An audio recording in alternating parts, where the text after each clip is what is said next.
You're looking live at Varsity Fieldhouse here at Brownsburg High School, the site of many games today as part of the Sneakers for Santa Shootout. Live coverage here on the ISC Sports Network.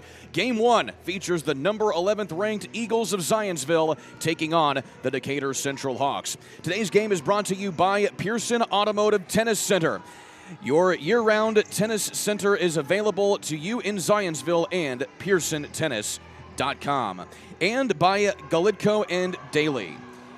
Good evening, everybody. Rather, good morning, everybody, here on the ISC Sports Network alongside Antoine Wynn. I'm Kurt Darling. A pleasure to be with you today. Antoine, especially with you as well. Lots of games to talk about here today as we move through the beginning portion of this girls' basketball season. Absolutely. I'm looking forward to a great basketball game here, especially if I'm looking forward to seeing Decatur Central. He has a new look.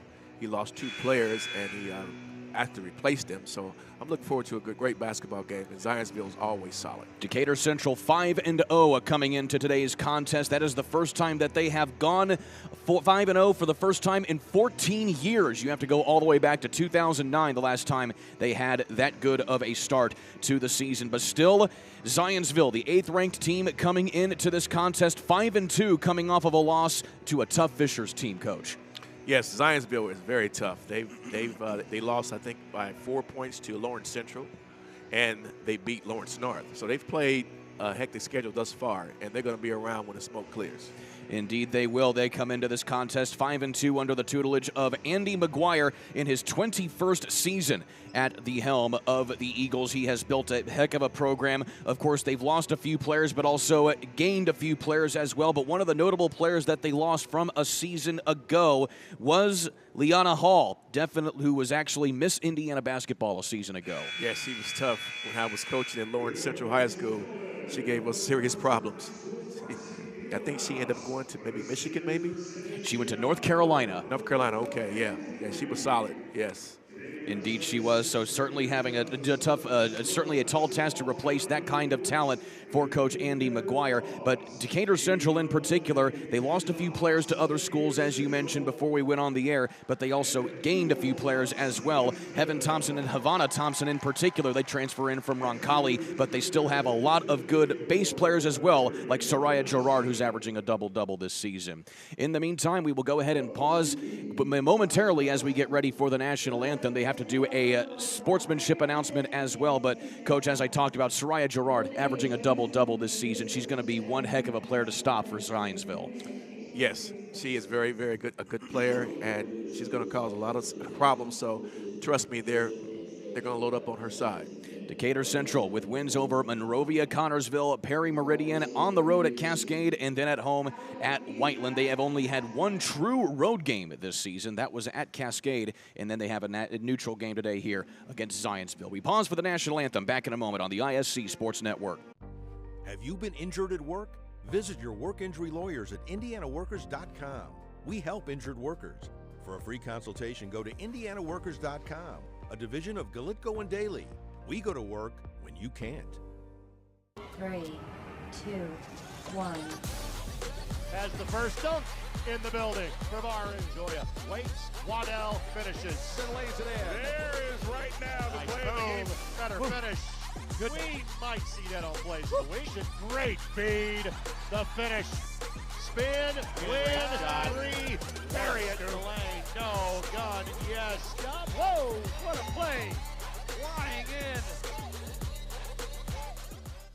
If the time comes, be ready. Learn CPR and join the nation of lifesavers. Nearly 3 out of 4 cardiac arrests that don't happen in hospitals happen in homes. CPR saved my life. I've teamed up with the American Heart Association as the national ambassador to help create a nation of lifesavers, turning bystanders into lifesavers through CPR education and access to AEDs. Join me to ensure everyone has the chance to live longer, healthier lives. Visit heart.org/nation.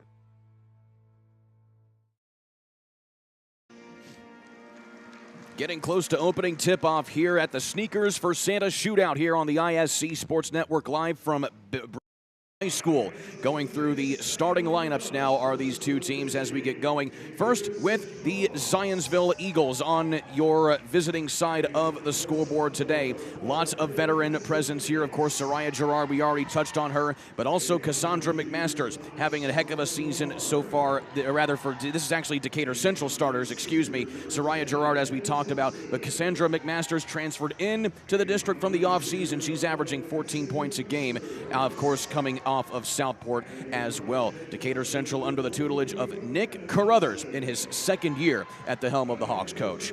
Yes, Nick is a great coach. I coached against Nick when he was at Tinley, and prior to coming to Tinley, he was at Lebanon High School. So he's did a great job anywhere he's been.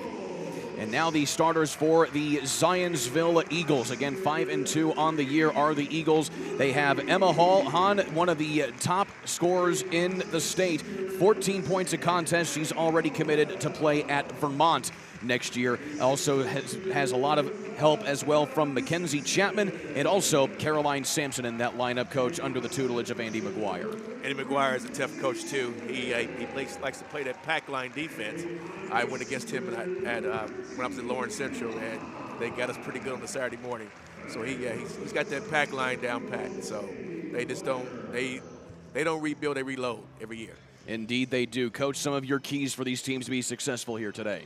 So Decatur primarily has to take care of the basketball because Zionsville will turn you over the style that they play. So he has to be patient and run his sets. As far as Zionsville's concerned, Zionsville's going to be solid. They're a little bit bigger, probably a little more experienced. So I think if they use their experience and follow through on the plays, they'll do well.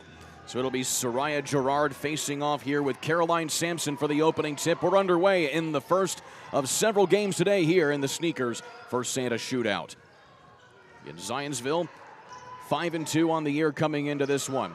You're going to be seeing a heavy dose of Emma Hahn, but also Mackenzie Chapman as well. And they go right down the lane with Faith Leedy. And then coming up for a shot there off the backboard was Caroline Sampson. No dice there for Decatur Central. As you can see, Zionsville's trying to attack. So back the other way comes Pasley Banks, and she loads up a three at the top of the key to give it an early lead for the Hawks. Okay, so they're Preston, okay. So like they're in a 55. Coast to coast that time goes Mackenzie Chapman, and she'll draw the and one, getting the basket. No, actually, he waved it off. Oh, there we go. So it'll be on the floor, but still, it's going to be a foul here on Decatur Central.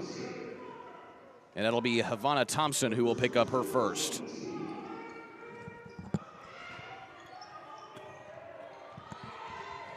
Caldwell feeds it back inside to Chapman again, and this time it'll be a two-shot foul coming up here.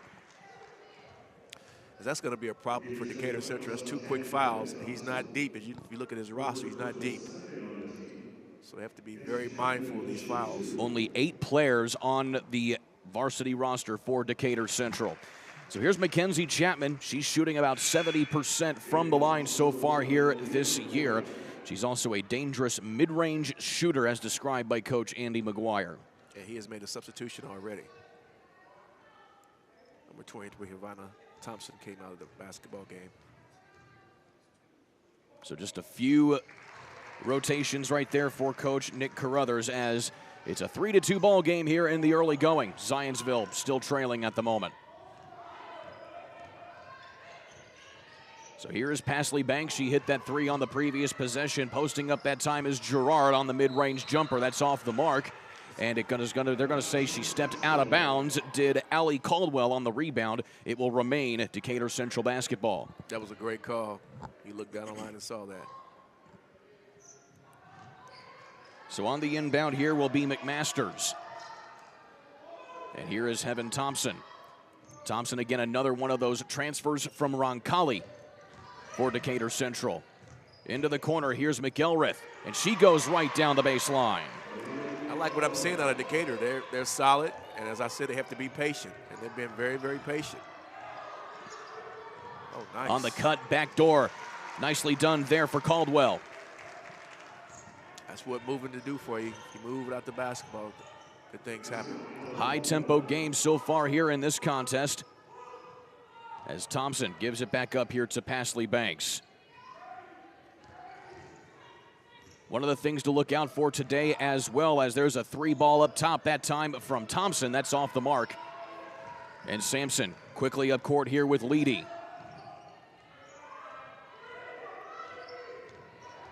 Leedy goes along the left side of the line and scoops it up and in. Right. First thing I'm noticing right now is that they're getting to the basket easily. Nice. Nice dribble drive inside by McMasters, but just a too strong on that shot. High pass inside again. They are running the floor here, are the Eagles. They're on a 6-0 run here as Caldwell lays it in. Yeah. So you run that pack line. That pack line is tough. Nearly another steal. Loose ball is going to be corralled that time by Pasley Banks, and a timeout is going to be called here by Decatur Central as they get that possession. So Nick Carruthers trying to subdue his team here at the moment to make sure everybody stays as calm as they can. But how about this pass to Caldwell inside? Yeah, somebody has to.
Trust the process, run their sets, and get back on defense. And so a blanked opportunity there by Chapman. Quick in transition come the Hawks. Banks tries to feed it underneath, that time to Thompson. And it's going to be pushed out of bounds and stay with the Hawks again. I would like to see Banks go all the way, just lay that up. She was right there by the rim. McMasters to take it out here for Decatur Central. Trying to work the give and go down low, nothing works. And their guards, see how the guards stay in front of you. McElrath spins into the lane, can't get the friendly varsity fieldhouse bounce, and the rebound comes to the Eagles. Yeah, Zionsville is tough. Caldwell in transition, and she knocks it down. They have to push it. Decatur has to push it. And they certainly do right there. That will put Banks at the line for 2. Yeah, that's the only chance they're going to have in this contest. They have to push the basketball because the half-court sets, they're going to struggle because what they're playing against, they haven't really played against it.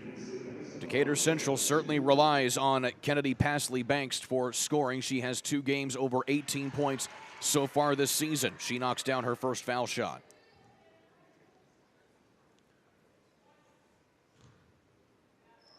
And Decatur averaging 66 points a contest through their first 5 games as Banks knocks down both foul shots. 5 points for her in the early going. Still a 2-point deficit for the Hawks. Good defense right there. Working it inside. They got some size down low. It does Zionsville. That is Brooke Koresh coming in off the bench. Got her own rebound. We're back up and missed it. And the jump ball is called. The possession arrow is going to favor Decatur Central. So there's a turnover. And Decatur Central, again, just kind of doing enough to keep pace with Zionsville in spite of the fact that the Eagles are pushing it so hard. They're definitely pushing the basketball, but again, they have to get stops and contribute on the other end.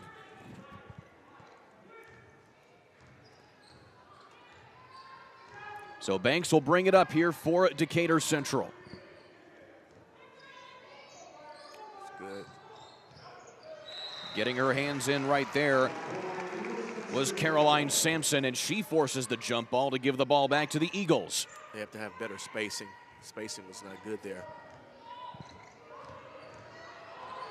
Flying up the court that time goes Emma Hahn. She dishes it back out. Faith Leedy with a 3 just off the front of the iron. And a foul and a turnover here by Zionsville. That was a good block out. And so that'll be Caroline Sampson's first foul, the team's second, and that results in a turnover back here for Decatur Central. So here is Gerard. We haven't said her name a whole lot today in spite of the fact that she is the bread and butter of the Decatur Central offense. And another shot goes off the back of the iron there for the Hawks. Leedy leaves it back for Caldwell, loading up another one, and she knocks it down. And Kurt, what I don't understand is why are the Decatur Central players staying attached to the shooters? It's like they're having wide open shots. You have to stay attached. 5-point lead here for Zionsville. Along the baseline, spinning in, nicely done move there by Cassandra McMasters. That's very nice for the 5'9" senior. McMasters, again, averaged 14 points a contest for Southport a season ago before transferring to Decatur. Pushing the issue hard there was Sampson, rather Emma Hahn, and she's going to draw the foul to go to the line. So Havana Thompson picks up her second. And one more foul to give up here for Decatur Central before they give Zionsville 2 foul shots. But Decatur's hanging around, though, so that's always good. If you can just hang around and keep it in single digits, you always have a great chance.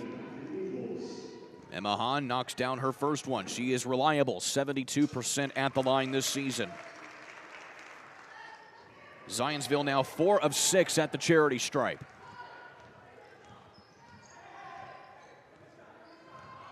Aaliyah McElrath working on Hahn. Gets her pocket picked by Caldwell. She has numbers on the other side of the floor. She uses it, but getting in for the big steal that time was McElrath. They have to push it. They have to push it.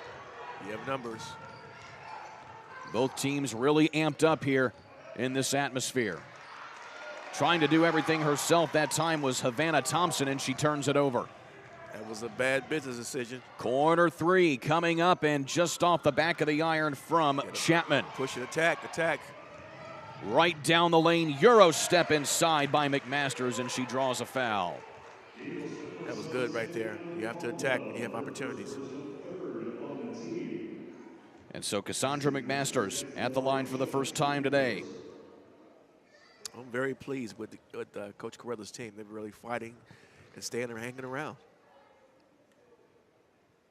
And off the front of the iron, there goes Cassandra McMasters. Will have a couple more substitutions come in as well. Of course, Coach Carruthers says that the school system has certainly bought into having a big investment in this girls basketball program. They finally have elementary basketball in each of the elementary schools for young ladies to try and become future Hawks, which is something that has been instrumental in building a culture at Decatur Central. Here is Emma Hahn. Picks up her dribble to Caldwell. Caldwell stumbles, falls to the ground. Picked up here by Hahn. Keep him in front of him. Hahn works into the lane, and it looked like that time Heaven Thompson got a hand on it, and she gets a block, moving it up court. Into the corner, Gerard for three. Oh, man. Nice offensive rebound. A second chance opportunity for Decatur Central. Gerard tries to get the loose ball. It's still loose on the ground, and Caldwell somehow comes away with it. Caldwell, unimpeded, but just misses the bunny. You have to push it. You have to push it. McMasters running all over the court here for Decatur Central. Get better spacing. The spacing's not good right now. 4-point deficit here for the Hawks, and Decatur Central may be content to try and hold for the last shot. Instead, Gerard's going to load up a long three, way off the mark that time. That was a bad shot, in my opinion. So 30 seconds left to go here in quarter number one of this first of several games here for the Sneakers for Santa Shootout. If I'm Zionsville, I'm going for one shot. I'll make my move around 9 seconds.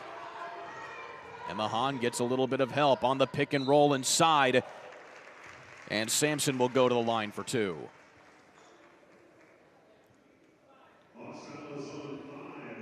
I see Decatur has a number 3 out there.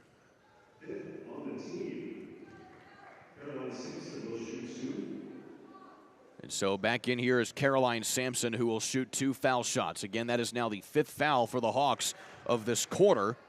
Of course, the fouls will reset after each quarter. But given the fact if Zionsville is fouled again, they will automatically shoot 2 foul shots as we take a look again at this pick and roll inside. And Caldwell working in coverage that time.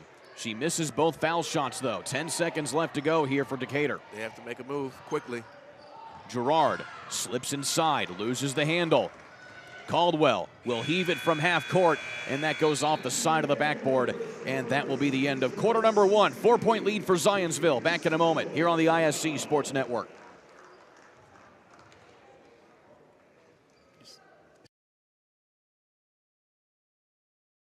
If the time comes, be ready. Learn CPR and join the nation of lifesavers. Nearly 3 out of 4 cardiac arrests that don't happen in hospitals happen in homes. CPR saved my life. I've teamed up with the American Heart Association as the national ambassador to help create a nation of lifesavers, turning bystanders into lifesavers through CPR education and access to AEDs. Join me to ensure everyone has the chance to live longer, healthier lives.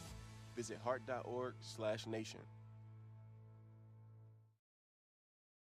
Hey there, I'm Jake Query. And I'm Derek Schultz. Derek, do you know what we do not have in common with Ted Lasso? What's that, Jake? We made it beyond 3 seasons. Oh, we're going to make it like 30, 40, 50 seasons. As long as your heart holds out, that is. Query and Schultz every Tuesday night. You can watch it right here on the ISC Sports Network, on our YouTube channel, Facebook, Twitter, Twitch, X, podcast, whatever it is. Just call it whatever you want. Twitter doesn't exist. Just make sure Tuesday nights, Query and Schultz, 7:30, all season long right here on the ISC Sports Network. We outlasted Twitter. We did. Second quarter here in game one of the Sneakers for Santa Shootout here on the ISC Sports Network alongside Antoine Wynn. I'm Kurt Darling. Coach, 4-point deficit here for Decatur Central. Zionsville done an excellent job of really kind of playing the kind of basketball they want, and that is fast, quick offense. Yeah, it's fast and quick, but surprisingly, Decatur Central is hanging around. So they're not intimidated. You know, they've made some mistakes, but they've capitalized on them on the other end. So they're hanging around, and as a coach, you want to be close in the end. So Zionsville on defense here to start this second quarter. And Heaven Thompson works it around to Gerard.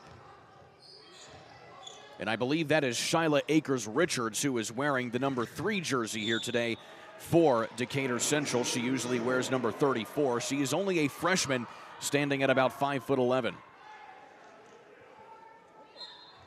And that's an early turnover here, and Decatur Central already setting up in some press defense here about midcourt here with Mia Barnes in for the first time. She is also a sophomore for this young Hawks squad. Hahn puts it up from the elbow, and that will go out of bounds, and another turnover for Zionsville, rather. And coach, that just that seems to be one thing that Zionsville is doing to keep Decatur in this game. They're turning it over a little bit more than they like here in this first half. Yeah, actually, it's uncharacteristic of them to turn the ball over and not take care of it like they normally would do. But Decatur has to capitalize on that as well. So here's Akers Richards, who tries to get it up. She's feeling a little bit of pressure that time from Sampson. Banks leaves it over now for Barnes. Barnes splits the defenders, loses the handle. Turnover into Faith Leedy's hands of Zionsville. Leedy averaging 8 points per contest. She has yet to score here in this contest, though. And right down the lane goes Caroline Sampson. Yeah, she loaded up on the block and just laid it up. I mean, they have tremendous size over Decatur Central. That's her first field goal of the ball game. She's also at the line earlier today. She's 0 for 2 in that regard. Banks outside to Gerard. Pump fake inside, right down the baseline, and she finally gets on the scoreboard. That's very nice. Pump fake, drive. Pushing the issue again, though, is Hahn, but Decatur's ready for it that time still. Caldwell with good handwork that time, working down the lane. As I was stating earlier, Decatur has to get the ball inbounds quickly and make her move before Zionsville sets up, because they have problems in the half-court set. Gerard directing a little bit of traffic here. I'd like to see a ball screen. There it is right there. And she tries to use it again, and now leaves it up top for Thompson. This is Heaven Thompson, one of 2 Thompson sisters on this Hawks squad. Both of them transfers from Roncalli. Richards down the lane to Gerard, and she loses the handle out of bounds. They'll say it's off of Zionsville. Zionsville's going to make it tough for you. Whatever you receive, you will earn. So here's Macy Ring into the lineup for the first time for Zionsville. In fact, Macy Ring is one of 4 players, coach, that Nick Carruthers of Decatur Central actually coached 6th grade travel ball for. So he is very familiar with some of these players on the Zionsville squad. Here's Gerard down low. Can't get that one to fall. Akers with the offensive rebound, but it sails out of play there. But how is that, going through all of these? A lot of these players just know each other from different organizations that they play basketball in. Yeah, when you coach a long time, you've coached other players. They know how you think. They know your plays a lot of times, and you know, and as a coach, you know what players capable of doing. So you know how to play them out on the floor. So it's a loose ball. This will be a turnover.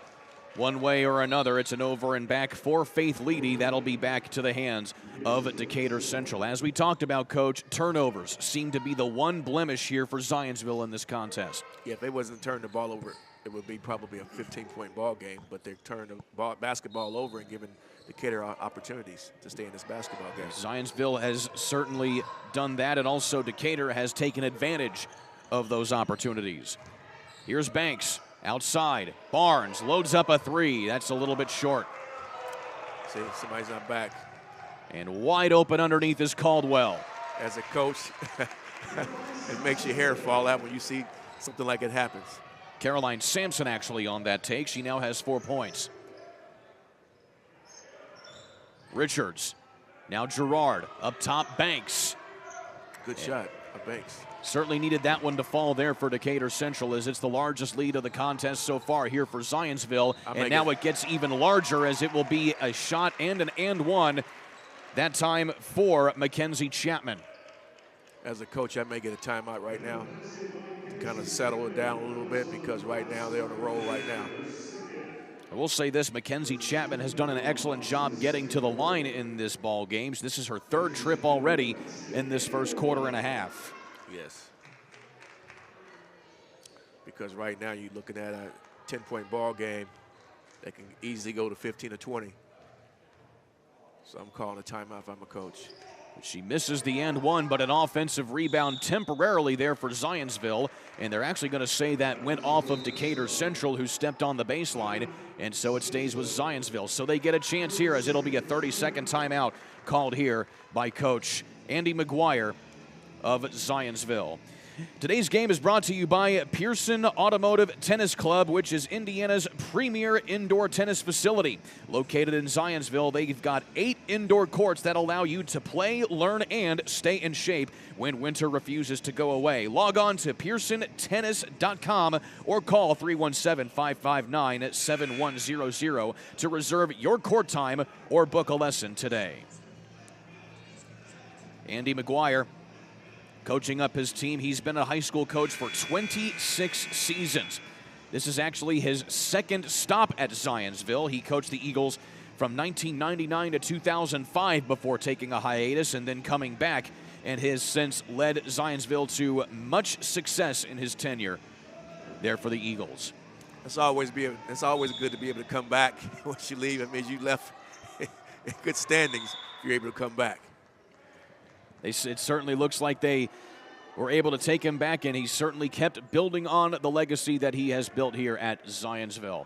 Out of bounds off of an initial take, and Caldwell to take it out again. Trying to use that size is Zionsville with Brooke Koresh, but she turns it over. It's going to be a traveling violation. That was a good stop by Decatur Central. So Decatur Central has to go down and they have to score. 10-point lead, the largest lead of the day. I would like to see Decatur get this down to about 5 points before halftime. And here's McElrath up top to Banks. And so now Zionsville has settled into a 2-3 zone here to force Decatur to shoot. And Banks does precisely that, and she is off the mark. Long pass up top again, and Zionsville just knows how to get back behind the defenders. Caldwell acting as a wide receiver today. She has another one. You have to get back in transition defense. Now, they've burnt them with that play at least 4 times today. Caldwell now with 14 points. She leads all scorers. And now Decatur, as I mentioned, forced to work it on the outside. Wide open for a 3-ball that time, and a much-needed 3-ball there by Havana Thompson. Yeah, they're packing it in right now, so what they're saying to Decatur is, I'm betting that you're not going to be able to hit a jump shot. So once they hit a couple more, then they'll change. Double dribble violation there by Chapman. Turnovers keep mounting here for Zionsville, in spite of the fact they've been able to hold at least a somewhat comfortable lead. Yes, they have. And I'm really impressed by Paisley Banks. I mean, she has like an old school type of feel to her game. I mean, she's a floor general, and she's feisty. And now McElrath shuffles her feet before going on the dribble drive, and a turnover for Decatur. For Decatur, when you get an opportunity to score like that, you can't turn around and turn it over again. Giving it right back to him. This is a Zionsville squad that went 18-0 before losing 3 of their last 5 games in the regular season last year. As Koresh tries to use that size, but she has yet to find the basket. McElrath jukes out the defender into the corner. 3 on the way, just a little bit off the mark from Thompson. Loose ball corralled by Leedy. They have to get back. And this time Decatur does get back, as Zionsville has caught Decatur sleeping on defense a few times today. Too far on the cut. Leedy somehow comes away with it, and finally Koresh able to take advantage of a very lucky break for the Eagles. Yes, you have to stay attached. 2 minutes left to go here in quarter number 2. Banks tries to add on to the 3 balls, and nothing there. And a foul on the floor that time as Thompson was going for that rebound. And that'll be Caldwell's 2nd foul of the night. Just a little bit of a reach in there as Thompson was going for that rebound. A few subs as well now, as Heaven Thompson will check back in for Decatur Central.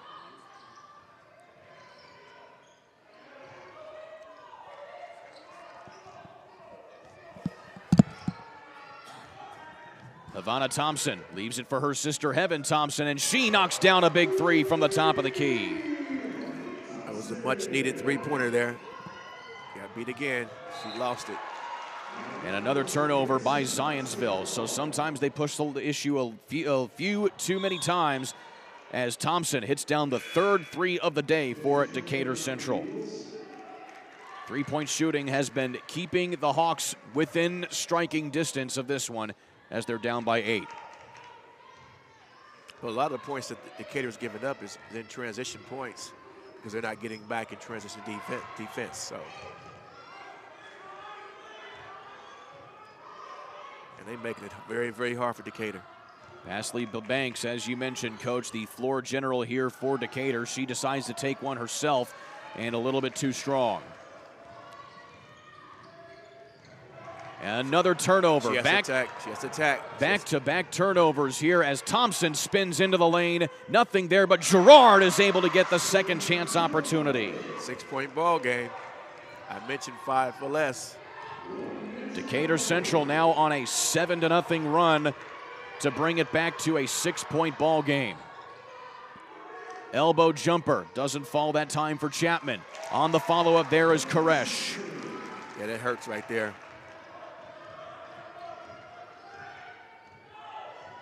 She's 6'3".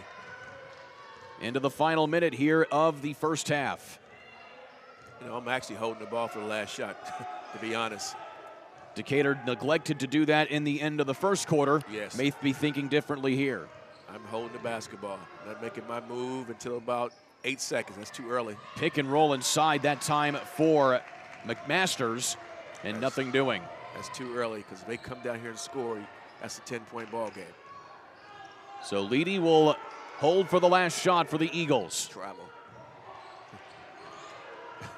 Caldwell into the lane from the elbow. Nothing there. Follow up by Koresh. She's fouled at the buzzer, so she will go to the line here at the end of this first half to shoot a couple free throws.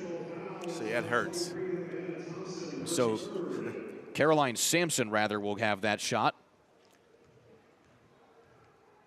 And Thompson picks up another foul for Decatur Central.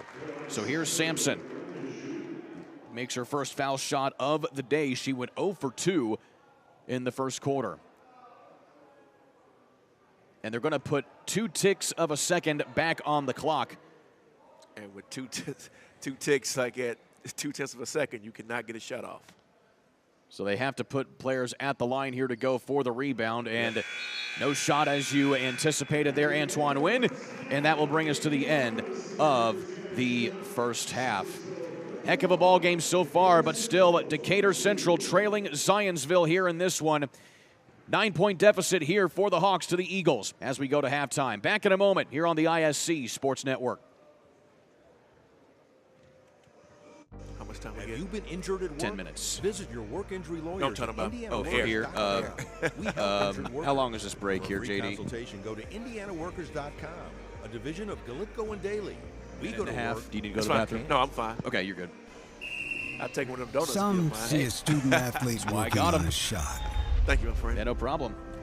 We see a powerful lesson in persistence. Some see a student preparing for success on an exam. We see a student athlete preparing for success in life. Proud to keep education in front of athletics since 1903. I mean, you right there, 6 points. Maybe a few gray hairs, too, on Yeah. top of it. 6 turns to 9 points. I'll come back with American Heart Association. American Heart Association. Got the poster and gets the highlights. How you feel about that? And he puts it up. Feel like I'm always in camp.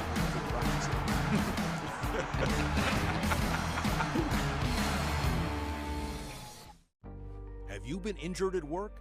Visit your work injury lawyers at IndianaWorkers.com. We help injured workers.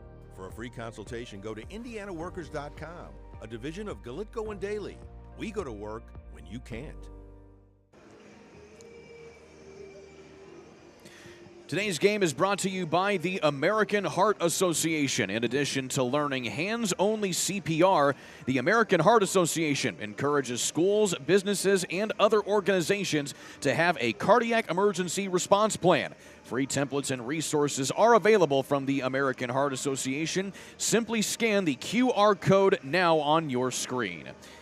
It's halftime here at the Sneakers for Santa Shootout here at Brownsburg High School on the ISC Sports Network alongside Antoine Wynn. I'm Kurt Darling. Special thanks to Brownsburg High School for the hospitality and putting on such a big event that has certainly grown in prestige over the last several seasons to bring some of the best teams in high school basketball here to compete against each other. You will have other teams such as Bedford, North Lawrence, Columbia City, as well as Jennings County, Indian Creek, even South Bend, Washington making the trip all the way down here to Brownsburg to compete in this event. It's certainly a unique one to say the least here, Coach, because you have a lot of teams that face each other that would otherwise not face each other had they scheduled it between themselves during the regular season. This is Indiana basketball at its finest. I mean, you talking about teams from South Bend. South Bend is second to no one. I mean, they have the coach Reynolds. Coach Reynolds, he has, I think, one of his daughters still on the team. I mean, he's always have a solid program. Indian Creek, Jennings County, Lawrence North, Brownsburg. So this is a great thing they're putting on here. It certainly is, and it's certainly been a good game so far between these two squads as Decatur Central trails Zionsville, the 8th-ranked team in the state, 31-22 here at halftime. And just kind of looking over some of the numbers so far here in this one, the turnovers have mounted for Zionsville, but they have made up for it in their ability to move the ball down the court and catch Decatur Central sleeping at times and get some of those quick transition points. Yes, Zionsville, like I said, they're very tough and they're very disciplined. But however, turnovers today is uncharacteristic of their team right now. But, Decatur's not capitalizing on the turnovers like they should. So if I'm Coach Carruthers, I'm on them about capitalizing on turnovers and also getting back on defensive transition. Meanwhile, for Zionsville, though, as I talked about, those turnovers have been an issue for the Eagles. If you're head coach Andy McGuire, what do you do to try and tighten things up and try and take care of the basketball a little bit better going into the second half? Make sure the ball stays in my playmakers' hands. That's the key, making sure the ball stays in my playmakers' hands and just go slowly in the half-court set, push it in transition, half-court, just take your time because you have the size. 14 points for Allie Caldwell. She leads all scorers for Zionsville. She has certainly been the one to watch. But Emma Hahn, that is actually a story here as far as the defensive effort from Decatur Central is concerned. Emma Hahn, their leading scorer at 14 points per contest coming into this one. She has been held in check from the field. She only has 2 points, both of those points coming from the foul stripe. Absolutely. So, when you have a player like that that's not scoring right now, and you're still winning the basketball game, that means you have a great support cast. So that's one good thing. And she is a Vermont commit, so she's the real deal. So don't think it's going to be 2 points the second half. Let's take a look at some highlights here from that first half. It was certainly a good one to watch as well. Of course, trying to work the ball inside all game long, but it has been physical down low. That is one thing that has forced a lot of turnovers by Zionsville. But Girard getting a few buckets as well. But as you see right there, Coach, they've been able to get behind the defense of Decatur Central all half long. And that's happening because they're not getting back. You have to keep somebody back at all times. That's the responsibility of the guard. The guard has to be deeper than the deepest person. So you have to get back so they're not. Everybody probably looks like everybody's below the free throw line on the other end. Still, three-point shooting has at least kept Decatur Central within the margin of error as far as trying to stick with the Zionsville Eagles. That is 2 of 3 three-pointers that they made here, but still Girard able to work down low as well, but still she only has 4 points. Zionsville with the 9-point lead. Those are some highlights that you see from that first half. We'll take another quick timeout. When we come back, we will discuss some of the schedule that you have for the rest of the day here at Sneakers for Santa. Stick with us right here on the ISC Sports Network. Have you been injured at work? Visit your work injury lawyers at indianaworkers.com. We help injured workers. For a free consultation, Consultation, go to indianaworkers.com, a division of Galitco and Daly. We go to work when you can't. Some see a student athlete working hard in the weight room. We see a future leader learning there are no shortcuts to success. Some see a start to a swim meet. We see the starting blocks for life. Proud to keep education in front of athletics since 1903. Your life is on the go. Now your viewing habits can be on the go.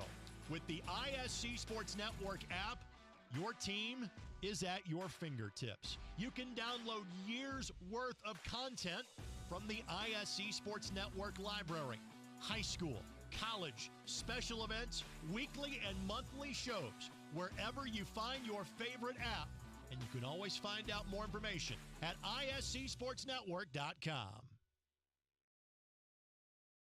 Today's game brought to you by the Indy Card Exchange. Now for more than 30 years, the Indy Card Exchange has been your trusted source for buying and selling trading cards of all kinds. And they are refining the game of professional grading with consultation services to save you time and money.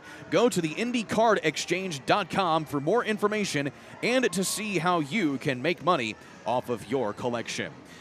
Once again, alongside Coach Antoine Wynn, I'm Kurt Darling. You're looking at the Sneakers for Santa Shootout here on the ISC Sports Network at Varsity Fieldhouse in Brownsburg, the site of one which will be many games here today. Let's go over that schedule here. Of course, Antoine Wynn, you'll be on the call of the first three of these ball games. Of course, in particular, this one, Zionsville and Decatur Central going on now. Later on today, the next game on the docket will have Brownsburg taking on Indian Creek. And then you have South Bend, Washington facing Jennings County after that at about 3 o'clock.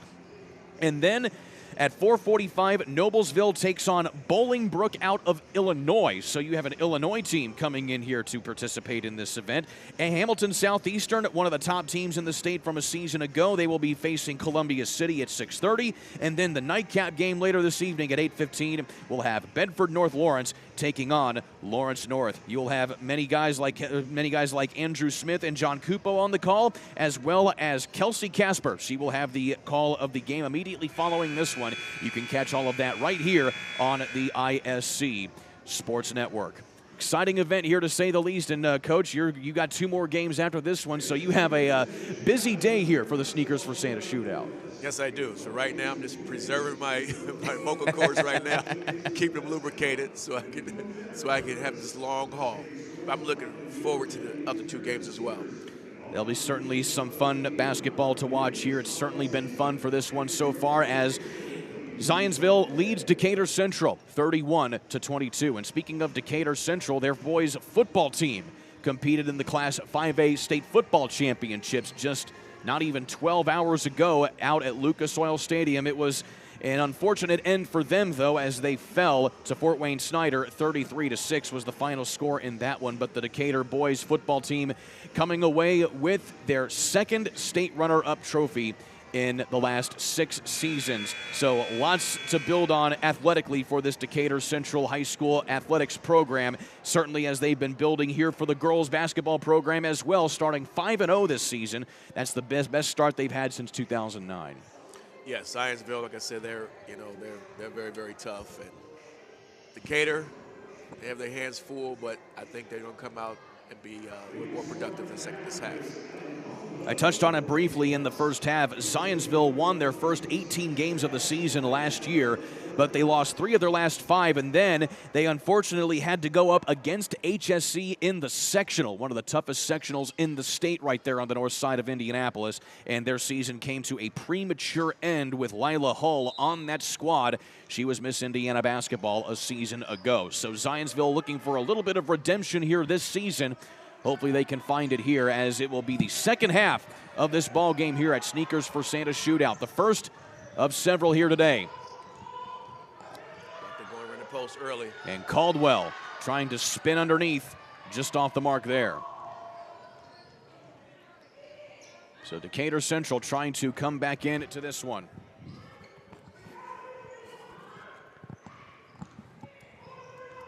Working up this time. That's McElrath. She is short from the foul line there, and it goes back to Zionsville. Here's Chapman. Down low. Follow-up goes that time for Caroline Sampson. Yeah, they're attacking, as they should. They have the size. Was I mentioning you earlier? Go ahead, replay right now. Just off the mark on that first shot, but still, Caroline Sampson has been right there. She now has 7 points. As I mentioned earlier about Decatur Central, when they get the rebound, when Zionsville has their back to them, they need to push the basketball. What they're doing, they're walking right up to the defense. The defense is set. So you have to, I call that free plays. You have to attack when you have the advantage. Step back jumper for Girard. That goes off the side of the backboard. And that's certainly one to look at, is the fact that Girard has been held in check here by the Zionsville defense as Leedy knocks down a three from the corner. And you see how Zionsville advanced the basketball when their backs were to them. That's the same thing they have to do. Timeout called here by Decatur Central. So while we have a moment, today's game brought to you by Pearson Automotive Tennis Club, which is Indiana's premier indoor tennis facility. Located in Zionsville, they've got 8 indoor courts that allow you to play, learn, and stay in shape when winter refuses to go away. Log on to pearsontennis.com or call 317-559-7100 to reserve your court time or book a lesson today. Special thanks again here to Brownsburg High School. You see Drew Tower, the athletic director for Brownsburg, walking in the back of that shot there as you see Coach Andy McGuire coaching up his team. But just an excellent way. And, of course, there is a lot of construction going on here as well at Brownsburg High School. It is a growing high school, to say the least, and they have done an excellent job to show everything off. And it is certainly a beautiful facility here inside Varsity Fieldhouse to put on this Sneakers for Santa shootout. This is a very lovely facility. It's probably top 10 in Indiana. It's very nice, and they're adding on to it. The football field's lovely. I mean, everything is nice here in Brownsburg. Of course, I'm a Brownsburg High School alum myself. Okay. And needless to say, I wish I had the advantages of the students that they have here today. It is certainly fun to see how this school has grown and matured. As we move now through the rest of this contest, it'll be at Decatur Central with the ball out of the timeout. Cassandra McMasters takes it out here for Banks. So I'd like to see some ball screens, a lot of movement. 15-point lead here for Zionsville. That's the largest deficit that Decatur Central has faced so far today. Banks working on Leedy. She splits inside, throws it up, can't quite find the basket. And Zionsville makes it tough on you. You're not going to do anything easy. Chapman goes one-on-one with Girard inside, spins and short. You have to push it. And Girard loses the handle. It's touched out of bounds. And they're going to say that's off of Decatur Central. That was a good hustle by Girard, but unfortunately she didn't come up with it. And that just kind of dribbled off of Caldwell's foot right there, and it was just fortunate for Zionsville that Girard got her hand on that one. On the slip inside, Sampson unable to connect. Right now, I'm just seeing one person crashing the boards for Decatur, and that's Girard. Everybody else is above the free throw line. She needs some help down there. Certainly unique right there that you saw Girard kind of going one-on-one right there. Yes. Inside with Caldwell. She's going to the bench right now, Girard. Certainly a much-deserved break right there for Girard, who has been fighting for every point she can get. She only has 4 today, but she has been impactful in other ways. Back in the 2-3 zone here is Zionsville. And you see Akers Richards back into the ballgame for Decatur Central, a young 5'11" center. They're making it very, very tough. They'll get a 5-second violation called on them. And there it is, almost rather. It's going to be a timeout called by Coach Nick Carruthers to avoid that 5-second call. It's a full timeout taken by Carruthers. We'll take one with them as well. 15-point lead here for Zionsville. Back in a moment on the ISC Sports Network. Have you been injured at work? Visit your work injury lawyers at indianaworkers.com. We help injured workers. For a free consultation, go to indianaworkers.com, a division of Galitko and Daly. We go to work when you can't. The drive, the take, fouled, and it goes! Lobbing it to the back of the end zone. They're going to say it's a touchdown. Left foot gets through. Goal for Vargas. Hamilton will score!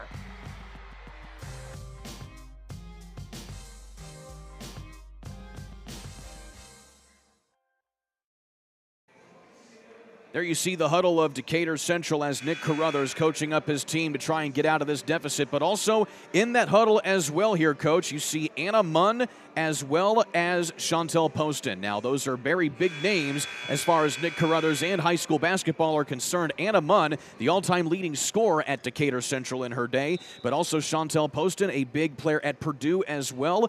She played for Nick Carruthers for the Indy Bandits in a local women's professional league. So that's a heck of a staff for Coach Carruthers to have to coach up these young ladies. Yes, he has a nice staff there, and so I'm pretty sure he's using what their experience to help his program out. McMaster's up top out of the timeout for Decatur. She leaves it there for Thompson.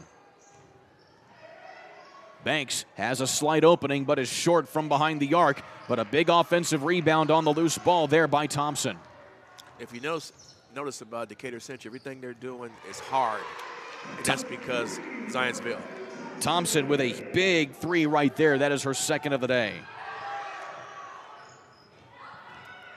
That brings it back to a 12-point deficit, but Faith Leedy comes right back down along the baseline. See, again, you have to push the basketball. They're walking the basketball up.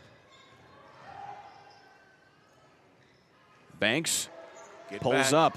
Nothing there. And Decatur, once again, having a hard time getting back, but they're lucky that Emma Hahn didn't throw it down low to Caldwell that time, but still a three ball by Chapman again, and another timeout going to be called by the Eagles this time. It is a Zionsville timeout taken here by Coach Andy McGuire.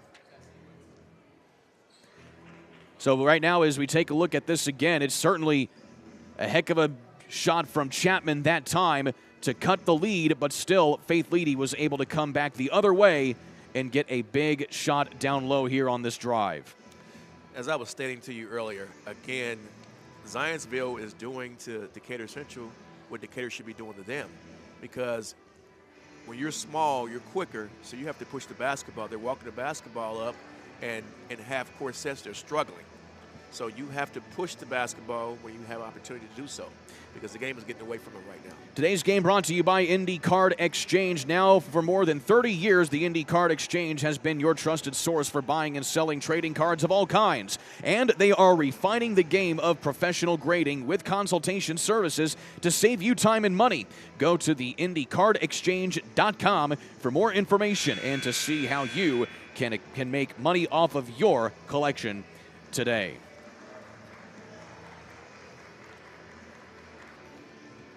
So a growing deficit here for Decatur Central as they now have a 16-point deficit to Zionsville, who is running away with this one. Zionsville trying to avenge a loss to Fishers just 4 days ago.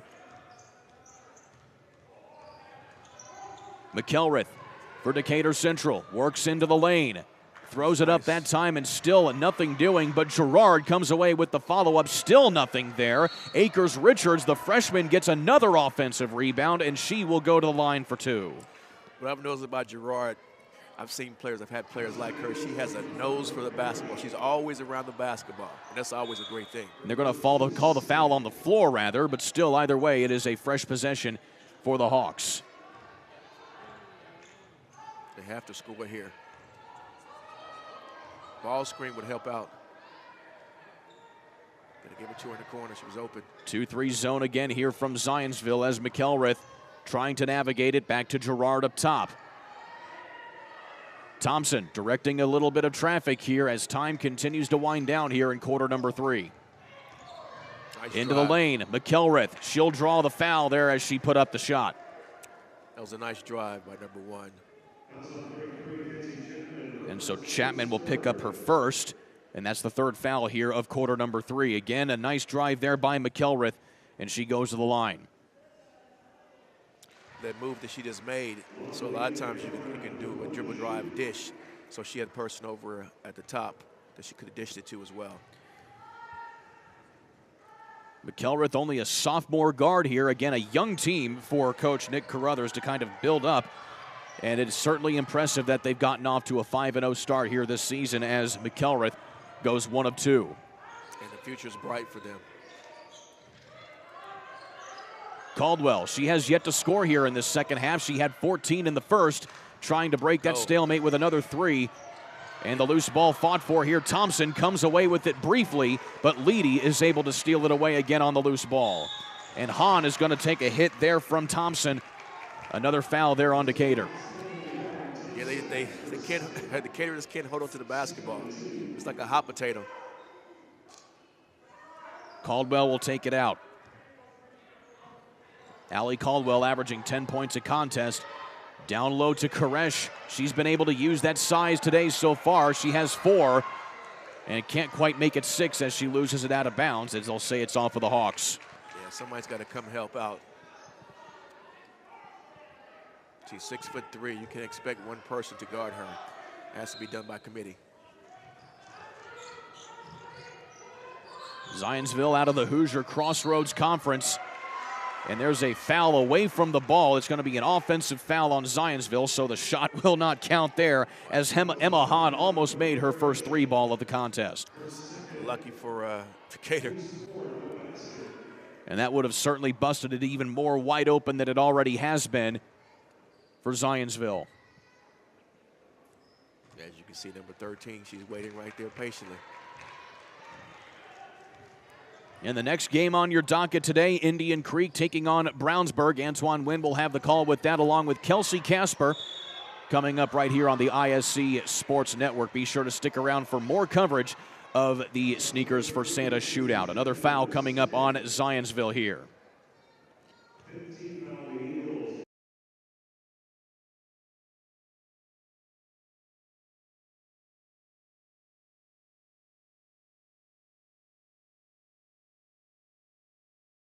The charity stripe under the new rule here for Decatur. Rest of the way. Of course, remember, they reset at the end of the quarter.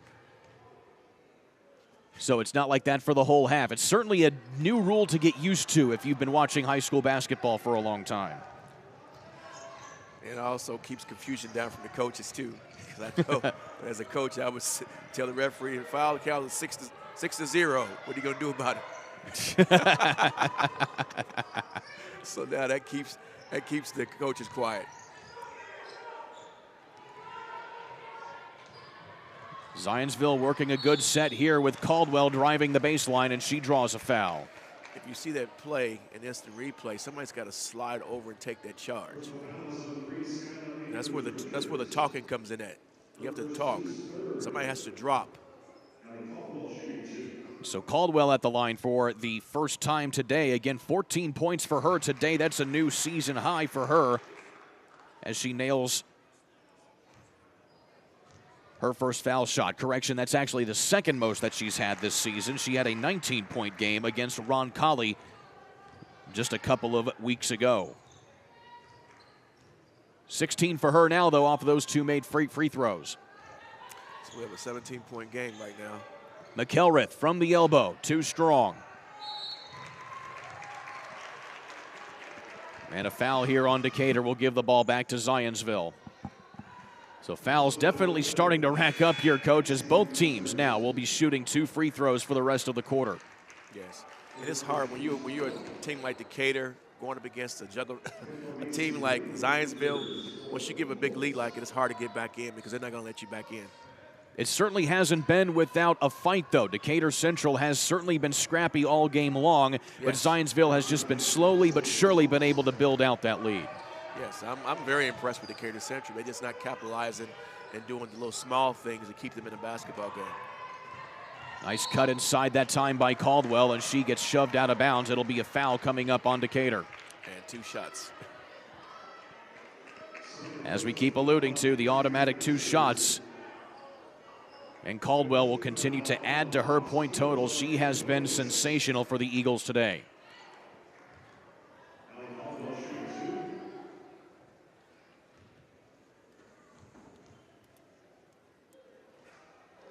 And she misses her first shot here of the afternoon. So again, Zionsville playing in the Hoosier Crossroads Conference this season as always. 1-1 already in conference play. They're going to be going up against the likes of Noblesville and Hamilton Southeastern. Noblesville, one of the top teams in the state this season, but they actually had a loss this week to Carmel, which was a very surprising win for the Greyhounds this year. Yeah, the Greyhounds, they'll be greater later. They have a phenomenal coach from Heritage Christian. Rick Reisinger coming over to Carmel. Yes, I've went against him many times. He's certainly a big name in girls high school basketball here in the state of Indiana. Final 80 seconds here of quarter number 3. Forced to shoot again is Chapman off of that extended zone defense from Zionsville, and it results in a turnover. As you can see, everything is hard, but a zone has holes in it, so you have to move. You can't just stay in one spot. You have to constantly be moving. You need to put somebody at the elbow. For people who may know what the elbow is, that's free throw line in the corner. Emma Hahn forcing her way inside. That's bully ball there, wasn't it? Bully ball. I like that. I like that term right there. She bullied her way all the way in. She only has 4 points today. She's their leading scorer on the season. But the Eagles have shown their versatility in other ways through other players in this one. Good defense there by Koresh that time. It nearly forces a turnover, and Thompson gets the slip down low. See, right now, if I'm Decatur Central, I'm pressing. See, I don't like this right now. I'm down, I'm pressing. I'm picking you up 84 feet. Inside the final 30 seconds. A whistle away from the ball. It's a foul on Decatur. Or rather, Zionsville, excuse me. It's an offensive foul. Out of bounds. Or out of bounds, rather. I'm sorry. Yes.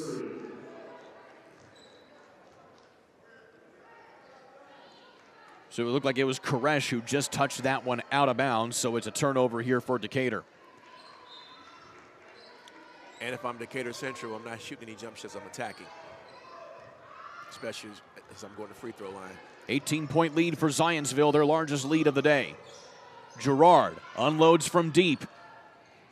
And she has not been able to get anything going from outside as Caroline Sampson takes a good lick there going for the rebound from Thompson.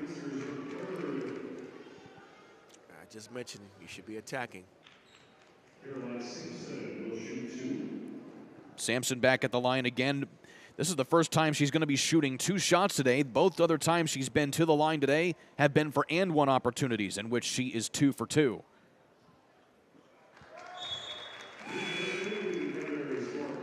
Zionsville as a team this season shooting 76% at the line, so they are certainly more than reliable in getting down foul shots. Of course, as Coach Bob Knight once said, you got to hit your free throws. After all, they are free.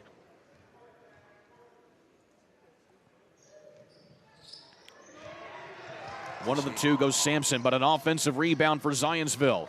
Hahn loads it up. Can't get the shot that time to fall, but still another offensive rebound that time for Zionsville as Emily Zach is into the game for the first time, and that takes us to the end of the third quarter. The fourth quarter coming at you next. Stick with us here on Sneakers for Santa Shootout coverage on the ISC Sports Network. Have you been injured at work? Visit your working them right now. Yeah, no kidding. Yeah, they're working them. And unfortunately, if you give a lead to them, they're not going to give it back. Injury lawyers at IndianaWorkers.com. We help injured workers. For a free consultation, go to IndianaWorkers.com, a division of Galitko and Daly. We go to work when you can't. Throw it up for Tillman. Whoa, my goodness. 122.60 for Penn. What a swim. 6 of them. The ISC Sports Network is your home for sports content across the Hoosier State. Find us live on TV and streaming or archived on our website and our app. The ISC is your one-stop shop for the content you want to see, including high school sports, college sports, and other great events throughout the year. Subscribe to our streaming service and get access to it all. ISC, local lives here. Fourth quarter here at the Sneakers for Santa Shootout on the ISC Sports Network alongside Antoine Wynn. I'm Kurt Darling. Coach, it's the fourth and final quarter here, so if you are either of these teams here, what is the mindset that you always have going into a fourth quarter from a head coach's standpoint? Well, if I'm Decatur Central's coach, I'm attacking. Everything I'm doing is attacking. I'm not shooting more jump shots. I'm setting some ball screens. If I'm Zionsville's coach, keep doing what you're doing. It's getting you where you're at right now. So Zionsville, I wouldn't change a thing about it. Just keep playing the way you're playing. But Decatur has to be aggressive. They cannot settle for jump shots. Here's Banks, top of the key, way off the mark that time, trying to force up a shot. And at this point, Decatur Central just trying to get anything that they can to stop the bleeding in this one, as Zionsville has just been crisp and collected, but also strong at the basket, such as Caroline Sampson. As I just mentioned, she started at the elbow as I was speaking, then she came downhill, as Decatur should be doing. Here's Thompson going hard to the basket. That's off the mark, but a loose ball fought for by Gerard, and it sails out of bounds. It will stay here with Decatur Central. Of course, a 5-0 start for Decatur, although it looks like they may take their first loss of the game if things hold the way they've been going so far. But still, lots to build on here for this Hawks squad. They have not won a sectional since 1982, back when it was the single-class tournament. So Decatur Central has certainly had some bad luck as far as the postseason is concerned, but lots to build on here as a big three falls there for McElrath. Yes, Decatur Central, they're heading in the right direction. I think he'll get a sectional. My prediction, he'll get one this year. That's my prediction. Because he's going to be a lot better later on. He's going to tweak some things. He's got some nice pieces right now. They're young, impressionable young ladies right now. So I think he's going to be okay. Quick timeout here taken by Zionsville. Just a 30-second timeout here taken by Coach Andy McGuire. So a few more notes to talk about as well as far as the sectional is concerned for Decatur Central. They'll be playing at Pike this year. They have other teams such as Roncalli, Franklin Central, Southport, Ben Davis, and Perry Meridian in that sectional. So certainly some very notable teams. Of course, Stan Benge at Ben Davis. They've had a little bit of a rocky start to the season, but of course it's Stan Benge. He's always able to get some good teams together as well. Southport has always been good as well, and Perry Meridian, Roncalli as well. So it's certainly a tough sectional that they would have to come out of there if they want to try and get that first sectional in 40 years. Yes, actually, Ben Davis is down this year, Pike is down, and also Roncalli. That's why I think he could probably come in and quote-unquote steal a sectional, because the talent level is down now. And, it happens, when one team is up and down like that. So he has a chance to really get one this year. Up top, Emma Hahn leaves it outside again for Chapman. Decatur Central pushing the defense a little bit here in the high post. Final 6.5 minutes here of this final quarter of game one here at the Sneakers for Santa Shootout. And a touch on the offense there by Zionsville. It's a foul. Turns it over back to Decatur. Lucky call. Looked like referee Damon Williams called an illegal screen. Zionsville, on the other hand, they play in sectional number 8 at Hamilton Southeastern this year. HSC, again, just as talented as they were a season ago in what is basically dubbed the Hoosier Crossroads sectional. Of course, you have Carmel in that one as well as the independent school, usually having been in the MIC before. But still, as always, Coach, that is a tough sectional out of the north. Yes, it is. Yes, it is. Zionsville, I think they'll be okay. I think they'll be okay in this. Caldwell around the horn this time for Zionsville. Chapman, scrappy as always inside, and a jump ball going to be called. A good hands there by Soraya Gerard to get the at least possession arrow back for the Hawks, but it remains with Zionsville. That was a great call by the official, by the way. Of course, we appreciate our officials game in and game out. They do a thankless and tireless job to make sure that these games are officiated well for these student athletes. Yes, they do.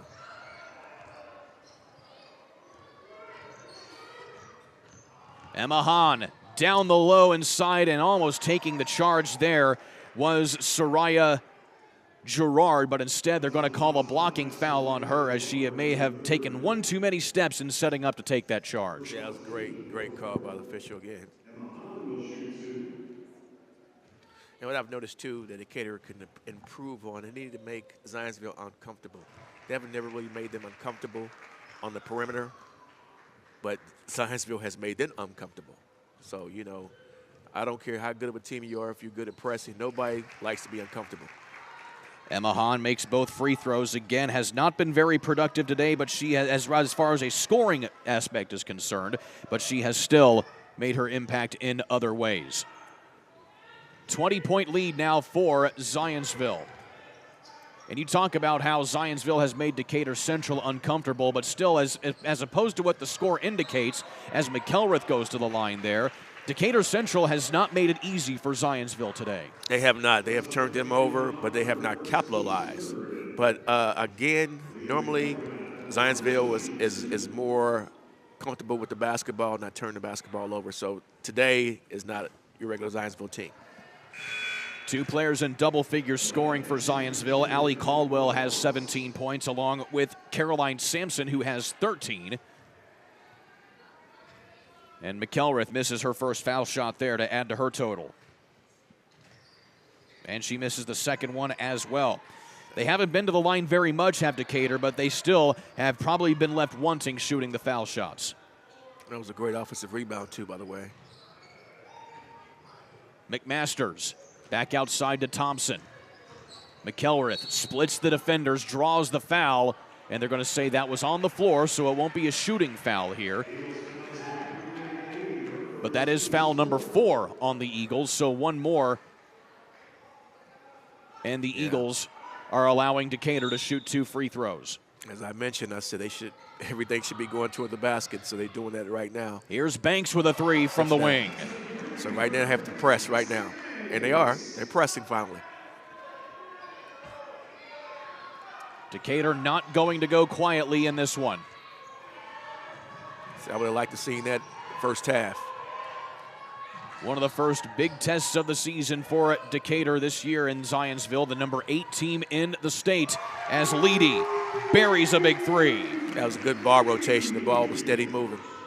That's her second of the ball game. So it's raining threes now here for these two squads. 3 3-pointers in a row, 2 of which go to Decatur Central. They have to turn them over. See, Gerard has to get that. She has to jump up there and get that. Emma Hahn getting worked up here by Banks. Final 4 minutes of the quarter. Zionsville able to get out of the trap. From the free throw line is Sampson, just a little too strong. Off the offensive rebound, Hahn, and knocks down another one. As I was saying, though, Kurt, when you make teams uncomfortable, this is what could happen for you. Timeout on the court. We will take one with them. Back in a moment here on the ISC Sports Network. Have you been injured at work? Visit your work injury lawyers at indianaworkers.com. We help injured workers. For a free consultation, go to indianaworkers.com, a division of Galitko and Daly. We go to work when you can't. Brewer jams it home. That ball wiggles in and into the back of the net. A little fireworks in the first half. Throw it up for Tillman. Whoa, my goodness. 122-6-0 for Penn. What a swim! 6 of them.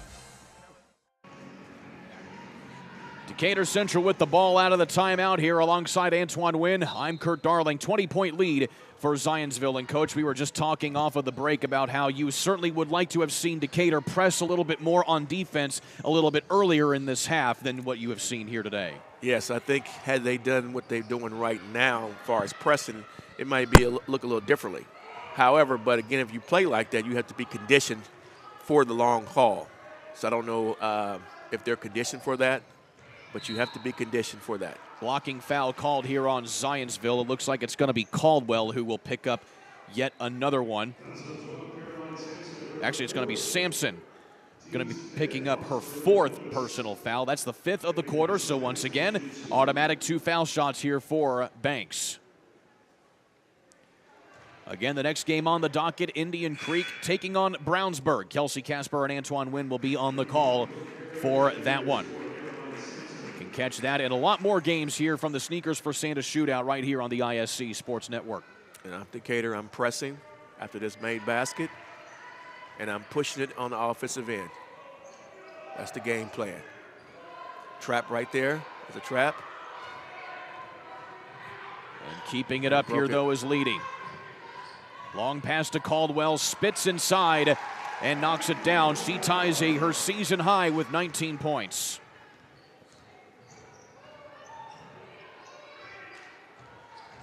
Nice move by Gerard. Gerard slips into the lane. Can't quite finish that time. And there's that hard press again, but look at this ball handling from Faith Leedy. That was nice. Going behind the back there as she gets it across midcourt. I can see that fatigue is setting in for Decatur right now. You can see it.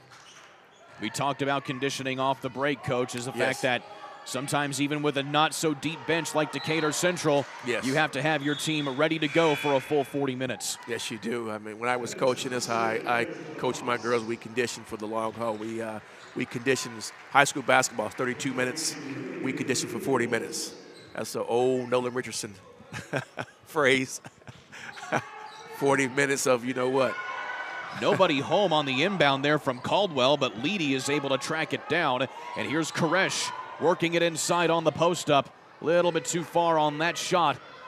And Decatur with 2:20 left to go to try and salvage whatever they can. Thompson loads up a 3. That's a little off the mark.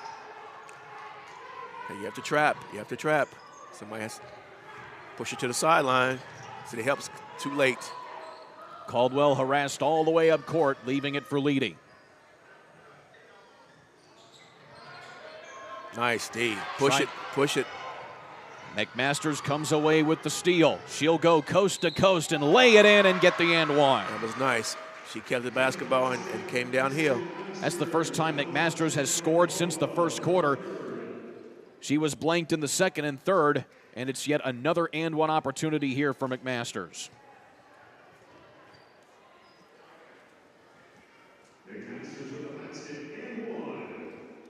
You know, the game may be out of hand right now. They may not be able to come back to win this basketball game, but I would like to see them go out with a bang and keep competing. Do not give up. Next up for Decatur Central will be a home game again against Brebeuf Jesuit. That'll be on November 28th. So right back into it will be Decatur Central as Koresh uncontested down low. 6 points for her tonight. Zionsville, on the other hand, will stay on the road. They don't play again until December 5th, so they have a long 10-day layoff after this. They'll be playing Cathedral. Got a turnover, offensive foul.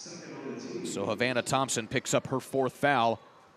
Only the second on the Hawks here in this quarter. I will say this, Coach. One of the bright spots for Decatur is the fact that they haven't committed too many fouls here in this game. In fact, only in one quarter today, they have forced Zionsville into that new rule automatic 2 shots. That comes from being very disciplined. So that's a shout out to Coach Carruthers. And Coach Carruthers in his 2nd season as the head coach of Decatur. 18-9 coming into this season. He is career 500 on the year in his 8th season as a head coach. Again, Coach, you mentioned he was at Tinley prior. 81-81 is Carruthers in his career. All right, that's where you want to be at 50%. Koresh off the feed from Caldwell.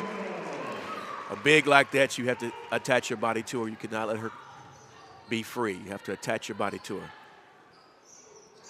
Long shot there from McMasters doesn't go. Speaking of coaching records, Andy McGuire in 26 years as a head coach as Koresh goes back down low again.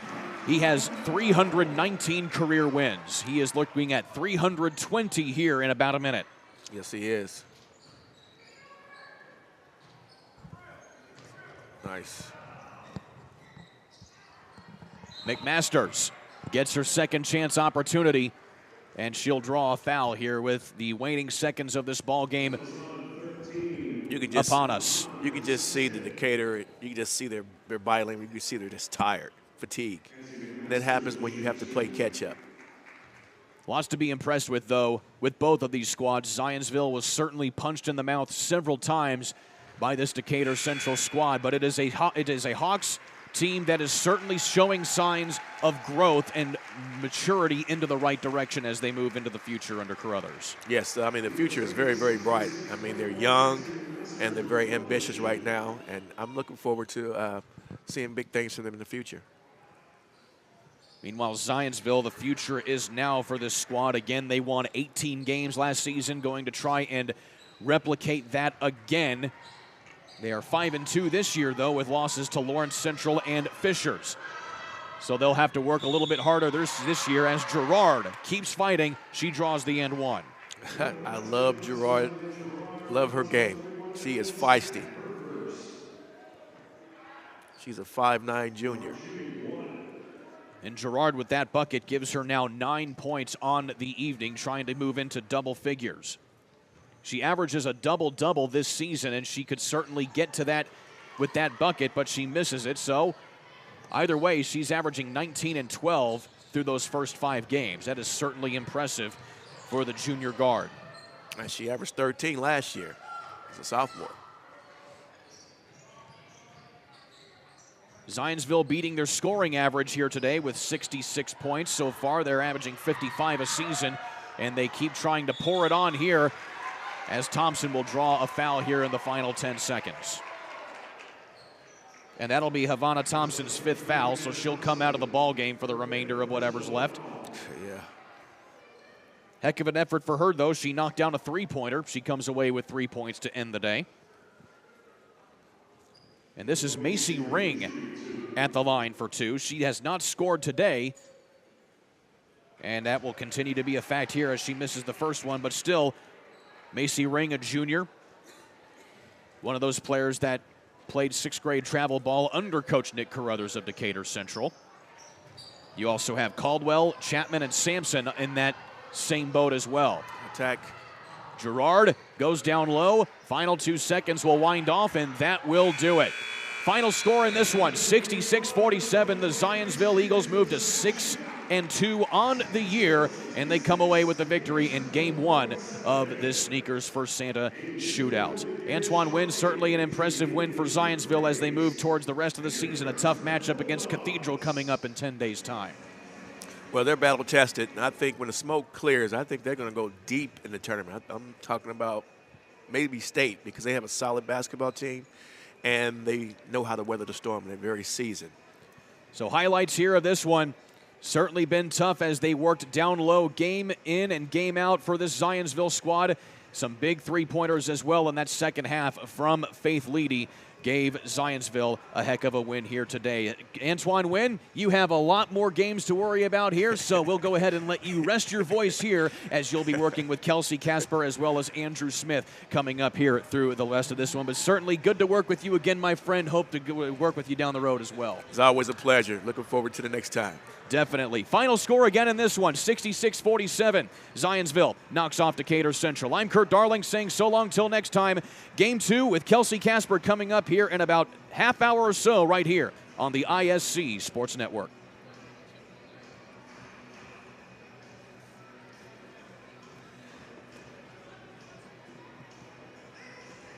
Clear.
Have you been injured at work? Visit.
On the agenda today, as it's game 2 of the afternoon for the Sneakers for Santa tournament. Live from Brownsburg High School, I'm Kelsey Casper. Alongside me, my partner for this afternoon, Antoine Wynn. And we have the opportunity to call the second game this afternoon between Indian Creek Braves and the hosts, Brownsburg Bulldogs. And Antoine, nearly identical records between the two, and a big similarity as you look at the roster. Both teams with a big-time playmaker on their squads. For Indian Creek, it's Indiana commit Faith Wiseman. Faith Wiseman is a great player. She's going to IU, so you know she's very special going to IU. So I'm looking forward to a great contest between both teams. And talking a little bit about the Bulldogs, committed to the other Big Ten program in the Hoosier State, Purdue recruit Avery Gordon. Avery Gordon, she's very special too. She's going to Purdue, and she had a lot of offers coming in. She's highly recruited. She was recruited by Butler, Iowa, Michigan, and Ohio State, to just name a few.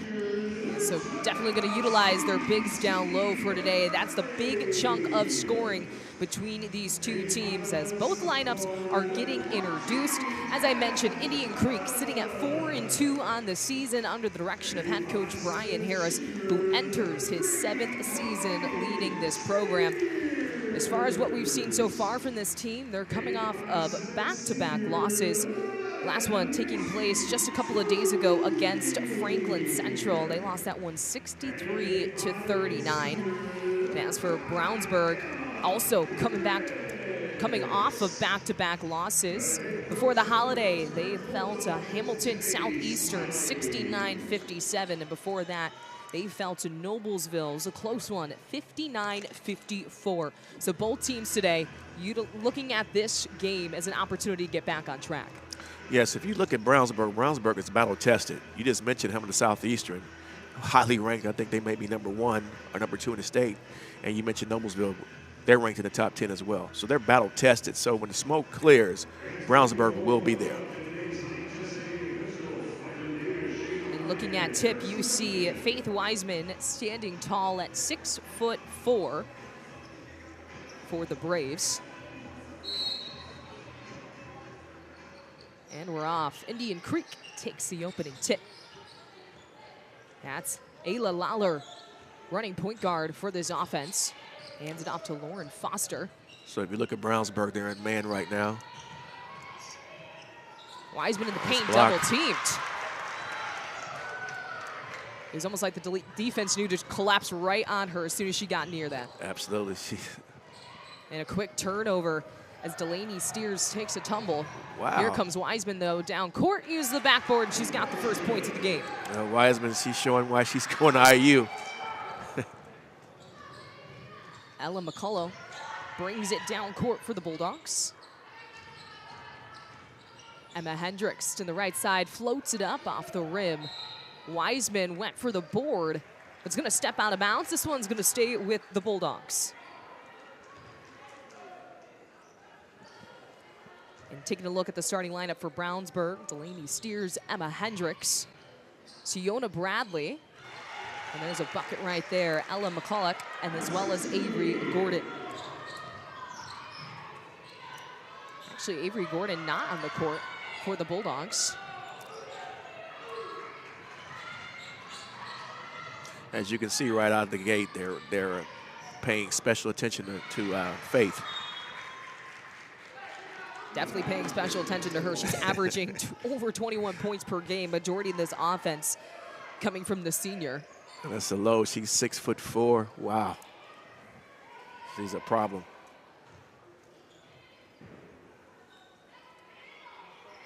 Ayla Lawler, Lauren Foster, Olivia Pendleton, Faith Wiseman, and Alexa Sichting, the starting five for the Braves today.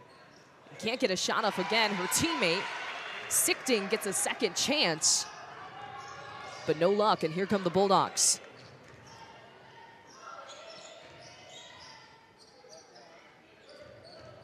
Setting it back up, Macy Twami. At the moment, both teams seem like they're trying to fill each other out right now to get an advantage.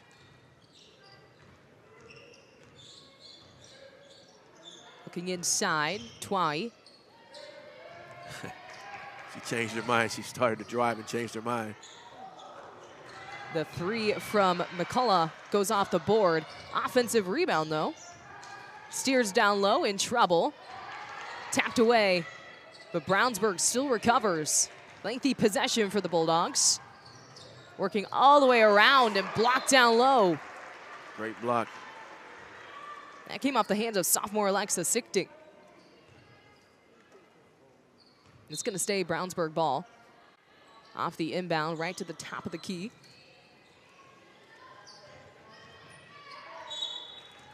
Again, tapped away. Brownsburg recovers. So far this season, Brownsburg shooting 44%, averaging about 54 points per game.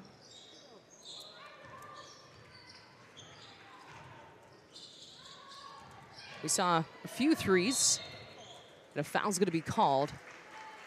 That one, first foul of the game, is going to go against Olivia Pendleton, the senior. And Kelsey, they have that new rule now that 5 fouls, and you're shooting 2 shots now in high school basketball. It's definitely something that can change the game, get extra opportunities. Yes, it will. The free throw line. No more 1-and-1. Good cut through the paint, but broken up by the Braves defense. Moving quickly in transition. Thought about the three, but quickly moving her feet. It's Pendleton. That was a great call by the official. Took a few extra steps there. Yes, great call. That means he's reffing from the floor up. Coming in for the Bulldogs, Loria Snowden.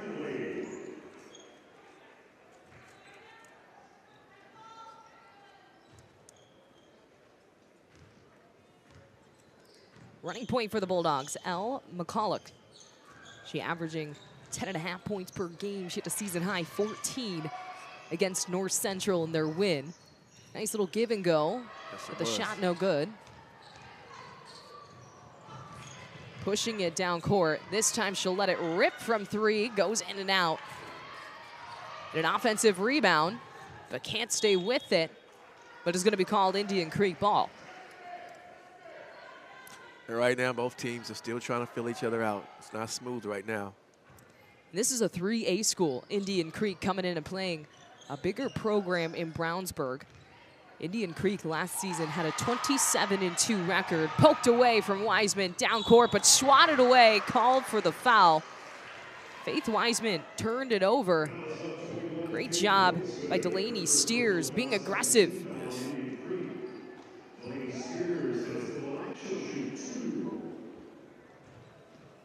So still a 2-2 ball game here. Yes, with 4:40 left to go in the first quarter. Neither team able to find much offense, but they get it from the free throw line. Yes, you were speaking about Indian Creek being a 3A program. So when you're a 3A program, you're playing bigger schools. That makes you better as the season goes on and more prepared for the tournament. Well, speaking of the tournament, this team last year, 3A semi-state appearance. They were one game short of making the state championships. They lost to Corydon Central. Okay, well, they're prepared then. Looking to make their return this season. Definitely boosting their resume with a game here against Brownsburg. Well, Faith Wiseman's not on the court, so an opportunity to go down low. The shot from Snowden, no good. Indian Creek working in transition a little bit, pushing the pace. But the man-to-man defense from Brownsburg continues. Shot from Lauren Foster doesn't go. Still a 2-point game here in quarter number 1. Hendricks baseline, and finally we get one to go. Loria Snowden, the senior, off the glass. Nice layup there.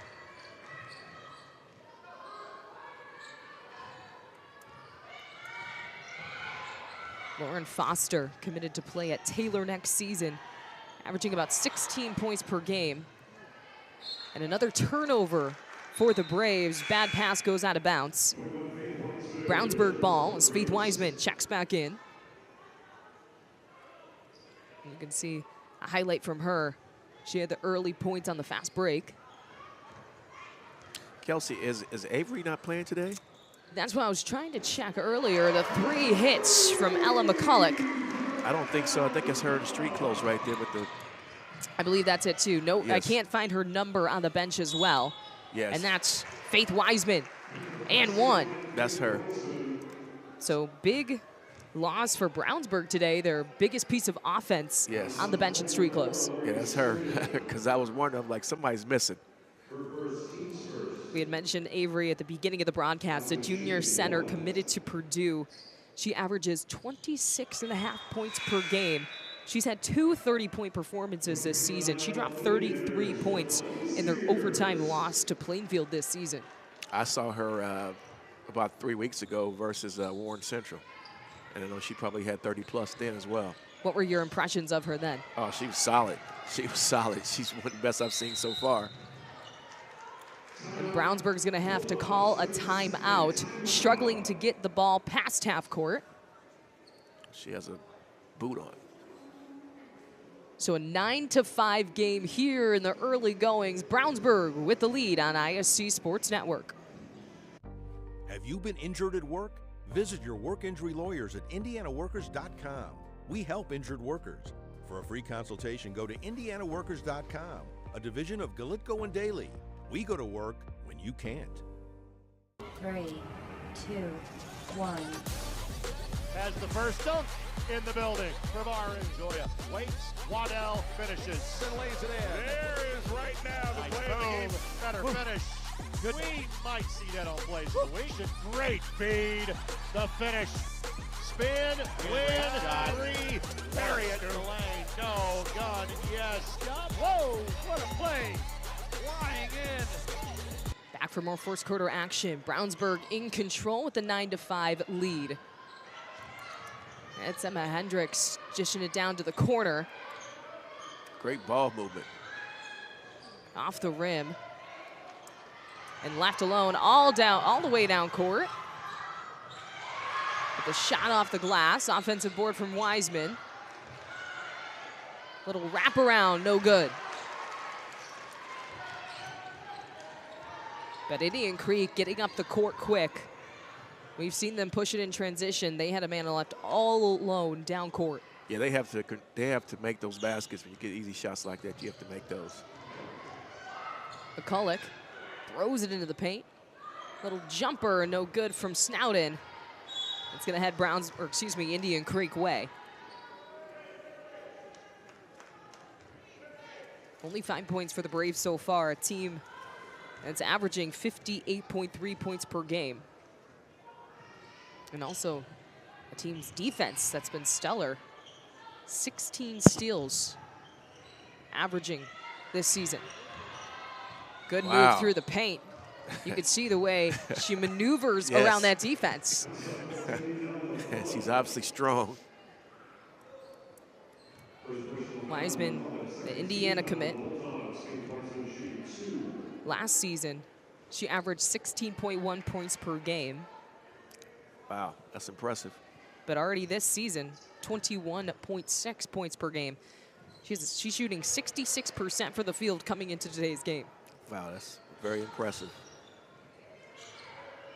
Looking to end her senior season on a high note. Wanting to get this team back to the semi-state and possibly a state championship run.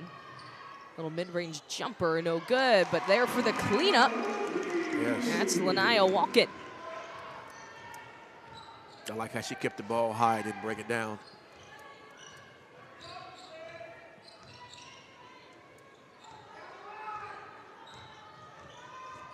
Good defense. Take away from Snowden. Indian Creek tried to penetrate down low, but good hands forced the turnover. Number 44, Snowden, she's usually like the reserve for Brownsburg. She's given a different role today. She's doing a phenomenal job thus far. Having to step in the absence of Avery Gordon, who we mentioned not playing, and does have a boot on a foot, sitting on the bench in street clothes. But going to the line is Macy Twami, the senior guard. Averages just shy of 7 points per game. But this team as a whole only shoots about 50% from the free throw line, just over on the season, but she hits the first. Coming in for the Bulldogs, Kenzie Tulukian. Snowden gave Brownsburg some great minutes thus far. Good, efficient past couple minutes as this game started. It was a stalemate at 2-2 for the first about 4 minutes. Yeah, they're moving right along now. Wiseman at the top of the key. I would like to see Indian Creek get Wiseman. And banks it in. More touches. Bree Galt hits the three. First three of the day from either squad. Working down court, got pushed on the way. Ella McCulloch will head to the line for the Bulldogs. Or excuse me, rather it's going to be an inbound underneath Brownsburg basket.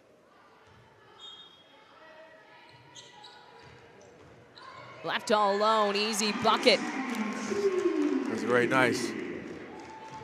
Macy Toomey. 15-9 advantage here as the clock's winding down in the first.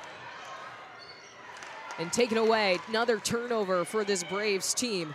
Yeah, Wiseman was calling for the basketball. They have to get her the basketball. McCulloch finds a lane, denied, but called for the foul. That's foul number 2 on Faith Wiseman. I don't know about that one. Let me see. Yeah, she got her across the face. So not the player you want for the Braves to be in early foul trouble here in the final seconds of the first quarter. And I think she's probably frustrated because she's been down a couple times, not getting any touches. And your best player should always touch the ball. You have to play through her. And you can tell in their last few games in the start to season, that's been their key to their offense, just getting it to her down low and letting her go to work. Yeah, you have to play through your best player on any level. And she should always touch the basketball at least once when they come down. 3 seconds on the clock, and a foul's going to be called. Emma Hendricks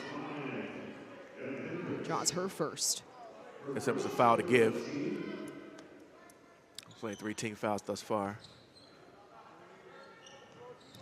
Well, second on the clock. Hands it right back to Lauren Foster, but that's going to do it here for the first quarter. So after a slow start, the Bulldogs take off here in the first quarter. They had the 17-9 lead as we head into our first break. If the time comes, be ready.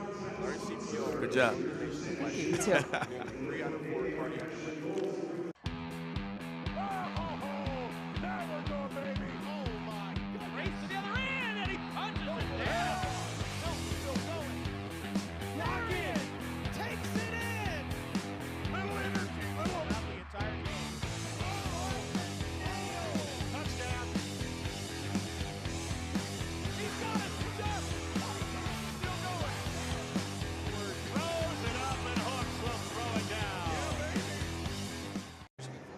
Oh my God, yeah. If the time comes, be ready. Learn CPR and join the nation of lifesavers. Nearly 3 out of 4 cardiac arrests that don't happen in hospitals happen in homes.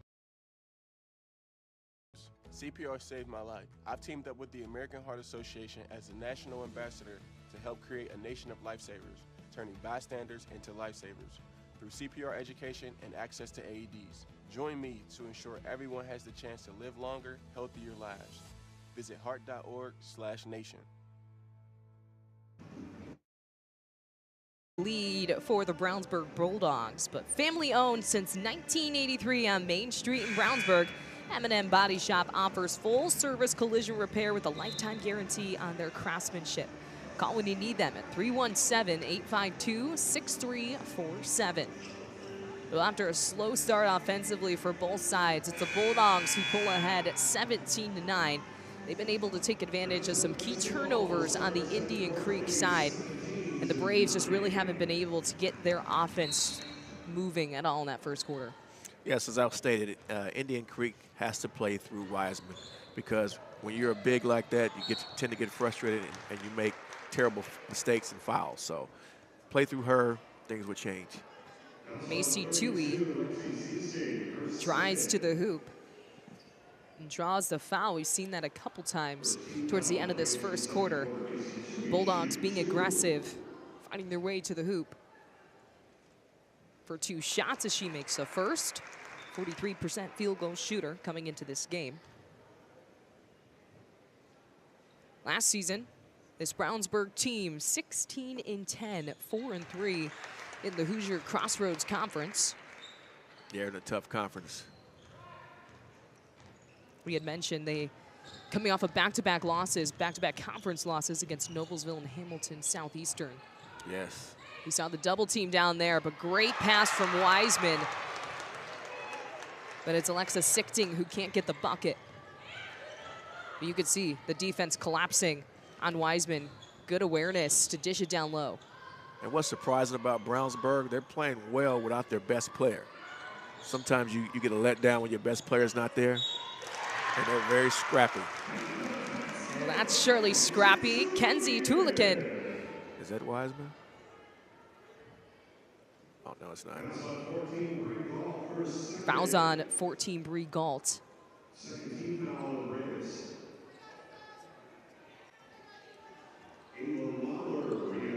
Mackenzie Tulikin got the offensive board, went up strong, and got the bucket. Now a chance for some second chance opportunity. Bounces out. 21-9 advantage for Brownsburg. Cross-court pass. And Brownsburg is playing good without their best player. That's a contribute to the head coach. She's got her team playing well without their best player. Offensive rebound. And it's Lauren Foster who draws the foul, going up strong. Like you said, doing well without their lead player, Macy Tume, leading all scoring in today's match. She has 8 points on the board so far. Lauren Foster, 5'7" senior on this Indian Creek team. Shooting 57% from the field, averaging just over 16 points per game.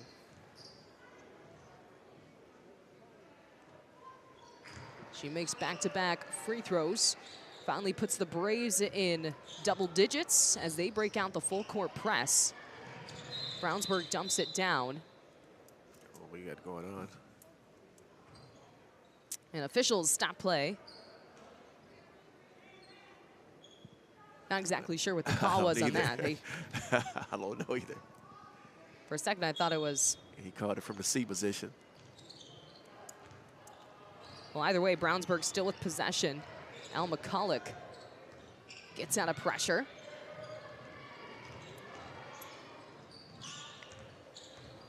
You've seen good ball movement from the Bulldogs today. Yes, they're very, very patient.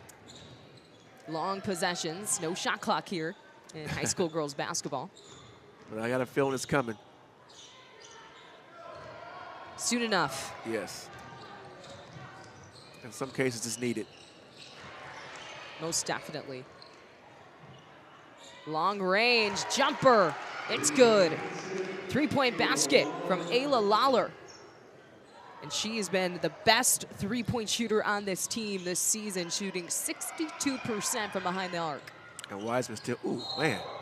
Tough foul down low. Yeah, she's okay. On the ground at Kenzie Tulikin. She's up. Patient down low, but the fake nearly got her tackled by the baseline. Oh, man. So tough hit. But she's walking it off. Yeah, youth is everything. You'd be able to get up from one of those? No. If you'd be still playing? No, I couldn't get up. I was mentioning earlier, I was talking about Wiseman. The last 3 times down, she still has not touched the basketball. If you want to keep your big interested, you have to give them touches.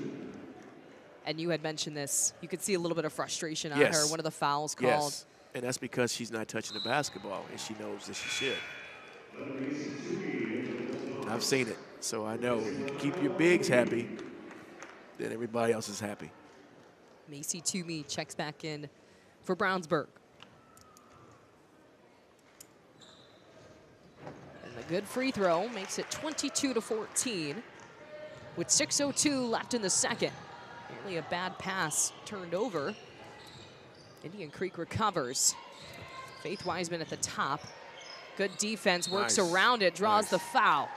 That was nice. Did a step through. But again, you have to keep her involved, because if you keep her involved, she'll stay engaged. And you can see her, sometimes she goes up to the top of the key just to get a touch on the ball. But she shouldn't have to go up that far.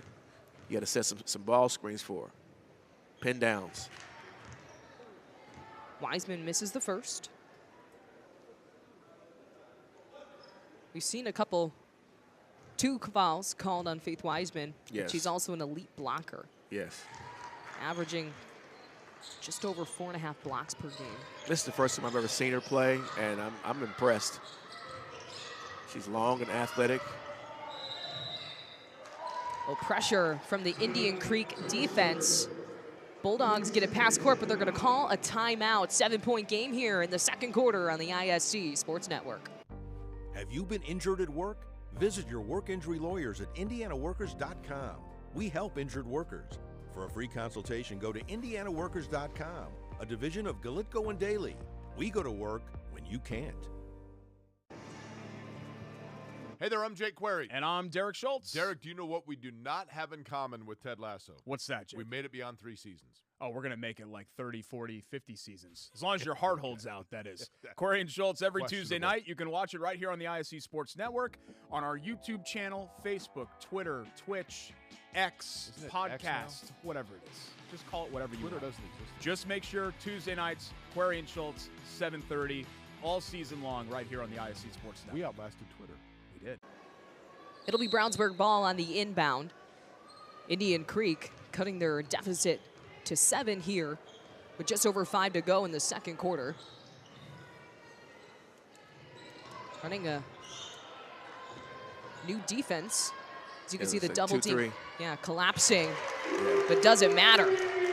McCulloch drains the 3. Nice. Indian Creek moving fast though, down low. Lauren Foster called for the offensive foul. Oh. I'd like to see that again. We were focused on the 3 down court, but Lauren Foster moved quick. It was Macy Toomey who drew the charge. Yes.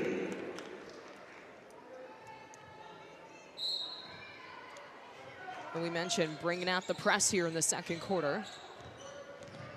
Trying to put on a little more defensive pressure, limit some ball movement. You have to make teams like that uncomfortable, because you allow them to walk the ball to you, you'll get hurt every time.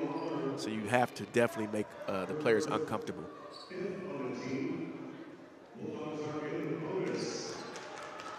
So Brownsburg now in the bonus with another team foul called on Indian Creek. McCulloch, just a sophomore, one of the top players for this Brownsburg team. She had 14 points in their win against North Central. So the rest of this quarter, any common foul, Brownsburg will be shooting free throws. They have 5 fouls. Yeah, they've been to the line a few times already today. Yes. Plenty of opportunities for some extra points for the Bulldogs as they extend their lead to 12. Lawler at the top of the key. There we go. Just what you wanted to see. Yes. Wiseman denied. It's going to luck out with a foul. It's going to be called a McCulloch. You have to keep her involved, because you keep her involved, she's going to play harder for you. It was a nice little dump pass from Lawler. And she's tall enough to go get it. Yes. Wiseman struggling a bit from the charity stripe. It's her second missed free throw. But sinks the second.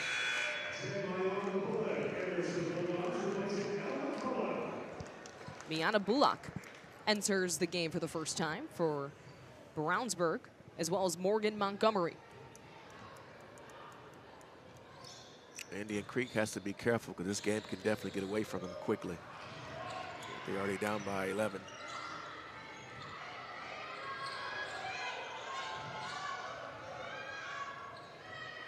Bullock sends it cross court. There's Steers trying to find her way out of it. Last touched by the Braves. It'll stay with Brownsburg.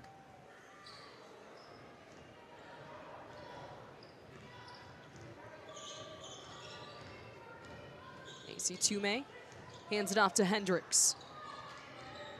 And Brownsburg is very patient. Dishes it back out. The three from Hendricks off the back of the rim. Pushing down court, here's Lawler, who lets it rip off the front of the rim.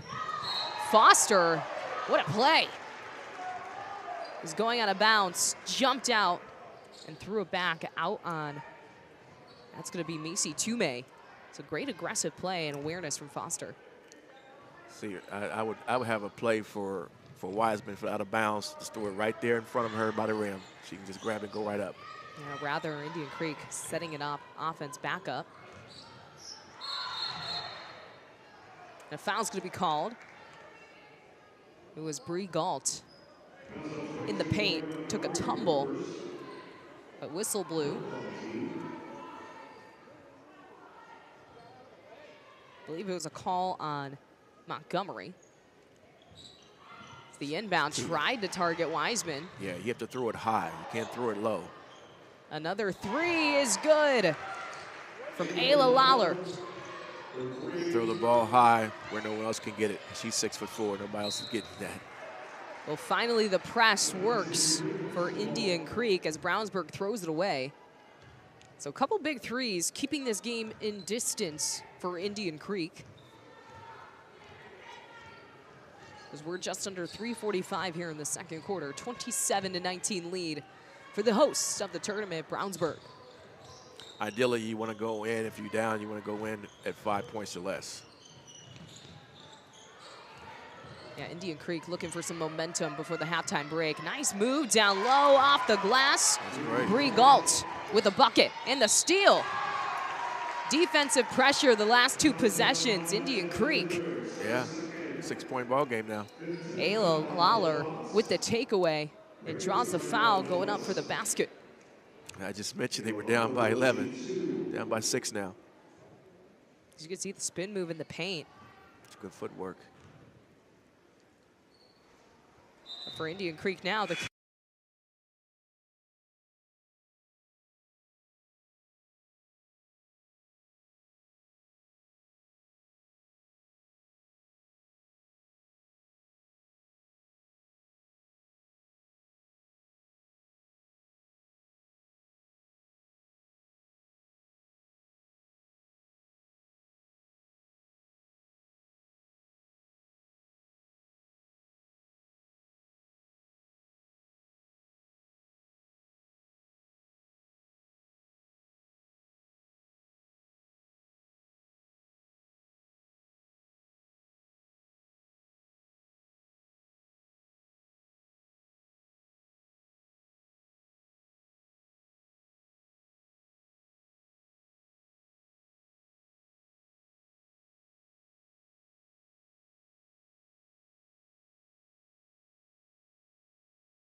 That lets me know that she's going to be great at the next level.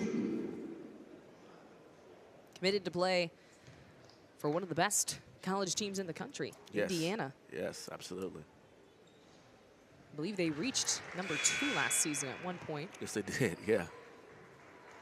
Definitely one of the top in the Big Ten as well. Timeout, full timeout by Indian Creek. Yeah, Indian Creek got this game within 6 as we have 3 minutes to go here in the second on the ISC Sports Network. If the time comes, be ready. Learn CPR and join the nation of lifesavers. Nearly 3 out of 4 cardiac arrests that don't happen in hospitals happen in homes. CPR saved my life. I've teamed up with the American Heart Association as the national ambassador to help create a nation of lifesavers, turning bystanders into lifesavers through CPR education and access to AEDs. Join me to ensure everyone has the chance to live longer, healthier lives. Visit heart.org/nation. Have you been injured at work? Visit your work injury lawyers at indianaworkers.com. We help injured workers. For a free consultation, go to indianaworkers.com, a division of Galitko and Daly. We go to work when you can't. Now for more than 30 years, the Indy Card Exchange has been your trusted source for buying and selling trading cards of all kinds, and they are refining the game of professional grading with consultation services to save you time and money. Go to indycardexchange.com for more information and to see how you can make money off your collection. Well, we have got ourselves a game here just shy of halftime here at Brownsburg High School for the Sneakers for Santa event.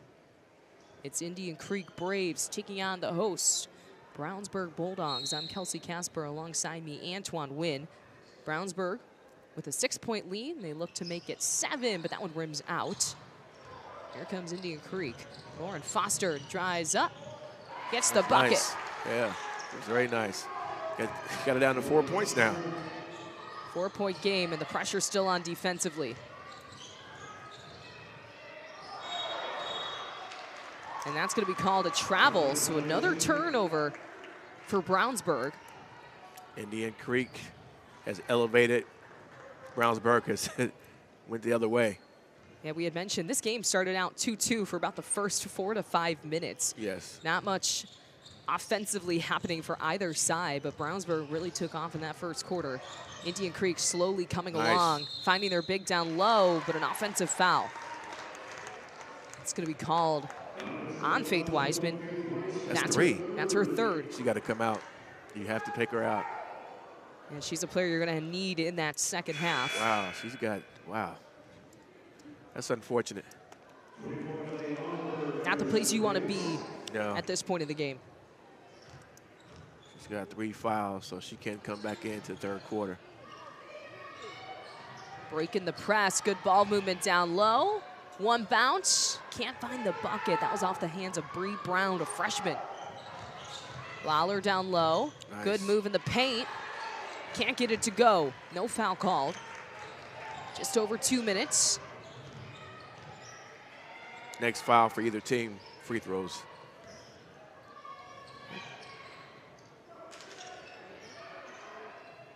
Good ball movement moving around the perimeter. That's gonna be Siona Bradley making the move, draws the foul, the junior for Brownsburg. Coach Ferris of Indian Creek, he's very, very intense. Ferris in his 7th season leading this program. A program that's continuously gotten better every single year he's been at the helm of it. Yes. Like we had mentioned earlier, they're playing some big schools. They're a 3A team coming out, competing with some big schools. If you look at their schedule, they've already faced Center Grove. Took them to overtime this season. Wow, and that's a former mixed school. Faced Franklin Central, lost to them.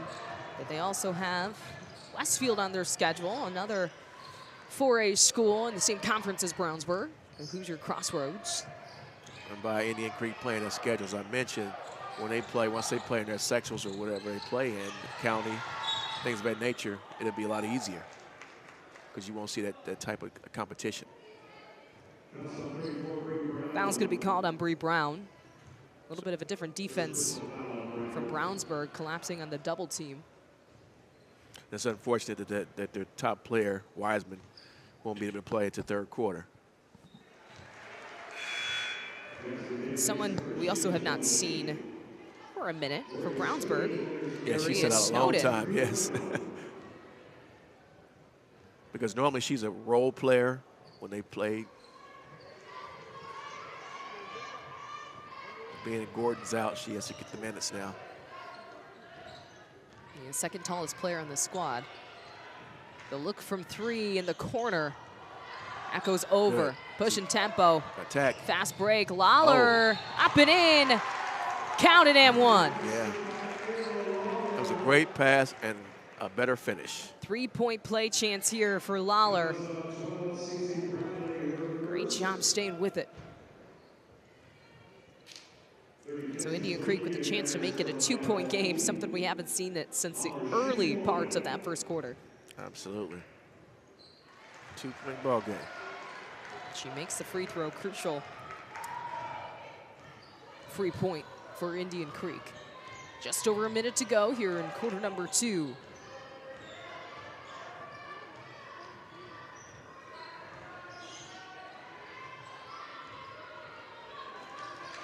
We saw plenty of lengthy possessions from Brownsburg early in this game. Good pass down low, little jumper rolls out, Snout in there, gets the foul. That's what size will do for you. That offensive rebound, just land it right in her hands. There's not many people on Indian Creek that can match up to the height of Snowden. See how she kept the ball high. She never brought the ball down and made herself small. She kept herself big. And that's what you want from your bigs. Both teams have to do better at the free throw line, to say the least. That's definitely going to come into factor, especially in the second half, as the deficit narrows here. Snowden makes the second.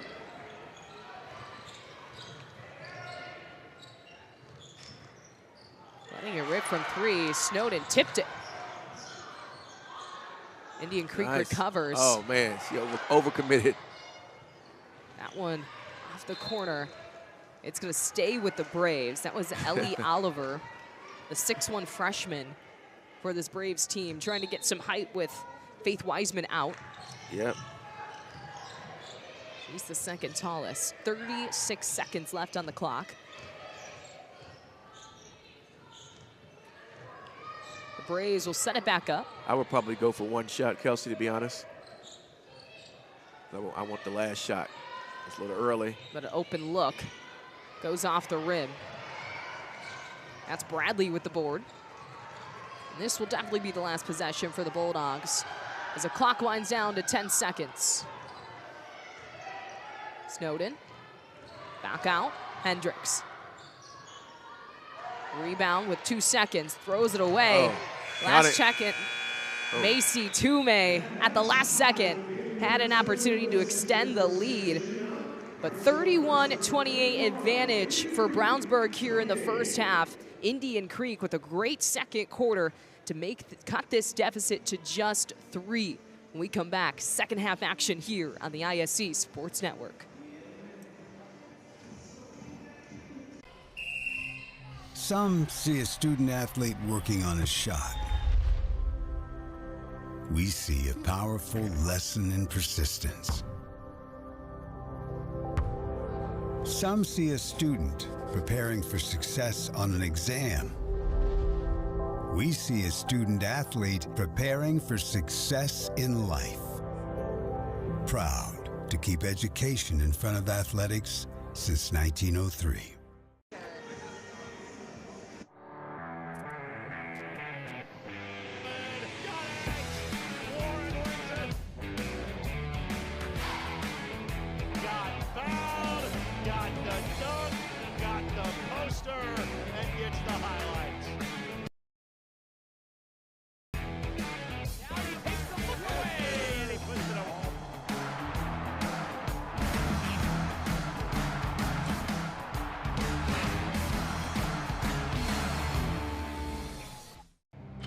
Some see a student athlete working hard in the weight room.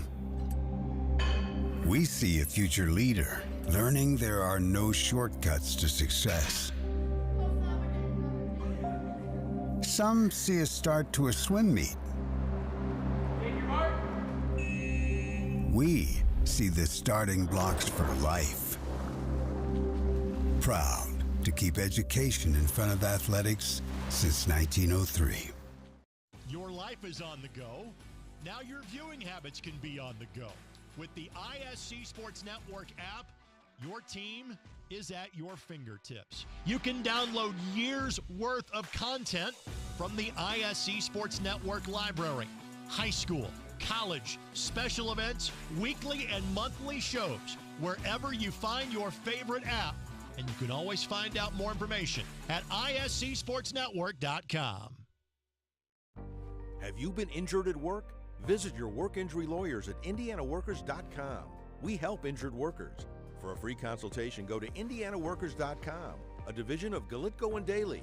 We go to work when you can't. At Brownsburg High School for Game 2 of the afternoon for the Sneakers for Santa tournament. It's Brownsburg Bulldogs with the 31-28 lead over Indian Creek. I'm Kelsey Casper alongside Antoine Wynn. And Antoine, as we take a look at this first half, it was all Brownsburg in that first quarter, their offense taking off, but Indian Creek really got a hold of it, especially in that second quarter. Yeah, as you can see, some highlights from Indian Creek. You saw Wiseman, the stud that they have for Indian Creek. She's currently in foul trouble right now, but I like where Indian Creek is at right now. They're taking it to Brownsburg, and they're going to be, like I said, they're going to be greater later because of the schedule they're playing. But right now, their stud in Wiseman, she's in foul trouble right now. And especially one of the biggest differences in that second quarter was the defensive pressure and energy that the Braves brought. They had a different type of energy. You know, they were kind of slow at first, but they started getting after it. Whatever the coach, I don't know what the coach said to them. Whatever he said, it worked. And again, if they bring out that same intensity, they can pretty well win this basketball game. Yeah, Indian Creek coming back from an 11-point deficit in that first half to cut the deficit to 3. Like you mentioned, Faith Wiseman in foul trouble for Indian Creek, but also Brownsburg without their best player, junior Avery Gordon. She averages 26.5 points per game. She is in a boot on the sidelines, not participating in today's game. Well, we still got about 6.5 more minutes of halftime, but when we come back, second half action here at Brownsburg High School on the ISC Sports Network.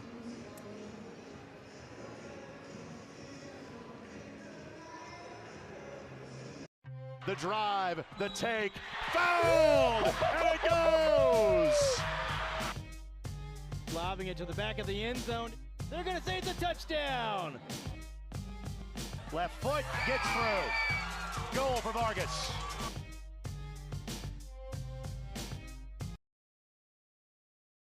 Hamilton will score.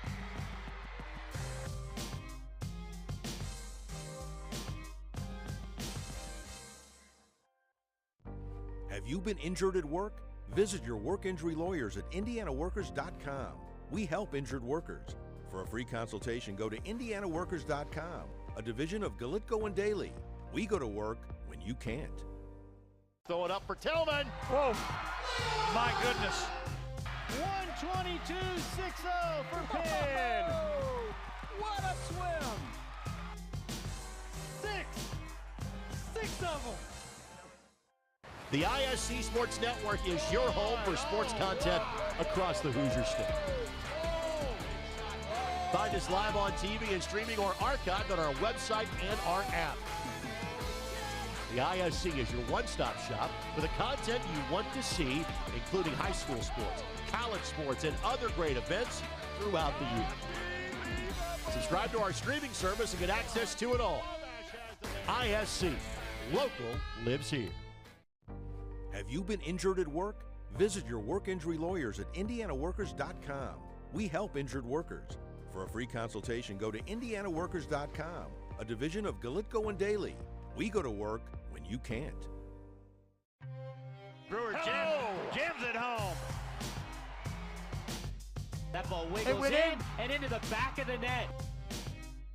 A little fireworks in the first half. Throw it up for Tillman. Whoa, my goodness. 122.60 for Penn. What a swim. Six of them. Ball here.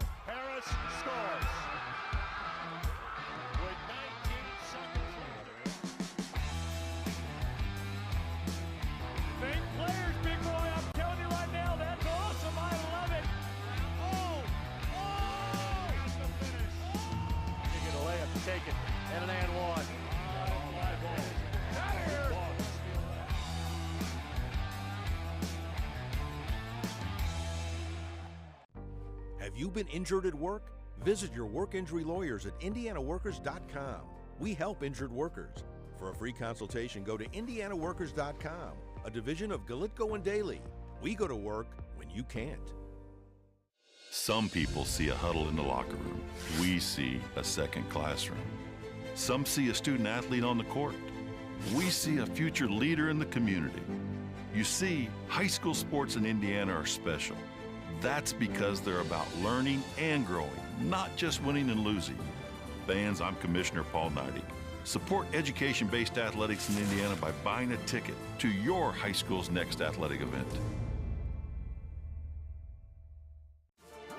Oh, baby! That got me awake! The worm has turned in Logansport. Look at that play. The lob underneath, and if you don't get any picture perfect more than that. That young man will be glad that our cameras were here for tonight's contest.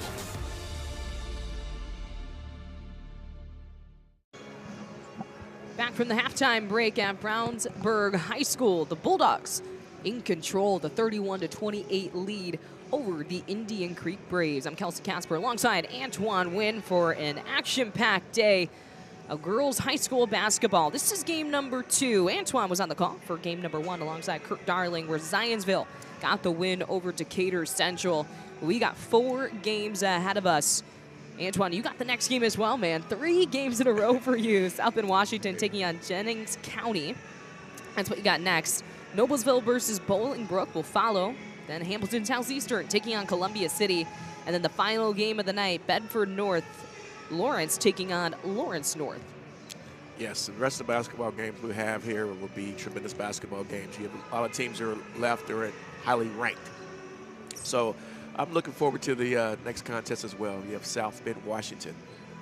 They won the state championship, I think, maybe 2 years ago. They probably would have won last year, but the coach's daughter, I think she tore her ACL or something of that nature. But they're always at the top of the chain. Well, definitely a good matchup coming up. You'll be on the call alongside Andrew Smith. But the final minute of halftime rolling down, and we have a fantastic matchup here. What started out as a slow offensive moving game, 2-2. That was a score for about 4 straight minutes in this game. But Brownsburg took control offensively. We saw great ball movement. Their offense looking smooth, taking the advantage in the first quarter. But don't count the Braves out. Indian Creek came together and put together a great second quarter. And doing it a lot without their main player, Faith Wiseman, with 3 fouls for the senior in the first half. So the second half, Indian Creek, they have to protect their best player in Wiseman. So the coach needs to move her around, maybe go to a zone or something of that things of that nature to try to save her, because she has 3 fouls. And in order for them to win this contest, she has to be available for them to win this basketball game.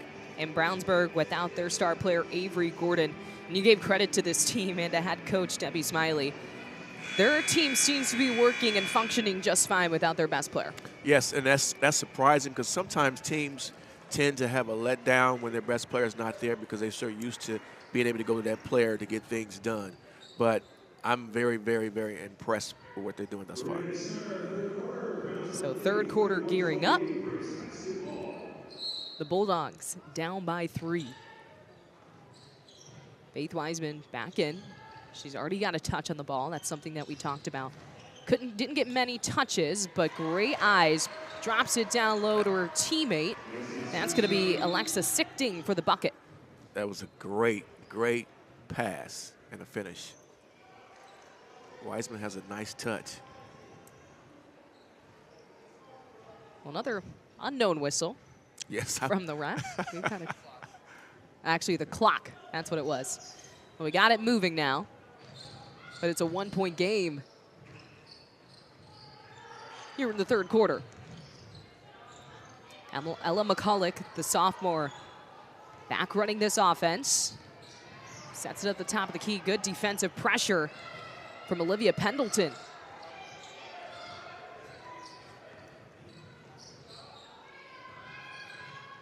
There's Snowden down low, taking the place of Avery Gordon today. Yeah, Snowden, she's tough. Cutting right through the middle of the paint, trying to get it to Snowden. She recovers. Open look from 3, short. Snowden puts it in. Yeah, Snowden has a nose for the basketball. On cleanup duty down low. As I stated first half, you have to get Wiseman involved. Thought about the 3, bounce pass, Wiseman, spin move. Tried to get the pass, but taken away by Emma Hendricks. I like to see Wiseman go up with that shot.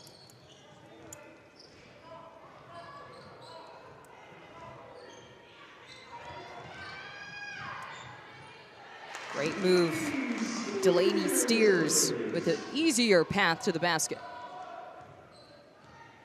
So a 5-point lead for Brownsburg. As you can see, they're loading up on Wiseman. As soon as she steps near the paint, Yes. double teamed. Oh, nice. Nice move. Wow. Little strong going up, but she's fouled. Yeah, she's silky smooth.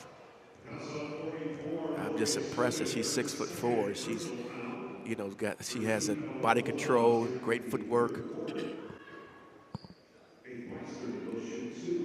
Foul's going to be called on senior Snowden. So free throws were also a big issue in the first half, as that's now the 3rd missed free throw for Wiseman in this game. But too many missed opportunities. It could be a much closer game, possibly a lead for Indian Creek if you knock those down. Absolutely. And I can see Wiseman at the next level. She'll probably play at the next level, probably maybe the 3. You know, right now at this level, she's playing the 5. Yep. Taking her way to the basket, Emma Hendricks. And she can't be aggressive. Normally, she would have probably came over and tried to block that. But being she has 3 fouls, she has to be very, very careful. Emma Hendricks with 4 points in this game. Leading the scoring. 3 points. Got it. That was nice. The shot from Olivia Pendleton. And that shot happened in the flow of the offense. Delaney steers, breaking the press. Sets it back up to Hendricks. Goes up with it, and the foul. Macy Toomey.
Second team foul of this quarter for Brownsburg. Faith Wiseman back in for Indian Creek after a short stint out. She's still at 3 fouls, but up to 8 points in this game. I like how Brownsburg is managing Snowden's minutes right now. Brownsburg forces another turnover. If they score here, if I'm Indian Creek's coach, I'm getting a timeout to get my team refocused. Yeah, good stretch here from the Bulldogs. Wow, nice play by Wiseman. Bad pass. Indian Creek recovers. Shot from Foster off the rim.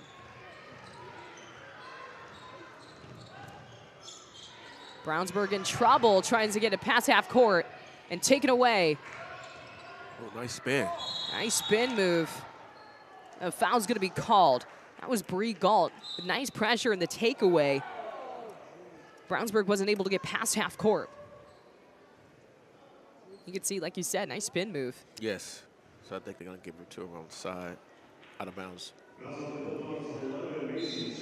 timeout. Well, the foul's going to be called on Macy Toomey, but like you said, Indian Creek calling that timeout, trying to talk things over as Brownsburg takes a 7-point lead here in the third. Have you been injured at work? Visit your work injury lawyers at indianaworkers.com. We help injured workers. For a free consultation, go to indianaworkers.com, a division of Galitko and Daly. We go to work when you can't. 3, 2, 1. Has the first dunk in the building from Arinjoya. Waits, Waddell finishes and lays it in. There is right now the play of the game. Better finish. Good. We might see that on plays of the week. Great feed. The finish. Spin, win, 3. Bury it in the lane. No, God, yes. Whoa, what a play. Flying in. Good stretch of basketball from Brownsburg. They have the 7-point lead, force the Indian Creek timeout, but the Braves are going to inbound it under their basket. Oh, man. They find Wiseman right down low. Hands in the face, and she still gets the basket. Great play from the IU commit. Indian Creek bringing that press back here in the second half, putting a ton of pressure. And Macy Toomey adds 3 to her total. Those kind of shots hurt. Macy Toomey leading all scorers in this game with 14 points.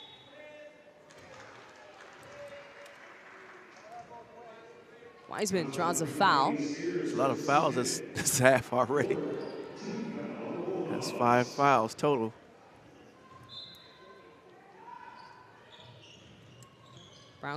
Indian Creek 1 away from 2 shots at the free throw line. Good Nice pass down low. That's how you utilize Wiseman. That's right. You use a Wiseman like that, she'll be happy and she'll work harder for you. Being aggressive is Reese Tunnel. Yeah, she's overly aggressive there. Reaching in, gets called for the foul. But Brownsburg breaking the press early on that possession. That's something they struggled with, especially late in the second quarter, was just getting it past half court. As you can see here, good defensive pressure. Wiseman stands tall. Man, Wiseman, I'm telling you. Steers wasn't able to get the bucket. Brownsburg recovers. She makes you change your shot or she's going to block it. She averages over 4 blocks a game. Wow. Should be careful. Yep. Down low. Here comes Indian Creek. Tunnel was the one who came up with it. Wiseman tries to get it past half court, finally does. The pressure's on. Layup. Open down low off the rib. An opportunity from Jasmine Day to get her first bucket of the game, the junior guard. Yeah. I think right now I will give Wiseman a break for about 1 minute. And have a conversation with her because you're going to need her down the stretch. 2:48 to go in the third. 5-point game.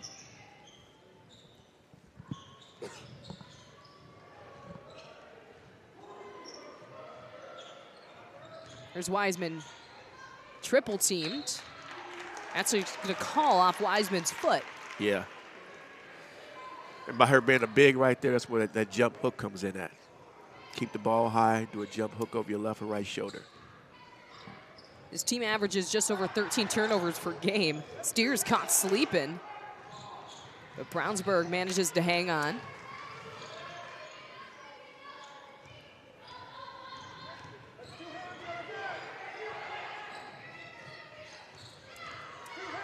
Double teamed at the top of the key. Takeaway from Indian Creek. Thrown ahead, but thrown away. Indian Creek is scrappy. Most definitely. So back and forth, like you mentioned, scrappy play. Yeah, they're gonna be, man, I can see this team win a state championship. We mentioned earlier, this Indian Creek team finished 27-2 last season. A perfect 10-0 in conference play. A bad pass. McCulloch's there. Great pass down low. Good call. It's good Hendricks that can't convert, but overly aggressive. went over the top of Wiseman. And Wiseman's going to head to the free throw line. You see that was Macy Toomey trying to go over Wiseman. Not a wise idea. No, it's not. You like that one? Yeah. Yeah, you have to make an executive decision when you do things like that. Wiseman can't buy a bucket. Both teams are not shooting the free throw very well today.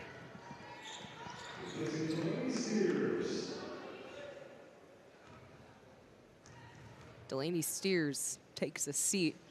Another free throw off the rim. You could see the frustration on Faith Wiseman's face. Pretty uncharacteristic from the senior. But she takes it away. Good read. I'm going all the way. Straight through, up. Doesn't get it to go. No foul call. But offensive board. Left alone from three. She'll knock it down. Lawler with her third three of the game. 3-point ball game. Man, they are so scrappy. They have their hands on everything. Another takeaway. Down low. No. Man. Not again on the second chance. But they're so scrappy. Open looks don't go for Indian Creek. But plenty of takeaways. Great defensive energy from the Braves. As we wind down to the final minute here in the third quarter, you see it again. Brownsburg just struggling to get it past half court. But Hendricks open down low. Thought that was going to be a block. But yes, must be somebody there. Foster getting called. Let's see the replay here.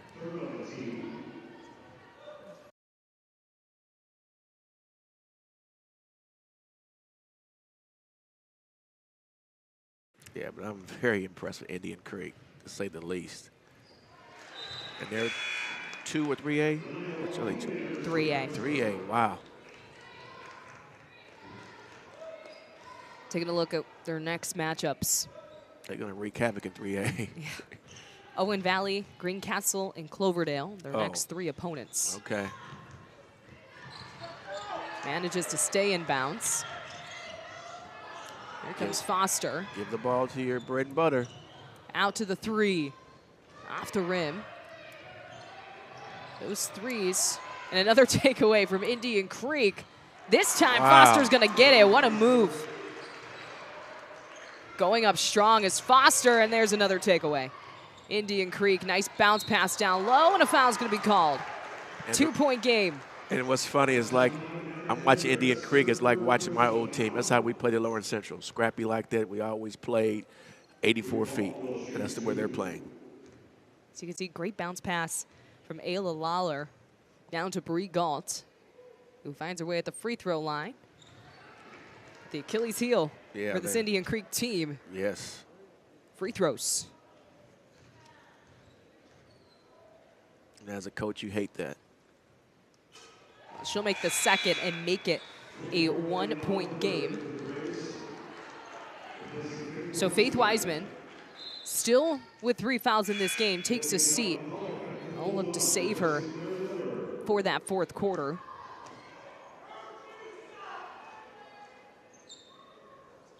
You can see Brownsburg trying to set up a play here to break this press. Yes. They haven't been able to set anything up lately. Here comes Lawler.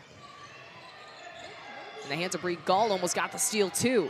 This is a team that averages 16 steals a game. Oh, she was open and didn't know it. Wanke didn't know she had no defender behind her. Yes. Close. Quick shot off the back of the rim. That was Toomey. And that is going to be it for the third quarter. But scrappy play from Indian Creek, and they're behind just one to the hosts in Brownsburg. We'll take a break. When we come back, fourth quarter action on the ISC Sports Network. If the time comes, be ready. Learn CPR and join the nation of lifesavers. Nearly 3 out of 4 cardiac arrests that don't happen in hospitals happen in homes. CPR saved my life. I've teamed up with the American Heart Association as the national ambassador to help create a nation of lifesavers, turning bystanders into lifesavers through CPR education and access to AEDs. Join me to ensure everyone has the chance to live longer, healthier lives. Visit heart.org/nation. Have you been injured at work? Visit your work injury lawyers at indianaworkers.com. We help injured workers. For a free consultation, go to indianaworkers.com, a division of Galitko and Daly. We go to work when you can't. We have a 1-point game here as we enter the fourth and final quarter. But what a scrappy set of minutes from this last third quarter. Indian Creek really taking the advantage here, but Brownsburg staying in it. As you can see some of the highlights from the last quarter. Couple crucial threes from Indian Creek as well help them stay in it. And a good couple of minutes from their big Faith Wiseman. But we talked about it. Yes. Big turnovers, especially at the half court. Brownsburg just hasn't been able to beat this scrappy defense from Indian Creek. And tremendous job by Wiseman not to get that fourth foul. Now she can probably play a little more looser now. It's the fourth quarter. Wiseman took a seat for about the last minute of the third quarter, but she is back in. Yes, I mentioned that. She's up to 12 points in this game. Macy Toomey leads all scorers with 14. And Wiseman's averaging 21 a game? Yep, 21 a game. All right. So the Braves need a big fourth quarter out of her if they want to take down their 4A opponent in Brownsburg. So here's Snowden, who dishes it out to Hendricks. Eating up some clock on this possession and letting it rip. Al McCulloch knocks down a big three. The first thing I noticed about Indian Creek, the intensity wasn't there for that possession. They just kind of followed them around. They didn't take the space away. Yeah, Brownsburg able to have some good ball movement on that possession. Yeah, they did not make them uncomfortable. That's something they've been doing very well of as of late. Good shot by Lawler, just a little too strong. Snowden, offensive foul. We saw the push.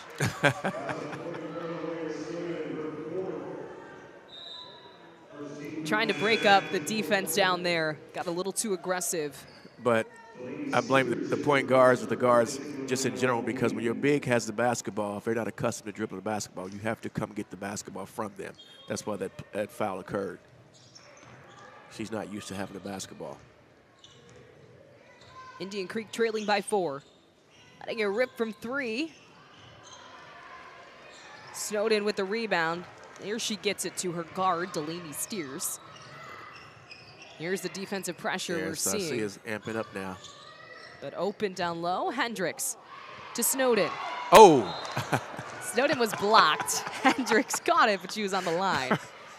Tried to have some quick feet there. Yeah, the ref caught that. We saw a play earlier. Great play by Lauren Foster. She drove out of bounds, threw it back off of a Bulldog. But Brownsburg couldn't get that one. Little mid-range jumper. Rebound from Hendricks. Pushing pace, Bulldogs. You have to stop the ball. Pulls up, knocks it down. Macy Toomey. She's up to 16. It's like every time they get close. Second chance opportunity. Forrest puts it in. 4-point ball game. They can't keep on trading baskets. Good defense. Great defense from Wiseman. Delaney Steers So now, trying to bring it in. So now reward Wiseman. The three-point attempt is good. Lauren Foster. 1-point ball game. 1-point game, and a timeout's going to be called by Brownsburg. Indian Creek not going anywhere. As some big-time threes keep them in this game. Lauren Foster with the last 5 points. That was a good timeout, too. Hey there, I'm Jake Query. And I'm Derek Schultz. Derek, do you know what we do not have in common with Ted Lasso? What's that? We've made it beyond 3 seasons. Oh, we're going to make it like 30, 40, 50 seasons. As long as your heart holds out, that is. Query and Schultz every Tuesday night. You can watch it right here on the ISC Sports Network, on our YouTube channel, Facebook, Twitter, Twitch, X, podcast, whatever it is. Just call it whatever you want. Twitter doesn't exist. Just make sure Tuesday nights, Query and Schultz, 7:30, all season long right here on the ISC Sports Network. We outlasted Twitter. We did. In addition to learning hands-only CPR, the American Heart Association encourages schools, businesses, and other organizations to have a cardiac emergency response plan. Free templates and resources are available for the American Heart Association. Simply scan the QR code now that you see on your screen. Well, Brownsburg Bulldogs forced to take a timeout. You said it was a good one because Indian Creek right on their tail here. They've had 5 quick points in the last 30 seconds, courtesy of Lauren Foster, to get them back into this game. Yeah, Brownsburg has to pick the intensity up because right now, Indian Creek, they're coming. They're coming with intensity. So as Brownsburg, you have to match Indian Creek's intensity if you want to stay in this ball game and keep the lead. Scrappy play from the Braves has been the key, forcing turnovers left and right. Yeah, I love it. They're very scrappy. I love teams like that. And you said it, making Brownsburg simply uncomfortable. Absolutely. That's been the key for them. Wiseman still on the floor for Indian Creek. 3 fouls. She had 3 in the first half. She's been able to keep it clean so far through the third and early goings of the fourth. Snowden was calling for it. She was wide open. Yes, she gets the bucket. She was calling for it. Left her alone, looking, jumping up and down. She wanted it. And she gets it. Does a great job with it. Yes, if you're going to leave her alone, you have to leave her alone about the 15-foot mark, not around the basket. That's where her strength is at. Good rebound from Wiseman. Corrals it in. 5 minutes to go here in the fourth quarter. Bree Galt at the top of the key. She leads this team with 4.4 steals per game. I'm sure she's surpassed that in this one. Another 3, lets it rip. We have a tied ball game. Big time bucket. Tied at 51. That was, I believe, Jasmine Day. In trouble down low. Great move. That was great. Macy Toomey being patient. Puts Brownsburg back on top. Forrest, mid-range jumper, quick response. Long. How long? Not long. Tie game and a takeaway down low. And man. Almost had the lead. They'll put it back up. This time they get it. They have the lead. That was Ayla Lawler who banked it in. And for the first time in this game, Indian Creek is up. Yes. See how they're making them uncomfortable? Forcing them to take shots like this, but they can knock it down. Emma Hendricks. That was a nice shot. From distance. Lauren Foster's been great in this fourth quarter for Indian Creek.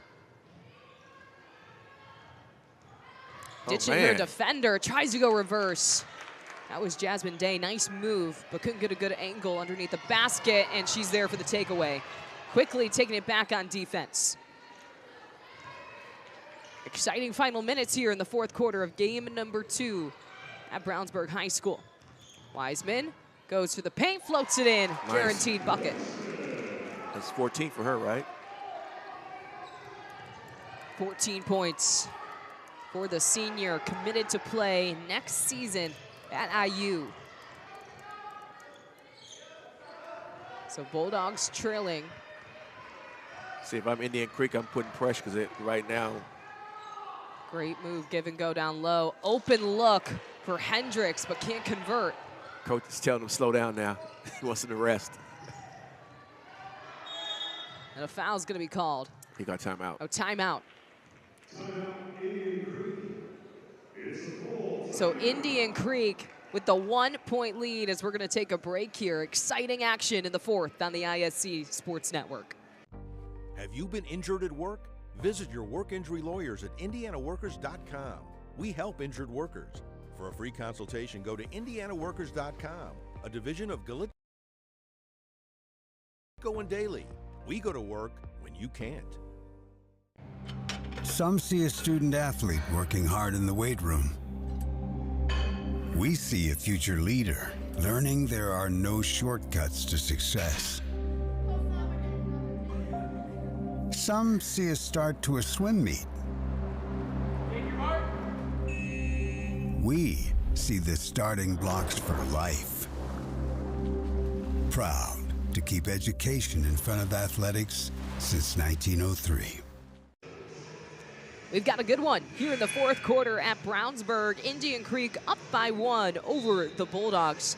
Kelsey Casper alongside Antoine Wynn. And Antoine, we're just talking about it. Indian Creek leading for the first time in this fourth quarter. What do they need to do in these final minutes to secure the win? Indian Creek, they have to keep the intensity going and they have to push the basketball. I would like to see Wiseman run from rim to rim, straight down the middle, rim to rim. And I would like for her teammates to get her involved and look for her. With this pace, this pace favors Indian Creek. Lauren Foster averaging 16 points per game. Currently with 13. Majority of them coming in this fourth quarter. But wasting time. Pressure at the top of the key. They have to get the ball down low. Look. Brownsburg showing some identical pressure that we've seen from the Braves.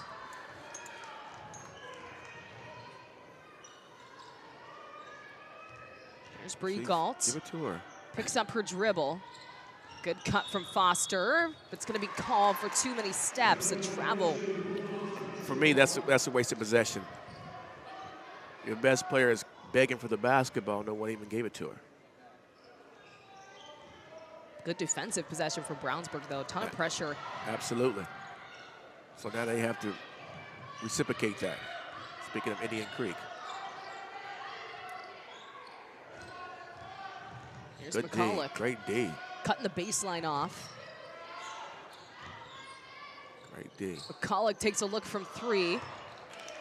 Wiseman's there. So 135 left in the fourth quarter. Braves still have the 1-point lead. We haven't seen a basket in about probably the last minute or so. If I'm the coach for Indian Creek, I may call a timeout. Trying to set something up or put something together. Yeah, I would probably call a timeout. Trouble in the corner. Because they look this. Almost a takeaway. Yes. Lawler in the and a foul's going to be called. It's a good call. Great pressure from Brownsburg. Indian Creek escapes with a foul call. Brownsburg has a timeout. And we'll take a break. 1-point lead, 1:09 to go here in the fourth quarter on the ISC Sports Network. 3, 2, 1.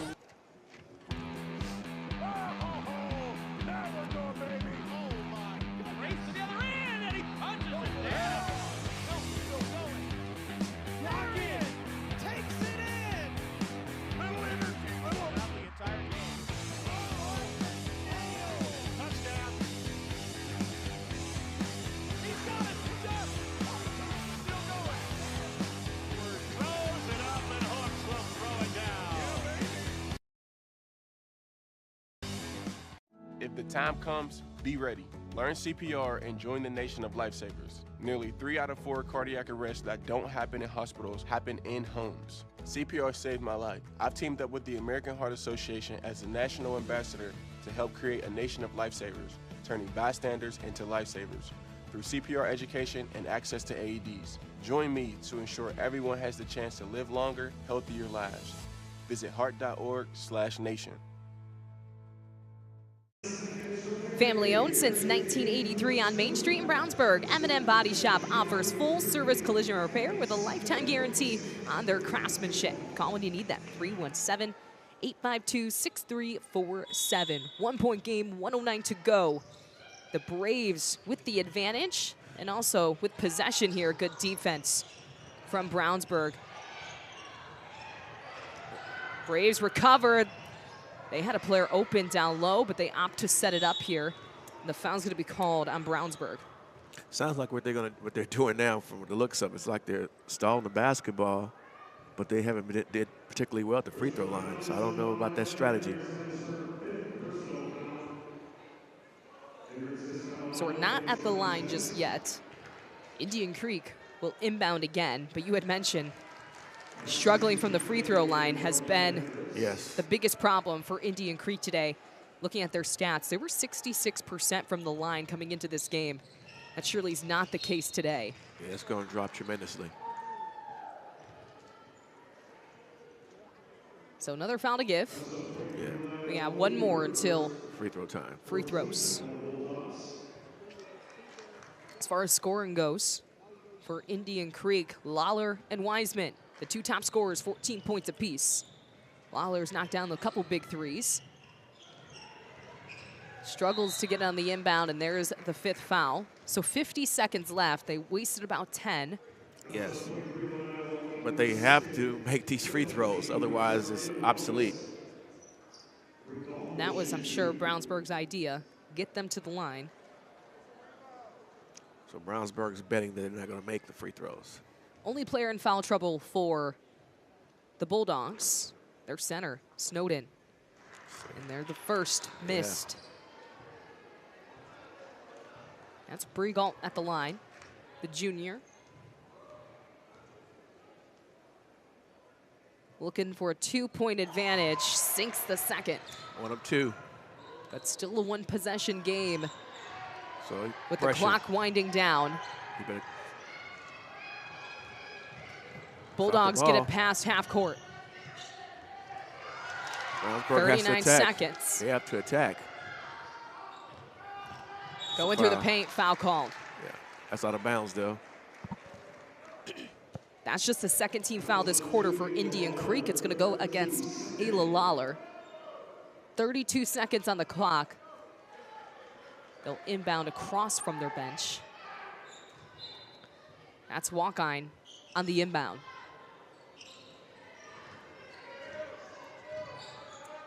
Ella McCullough at the top of the key. Okay, another foul. Lawler's going to foul again. That's her 4th foul. Something else to keep in mind if we do see overtime. A timeout by Brownsburg.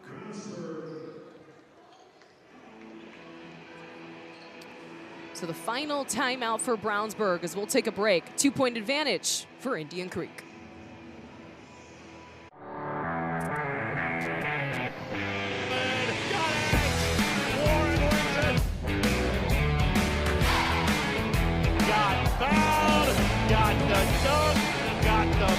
And gets the highlights. Now he takes the look away, and he puts it away.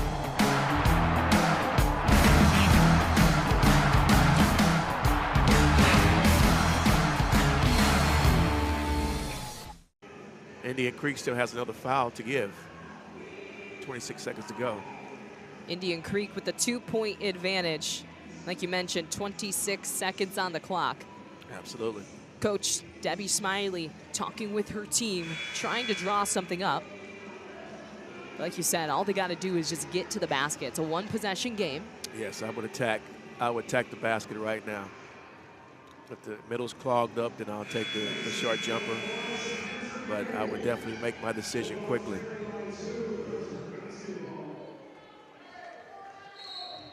Here we go, 26 seconds. Oh, nice. Left her defender, open look. Tie game, Macy Toomey. I said quickly. She went one way, her defender went the other. Almost a turnover. I'm calling a timeout if I'm the coach.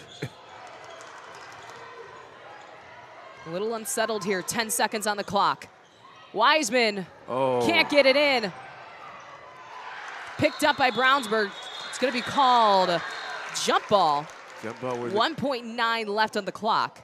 Whose ball is it? Oh, he called a foul. Oh, it was a foul, okay. I feel like one official. One did, yeah. So, look like it's going to be overtime. Call. Oh, man. The foul's going to be called on Indian Creek. Yes. 58-58. Wow. Brownsburg, a last-second shot. Indian Creek just can't foul. And this one's going to be heading into overtime. Brownsburg with the last-second bucket ties this game up at 58 apiece. 4 minutes added on to the clock when we get back. Bonus basketball here on the ISC Sports Network. Your life is on the go. Now your viewing habits can be on the go. With the ISC Sports Network app, your team is at your fingertips. You can download years' worth of content from the ISC Sports Network library. High school, college, special events, weekly and monthly shows, wherever you find your favorite app. And you can always find out more information at iscsportsnetwork.com.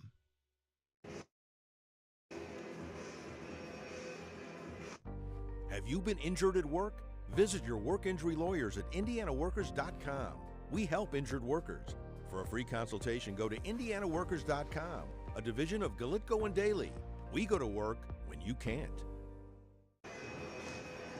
Overtime basketball here at Brownsburg, tied at 58 apiece between the Indian Creek Braves and the Brownsburg Bulldogs. It was an exciting fourth quarter, back and back for most of the way, but it was the Bulldogs who got the last second shot, courtesy of Emma Hendricks down low. But this is some of the highlights from that fourth quarter. What did you see from both these teams in these final minutes? Well, I see the intensity level from both teams being raised right now. But right now, the Indian Creek had a chance to seal the deal. Wiseman missed it right in front of the rim, but it happens. But again, the team that stays aggressive will win this basketball game. 4 minutes added on to the clock here in overtime. It's Wiseman who's going to win the tip. Braves got the ball first. In regulation, Macy Toomey was the lead scorer with 20 points. For the Braves, Faith Wiseman and Ayla Lawler each tallied up 14. And keep in mind, too, any common foul by both teams will be shooting. Two shots. Good to note regarding free throws.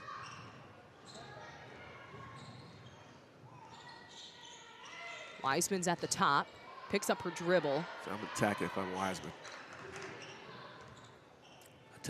Attack. Hands it off. That's the screen for Galt. Lauren Foster.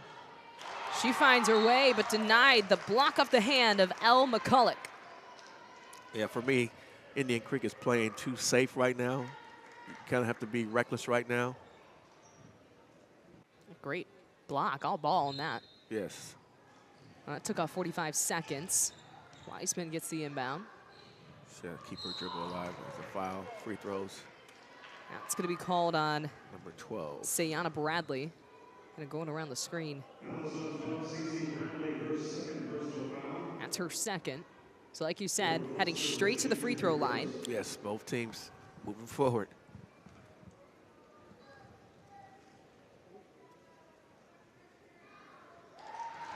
First one good from Foster. This is a team that averages 58.3 points per game. They hit 58 exactly.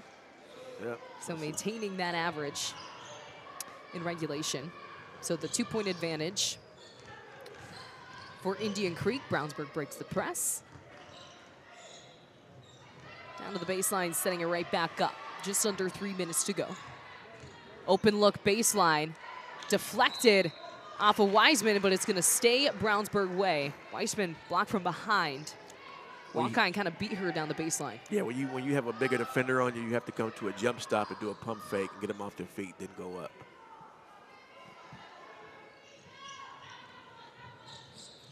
Open on the inbounds.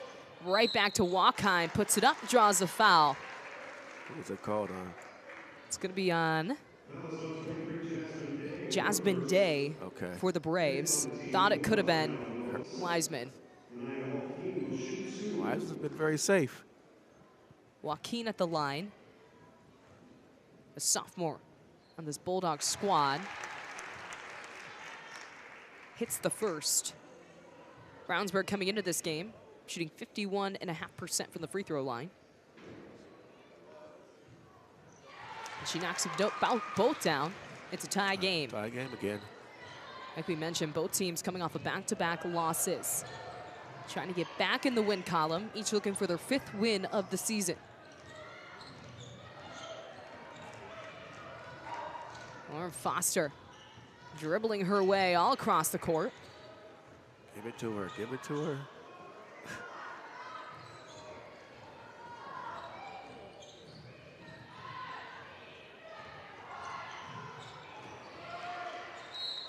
Treble down low. Jump ball. It's going to be a jump ball. It'll head down Brownsburg way, so it ends up being a turnover for Indian Creek. They really didn't get any good looks on that possession. No, the guards have to look up. They were looking down, dribbling the basketball through a lot of traffic. You have to see who's open, see the court. Brownsburg doing a much better job of breaking the press and getting past half court. Letting it rip from 3, in and out from McCulloch. Wiseman with the rebound. Left alone in the corner, thought about the 3, moves some feet. A travel violation on Jasmine Day. So back-to-back turnovers, empty possessions for the Braves here in overtime. Kelsey, I just don't understand when Wiseman has one-on-one somebody behind her, or her teammates don't throw the basketball to her. I just don't get that. With her height and yes, she has high hands, she'll be able to jump up and get it. Yes, absolutely. She has an advantage. Make somebody double and then somebody else to be open. Macy Tume, lead scorer in this game. Hands it off to Bradley, and Walkine's gonna be fouled.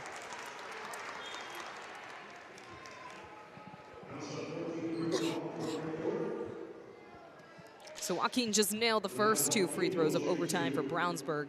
She has the opportunity to take the lead here with 1:28 to go. As you see, this is coming down to a free throw shooting contest. Perfect 3 for 3 on the day for Joaquin from the line. This is turning out to quite possibly could be the best game of the day. Here in game number 2.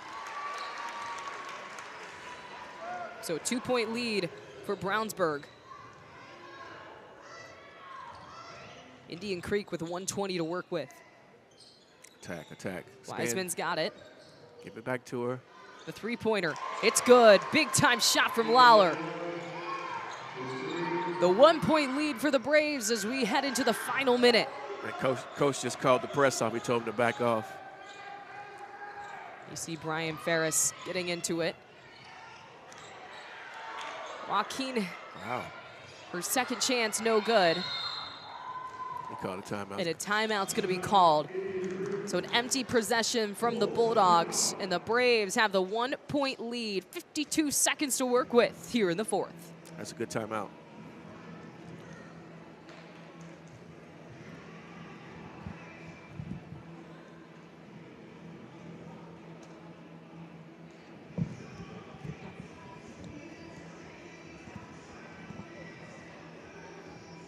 The ISC Sports Network is your home for sports content across the Hoosier State. Find us live on TV and streaming or archived on our website and our app. The ISC is your one-stop shop for the content you want to see, including high school sports, college sports, and other great events throughout the year. Subscribe to our streaming service and get access to it all. ISC, local lives here. Indian Creek with the lead and the ball. You see Brian Ferris, head coach in his 7th season, gathering his team, trying to figure out something to work with in these final 52 seconds in overtime of a thrilling game number 2 here at Brownsburg. I'm hoping that he drew up something that included Miss Wiseman. You have been waiting for her to have an opportunity here. Yes. I mean, because you have a tremendous talent there, and you have to, you know, go through her to get the victory.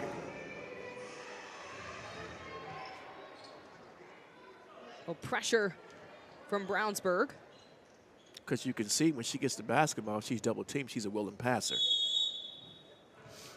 Both teams have seen the press today. Both have their struggles with getting past half court. You see Bree Galt turns it over. Brownsburg ball. Wow. They collapsed immediately.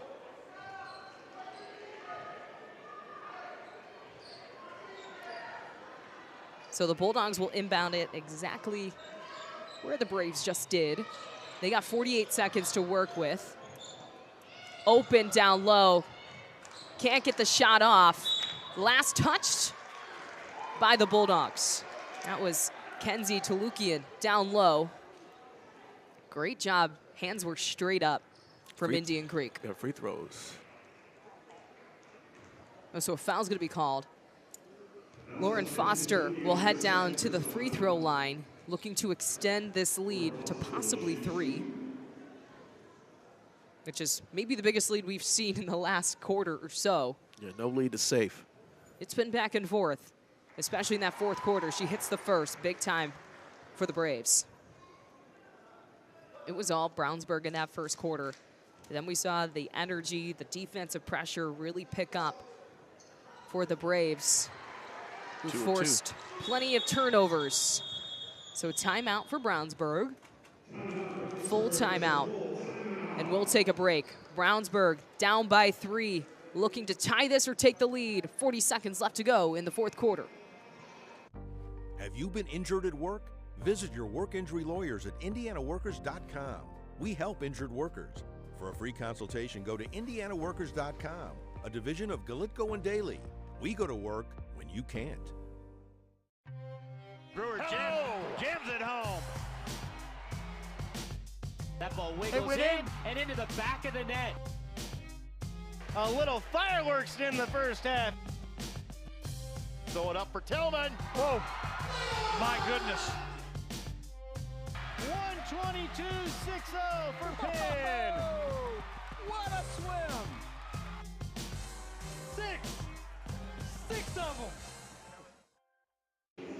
Big upcoming possession for Brownsburg, down by 3, as you see Debbie Smiley, the head coach of this program, trying to will her team to victory here on their home court. The hosts of the Sneakers for Santa tournament. This is game 2 of the afternoon. Kelsey Casper alongside Antoine Wynn. Antoine was on the call for the first game. He saw Zionsville take down Decatur Central. And coming up, we have Andrew Smith along with Antoine. He's got 3 games in a row. South Bend, Washington taking on Jennings County. That's coming up after this one, but they'll have to wait just a little bit extra, as this one's in overtime. 40 seconds to work with. So if I'm Brownsburg, I'm attacking the rim quickly. I'm not wasting a lot of time attacking the rim. McCulloch looked from 3. We've seen her take a few from behind the arc today. Looks like they're going for a 3. Trying to find a shot. Bree Galt defending well around the perimeter. I don't like this. Wasting time and the pass thrown away. Yeah, I didn't like that possession because they were fishing for a 3-pointer instead of just, you know, attacking, coming downhill and putting the pressure on their officials. So bad pass. And Lauren Foster gets the inbound. Yeah. And a foul's going to be called, 11 seconds. So Indian Creek a chance to put this one away using the free throw line. Yes, like I said, the last possession that Brownsburg had, they didn't go through it the proper way. They were looking for a 3-pointer. They were going for the home run. Lauren Foster just made 2 big free throws. She sinks another. 4-point lead. It's a 2-possession game with 11 seconds to go. We talked about this. Indian Creek, a 3A school. Tough, competitive team coming in and almost has sealed the victory against a big 4A school.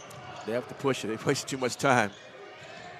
McCulloch lets it rip from 3 off the rim. Wiseman gets the board.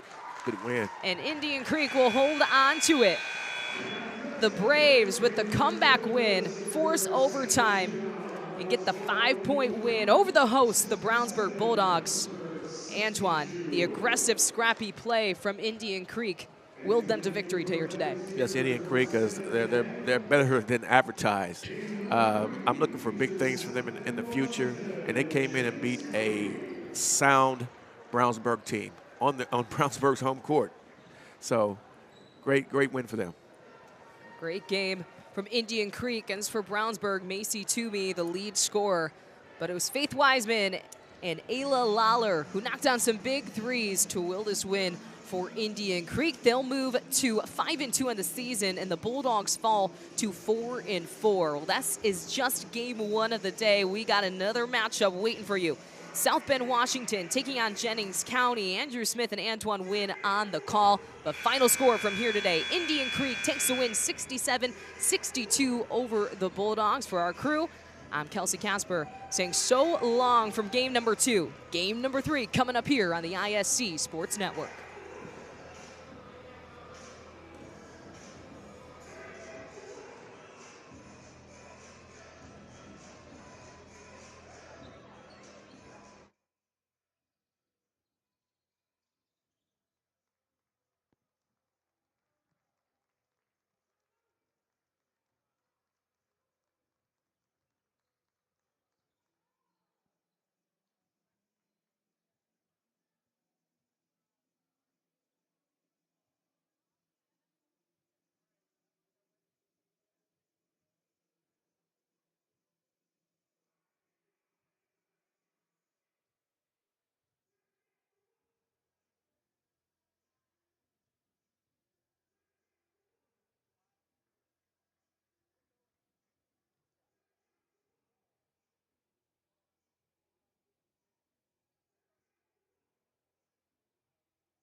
for the third game of the 6-game Sneakers for Santa Shootout. We've got a tremendous game coming up for you as number 9, 6-1 South Bend, Washington takes on Jennings County, which is ranked 15th in the state of Indiana in the IBCA poll. The Panthers are also 6-1. It's a matchup of Panthers this afternoon as one of the top teams in northern Indiana and a program that has become a state powerhouse in Washington faces one of the top up-and-coming programs in southern Indiana in Jennings County. Along with Antoine Wynn, I am Andrew Smith. Glad you've joined us for this afternoon's extravaganza of basketball. Antoine, you've been here all day. This has quickly become one of the most anticipated days on the calendar, and we can see why through the first 2 games, and now a really, really good matchup here in the middle of the day between 2 teams with very contrasting styles and 2 teams that typically don't see a lot of each other, so this should be a really intriguing matchup. Yes, absolutely. You have a lot of great teams here. You still have Bedford North Lawrence playing against Lawrence North, Hamilton Southeastern versus Columbia City, and Noblesville playing a team out of Illinois. This game right here I think will be a good matchup. South Bend, Washington, as you know, 2 years ago they won a state championship. Last year they probably would have won it, but the coach's daughter went down with a knee injury, and that derailed their season. I think they made it to the semi-state, but they're going to be around when the smoke clears. Absolutely, and of course that one loss last year to Lake Central, they ended up avenging earlier this season, one of their big early season victories. Their one loss this year was to Fort Wayne Snyder, and then they turned around and knocked off Lake Central later that day. And since then, the Panthers have ripped off 5 straight wins.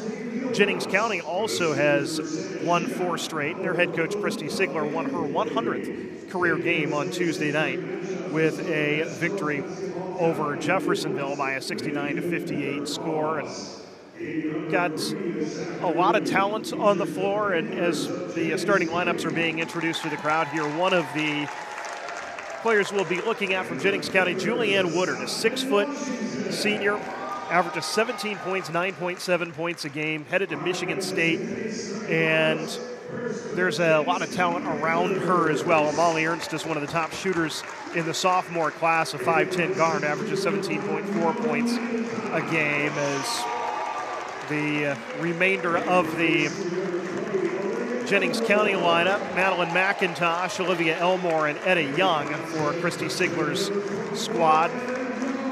As the Panthers being introduced right now, Elmore also averages double figures at 11.7 a contest. And as you've got 3 double-figure scorers, Antoine, I know you've coached, you've got an inside presence, an outside presence. That makes you a really difficult team to defend. Yes, it does. I mean, I like both teams, but South Bend, Washington, they're definitely going to be a problem for a lot of teams because they have a lot of experience and they have a culture that they have built there in South Bend.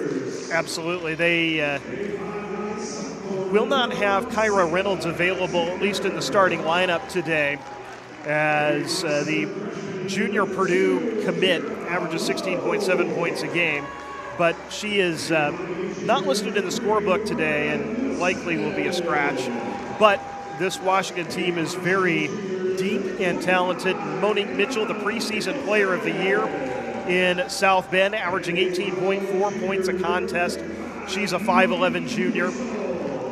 Also, Ayanna Nicholson, the other forward, a 5'10 junior. And then the backcourt, Zaya Alexander, a 5'9 sophomore. Kyra Lowe, a 5'7 freshman.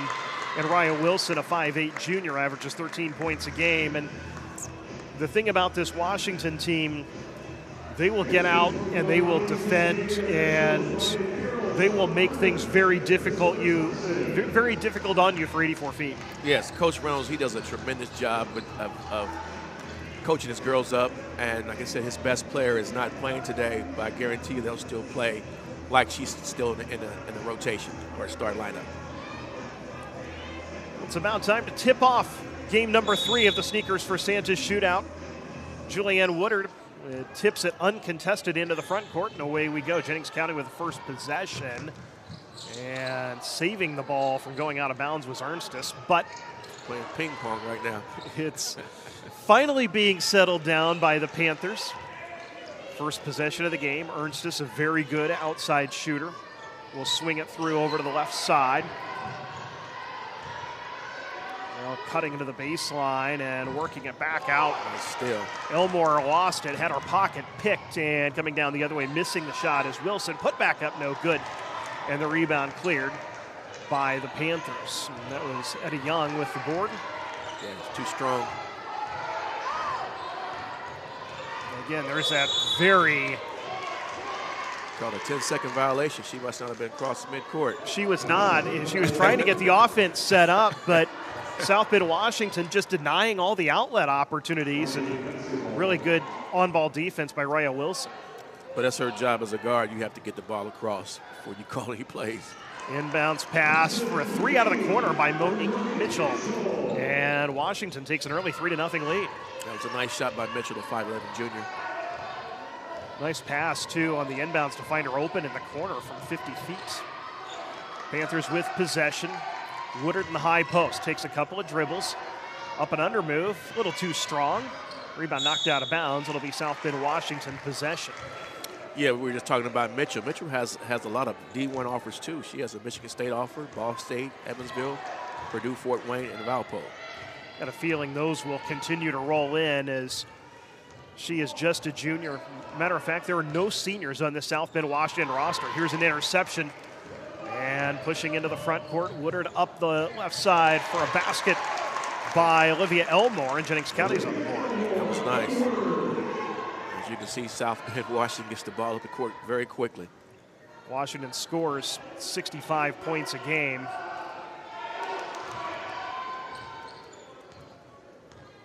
Raya Wilson with it to start the offense. Skip pass into the corner, driving the baseline is low, putting it a little too strong off the glass. Offensive rebound taken by Mitchell. It's knocked out of her hands, but will stay with South Bend Washington. Mitchell is a tremendous rebounder. Very good.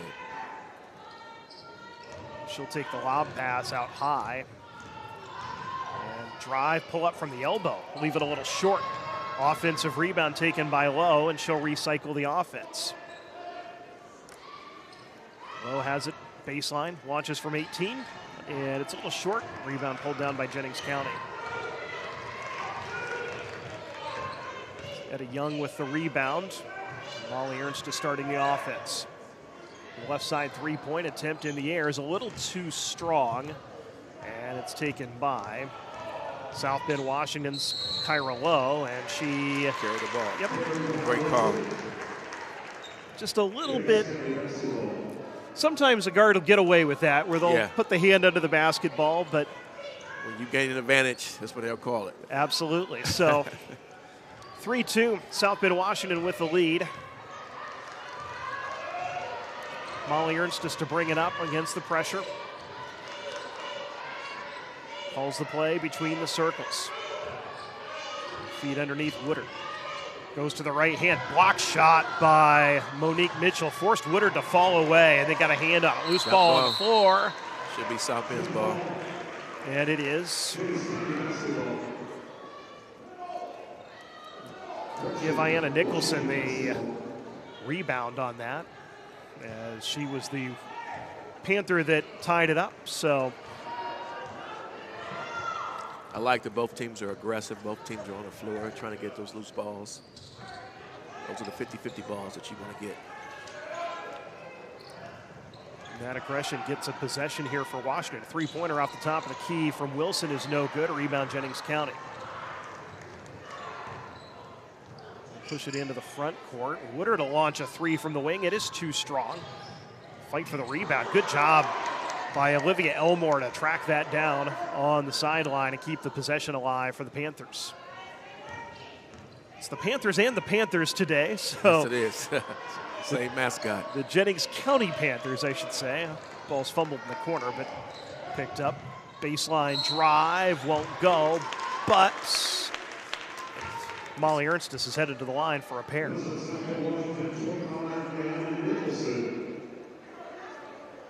The drive, Nicholson wanted to get in and block the shot, but got a little bit of Ernstis. That'll be Nicholson's first foul. Ernstis a 64% free throw shooter on the year so far. Hits the first free throw to tie the game.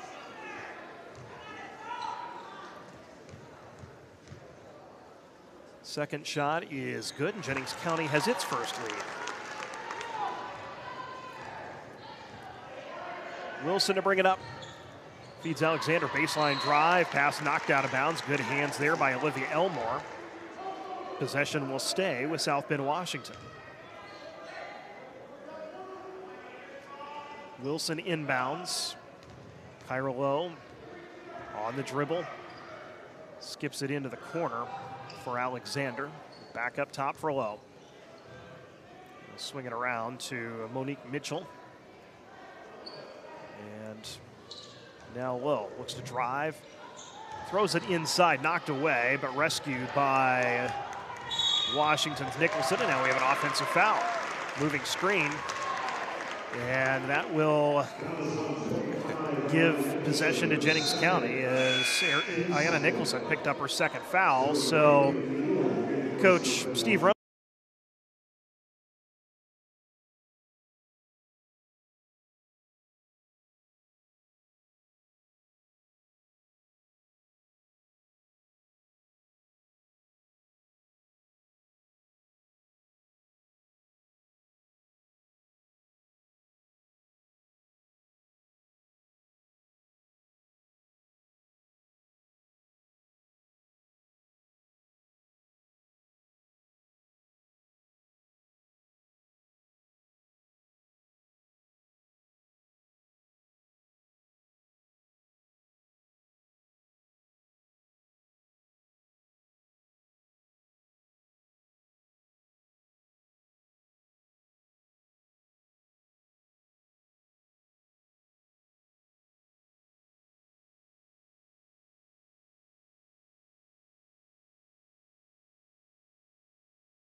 So the third on South Bend, Washington this quarter. And here is Woodard catching in the high post. Spins back to the left, fall away jumper a little too strong.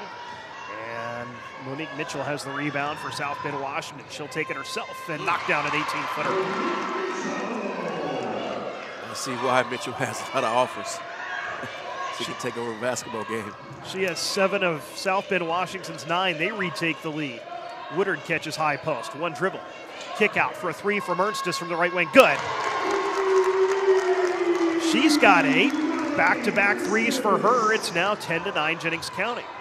It's a spin move. Fall away jumper a little short from Raya Wilson. And Woodard has the rebound. Pushes into the front court. Ernstis with 3 more. Got it again. Yeah, good timeout by South Bend, Washington. Steve Reynolds takes a full timeout. 13-9 Jennings County leads as Molly Ernstis has 11 points, including 3 threes, punctuated by this one to bring about the timeout. If the time comes, be ready. Learn CPR and join the nation of lifesavers. Nearly 3 out of 4 cardiac arrests that don't happen in hospitals happen in homes. CPR saved my life. I've teamed up with the American Heart Association as a national ambassador to help create a nation of lifesavers, turning bystanders into lifesavers through CPR education and access to AEDs. Join me to ensure everyone has the chance to live longer, healthier lives. Visit heart.org/nation. 3, 2, 1. has the first dunk in the building from Orange. Waits, Waddell finishes and lays it in. There is right now the play of the game. Better finish. Good. We might see that on plays of the week. Great feed.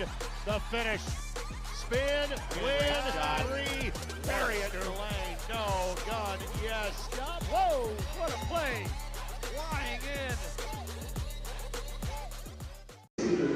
Minute 20 left in the first quarter. Jennings County with a 13-9 lead over South Bend Washington. Molly Ernstus with 3 threes and 11 points for Jennings County's Panthers. Monique Mitchell has 7 of South Bend Washington's 9. And Steve Reynolds takes the timeout after giving up the back-to-back threes just to slow things down. Mitchell with it on the wing. Baseline drive, and they throw it away. Jennings County pushes into the front court. Ernstus likes that right wing. This time she's picked up by Alexander. Work it out high to Elmore. And here's a feed. Woodard, mid-post, faces up, kicks over to the weak side. They get it back to Woodard. She tries to force her way through traffic. Good defense there by Kyra Lowe. Allows great defense, coast to coast. South Bend Washington to get the rebound, but Mitchell a little too strong, and now here comes Jennings County the other way, and Ernstus finishes through traffic. Surprised they didn't make that call. a lot of contact there, but yes. We play on. 15-9, Jennings County with the lead. The Jennings County Panthers have scored 8 straight. South Bend Washington looks like it's going to hold for the last shot of the quarter. Yeah, they should make their move around 8 seconds. And that's what the clock shows as they work it around to the wing. Lowe has it with 4. High post Mitchell with 2. She drives, does not get it off in time, or did she? Yes, she does. No basket. Well, no, he counted. He did count it. Okay, I thought he signaled no, and then he signaled it was a good basket. I believe it was good. Let me see the replay. They are signaling it a good basket. Oh, was it? Looking at the replay, it looks like it was a little late, but it will count. Jennings County with a 15-11 lead after a quarter here at the Sneakers for Santa Shootout. Have you been they don't have the view we have, I guess. See for a free consultation, go to IndianaWorkers.com. A division of Bolingbrook and Daily. We go to work. You can. After a serious injury, surgical attorneys will take your case seriously. Hey there, I'm Jake Query. And I'm Derek Schultz. Derek, you know what we do not have in common with Ted Lasso? What's that? We've made it beyond 3 seasons. Oh, we're going to make it like 30, 40, 50 seasons. As long as your heart holds out, that is. Query and Schultz every Tuesday night. You can watch it right here on the ISC Sports Network, on our YouTube channel, Facebook, Twitter, Twitch, X, podcast, whatever it is. Just call it whatever you want. Just make sure Tuesday nights, Query and Schultz, 7:30, all season long, right here on the ISC Sports Network. We out, man. Here at Brownsburg High School's varsity field house, the Sneakers for Santa Shootout. Jennings County with a 15-11 lead over South Bend Washington. It's been the Molly Ernstus and Monique Mitchell show so far. Ernstus with 3 threes and 11 points for Jennings County. 2 of those came in an 8-0 run that gave Jennings County a 6-point lead. And Monique Mitchell with 9 of South Bend Washington's 11, including a runner at the buzzer that probably shouldn't have counted, but did, and draws Washington within 4. Absolutely. They don't have the view that we have as far as being able to get that's the replay. Well, Washington throws a trap and gets a steal, and Raya Wilson scores her first 2. It's a 1-3-1 for South Bend Washington. They skip it into the corner. Ernstus wants 3. This one's a little too strong. Offensive rebound pulled down by Olivia Elmore. I've been really impressed with her activity so far in this game.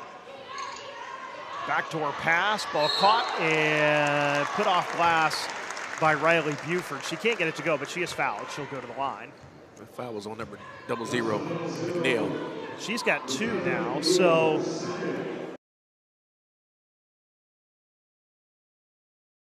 picked up 2 fouls as well as Buford misses the first free throw.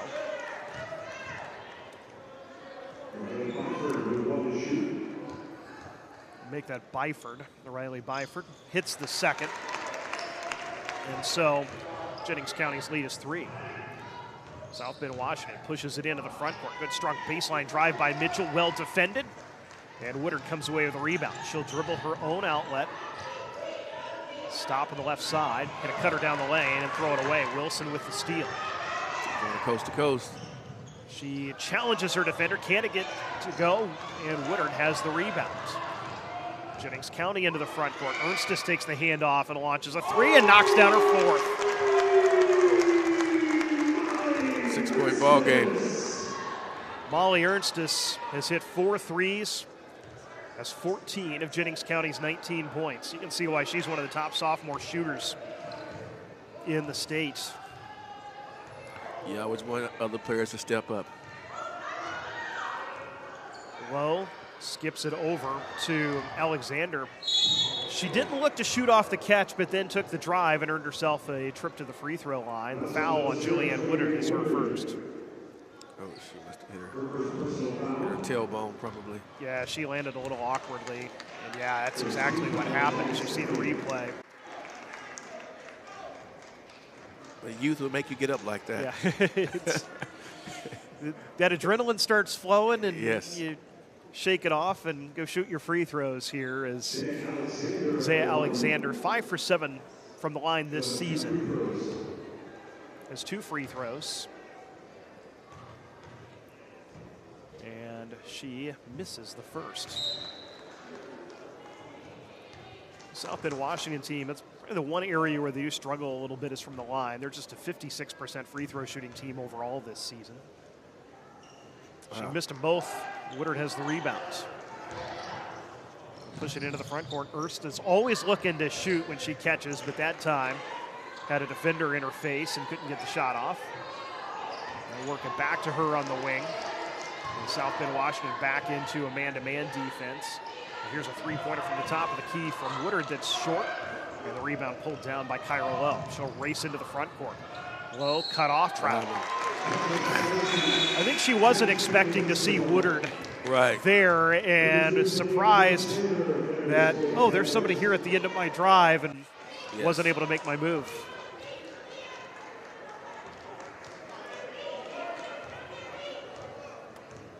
So Jennings County with the basketball and a 6-point lead. And they'll work it inside. Woodard through traffic, off glass and in. Nice catch and finish. That's a nice finish by Woodard. First 2 points for the Michigan State recruit. Coming the other way, high off glass and in. Good end-to-end drive by Raya Wilson. Wilson's played very well for South Bend, Washington the last 2 years. She has 4 points today, averages 13 a game. Jennings County with the basketball. Woodard playing a point forward, setting things up top. Christy Sigler's going to take a timeout. It's a 30, so we'll keep it here and tell you about the American Heart Association. In addition to learning hands-only CPR, the American Heart Association encourages schools, businesses, and other organizations to have a cardiac emergency response plan. Free templates and resources are available from the American Heart Association. Simply scan the QR code now that you see on your screen.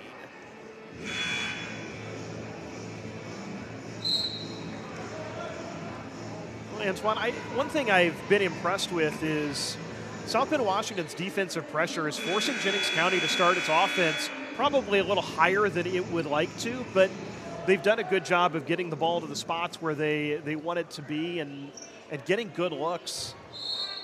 Yeah, if you look at South Bend Washington's team, their makeup is their defense. Their defense is their offense. They play suffocating defense, and they primarily play man, and they get up in you and make you uncomfortable. Here's a three-point attempt from the top. The key is good. And that was great offense, but the rotation was slow for the defense. And Madison McIntosh knocks down the triple.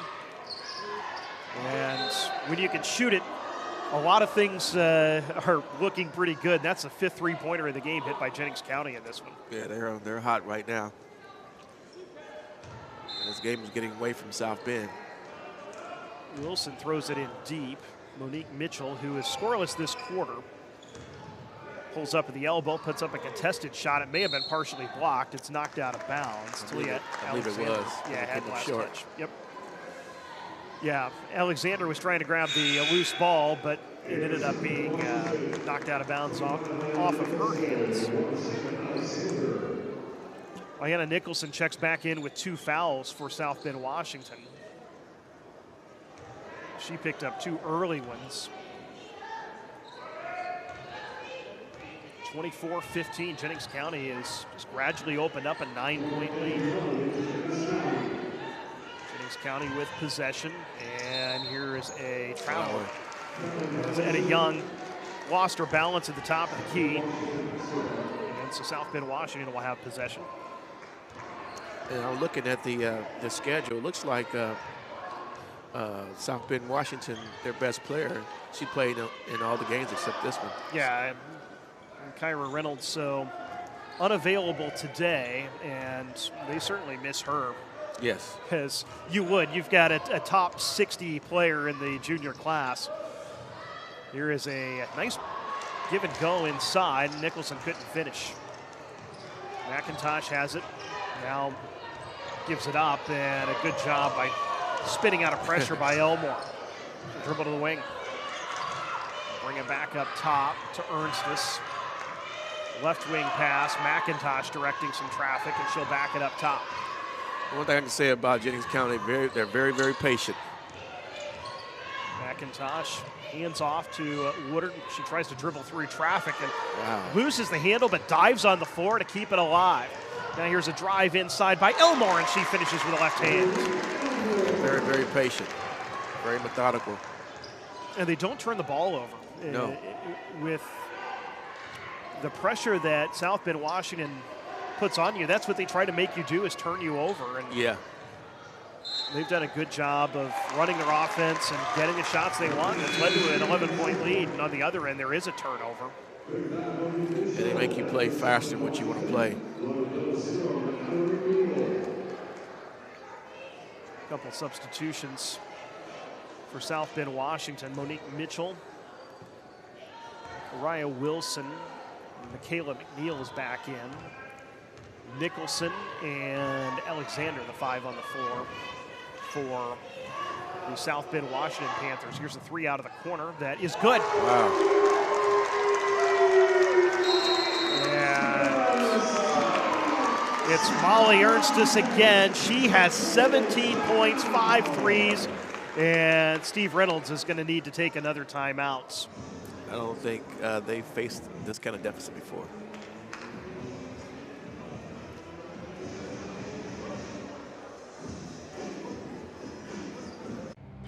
Some see a student athlete working hard in the weight room.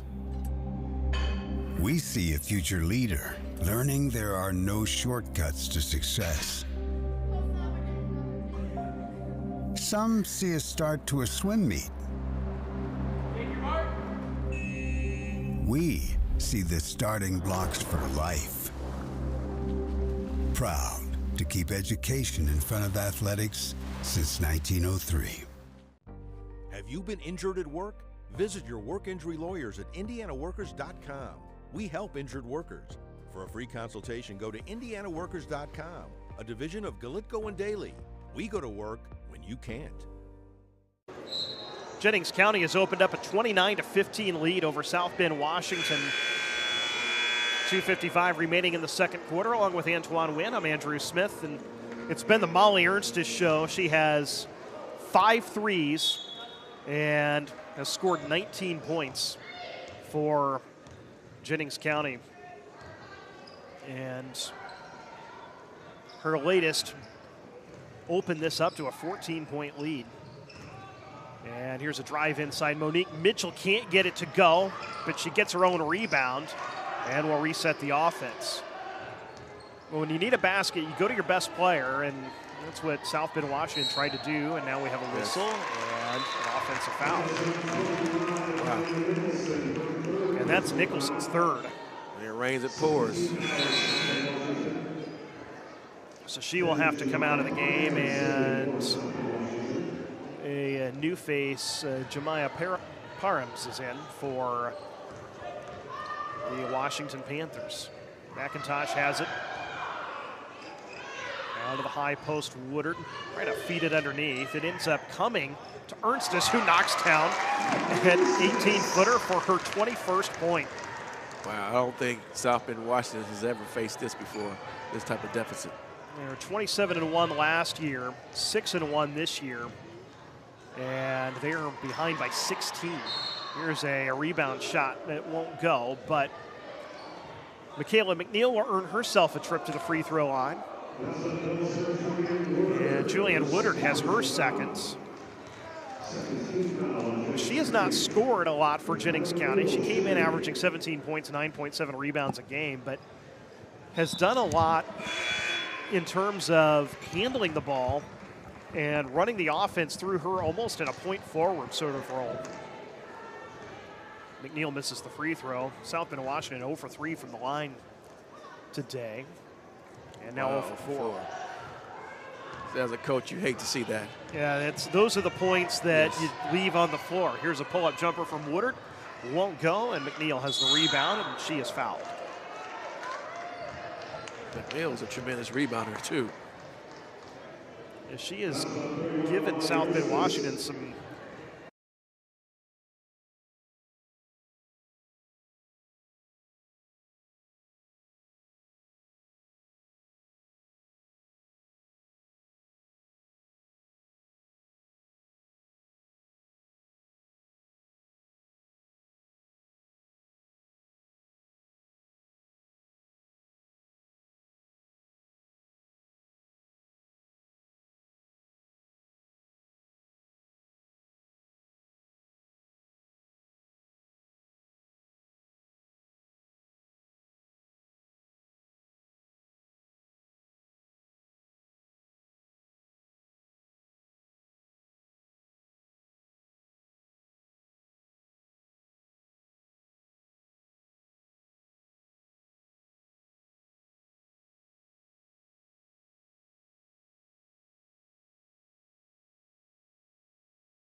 Mitchell has not scored this quarter, but you like her being assertive. Obviously, she is their top player, and when you're behind, you need points. You really need to get the ball in the hands of your best players and let your best players be your best players. Yeah, she is definitely a tremendous talent, and right now she has to put the team on her back, and she has to score the basketball, stay aggressive.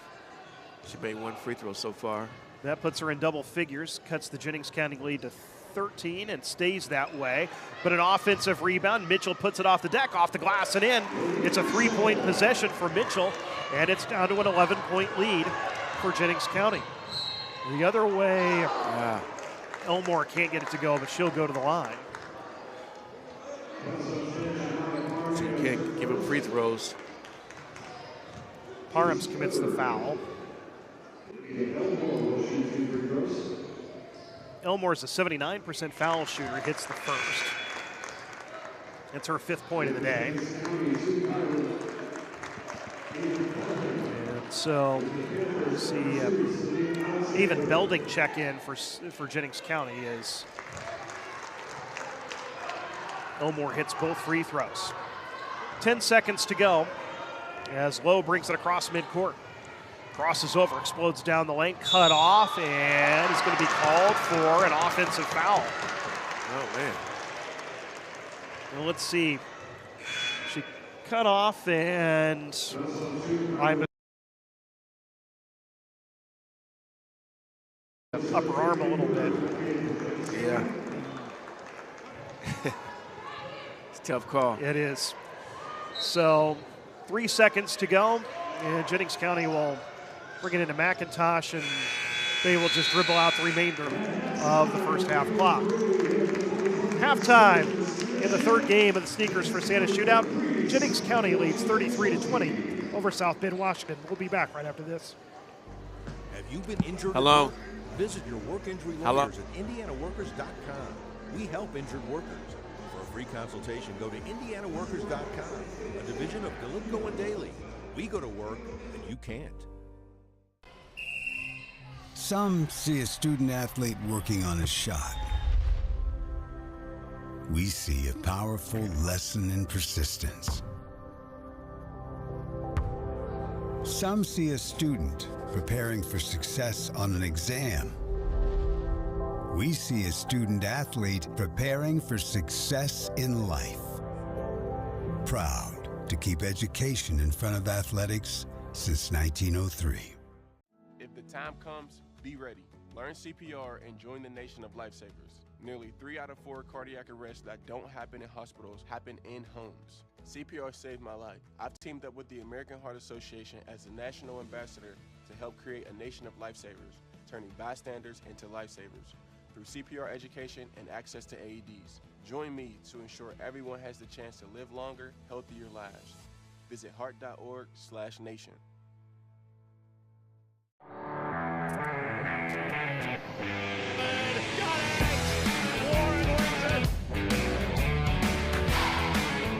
Got fouled, got the dunk, got the poster, and gets the highlights. Now he takes the look away, and he puts it away.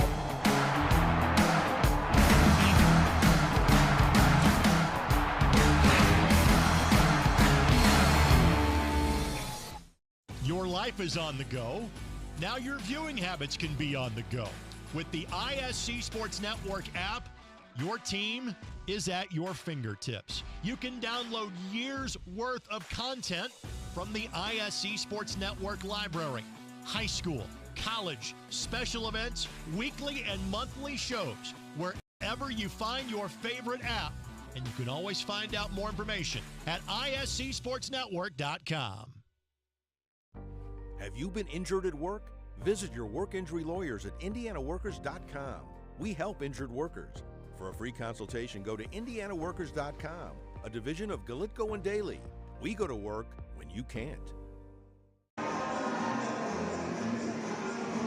Back at the Sneakers for Santa Shootout here at the Varsity Fieldhouse in Brownsburg. Jennings County has a 33-20 lead over South Bend, Washington. Along with Antoine Wynn, I'm Andrew Smith as we take a look at the first half highlights and Jennings County's defense leading to offense with Woodard getting the steal. And the story of the first half, though, was Molly Ernstis shooting the basketball. A good strong drive here from Zaya Alexander. And then this is what South Bend, Washington does best, score off of their defense transition points. And Monique Mitchell knocking down the pull-up jumper there. There's more Molly Ernstis. She hit 5 threes in the first half, has 21 of Jennings County's 33 points. And she's got the hot head right now. And then Mitchell at the end of the first quarter made it a 15-11 game. And South Bend, Washington again. When they're able to run the floor, they have been really solid. But Molly Ernstis knocking down threes there. The dribble drive and the handoff frees her. And then Julianne Woodard, just 2 points, but she's done so many other things for Jennings County. Yeah, Jennings County, everybody's playing well. They're getting a lot of rebounds. They're getting out on the offensive end, defensive end, the whole nine. So they're playing very well. South Bend, they have to come out second half and have a different mindset. Right now, they're down by 13 points. Still not impossible to get back in the basketball game. They have to get it back one possession at a time. But they've missed a ton of layups. Layups on fast breaks, putbacks. So if you add all that together, they may have the lead right now. We have both coached this game for a few years, and how many times have you said in the locker room, it comes down to layups and free throws. You hit your layups, you hit your free throws, you're going to win the game most of the time. Yeah, I mean, you say it till you're red in the face, but they're right now is more what they're doing opposed to what Jennings County's doing to them. So second half, they have to come out and establish their game set right when they come out. Well, Monique Mitchell has 12 points for South Bend, Washington, and really I think the difficulty for them is they've only had 3 players score. Alexander's got 2, Wilson's got 6, all of which came in the second quarter. It's been hard for them to find that second scorer with Nicholson in foul trouble, though she's not a big scorer anyway. But and with Kyra Reynolds unavailable today, and obviously you take a player as special as Kyra Reynolds out of the lineup, and it's going to make a big difference. And so you can see you can see the difference right now, her not being here, because as you can see, she's the number 1 option, and then Mitchell's right after her. So right now, that elevates Mitchell. Mitchell's doing a pretty good job, but she doesn't have anybody else to help her right now. Well, and the other part with that is that Christy Sigler knows this as well. Right. And she has been obviously the focal point of Jennings County's defense. Yeah, absolutely. So they're when Mitchell gets the basketball, all eyes are on her. So a lot of her points have been like in transition, driving the basketball. And if you're South Bend, Washington defensively, I think the answer is going to be you got to find Molly Ernstis, because she has just been red hot. Yeah, so I have a problem with that. A person, she's hit 4 or 5 3-pointers this basketball game. Somebody has to find her. Somebody has to mirror her. 33-20. Jennings County leads South Bend, Washington here at halftime of the third game of the Sneakers for Santa Shootout. We're going to take a break and come back with the second half right after this. Throw it up for Tillman. Whoa, my goodness. 122-6-0 for Penn. What a swim! 6 of them. The ISC Sports Network is your home for sports content across the Hoosier State. Find us live on TV and streaming or archived on our website and our app. The ISC is your one-stop shop for the content you want to see, including high school sports, college sports, and other great events throughout the year. Subscribe to our streaming service and get access to it all. ISC, local lives here. Have you been injured at work? Visit your work injury lawyers at indianaworkers.com. We help injured workers. For a free consultation, go to indianaworkers.com, a division of Galitko and Daly. We go to work when you can't. Some people see a huddle in the locker room. We see a second classroom. Some see a student athlete on the court. We see a future leader in the community.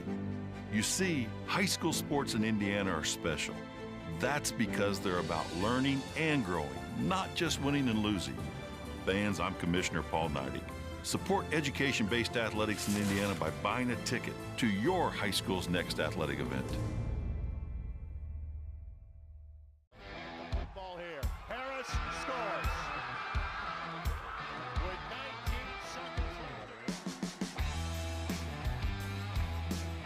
Fake players, big boy. I'm telling you right now, that's awesome. I love it.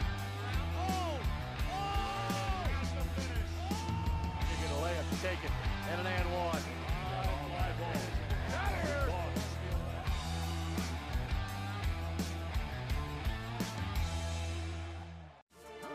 Oh, baby! That got me awake. The worm has turned in Logansport. Look at that play. The lob underneath, that is. You don't get any picture perfect more than that. That young man will be glad that our cameras were here for tonight's contest.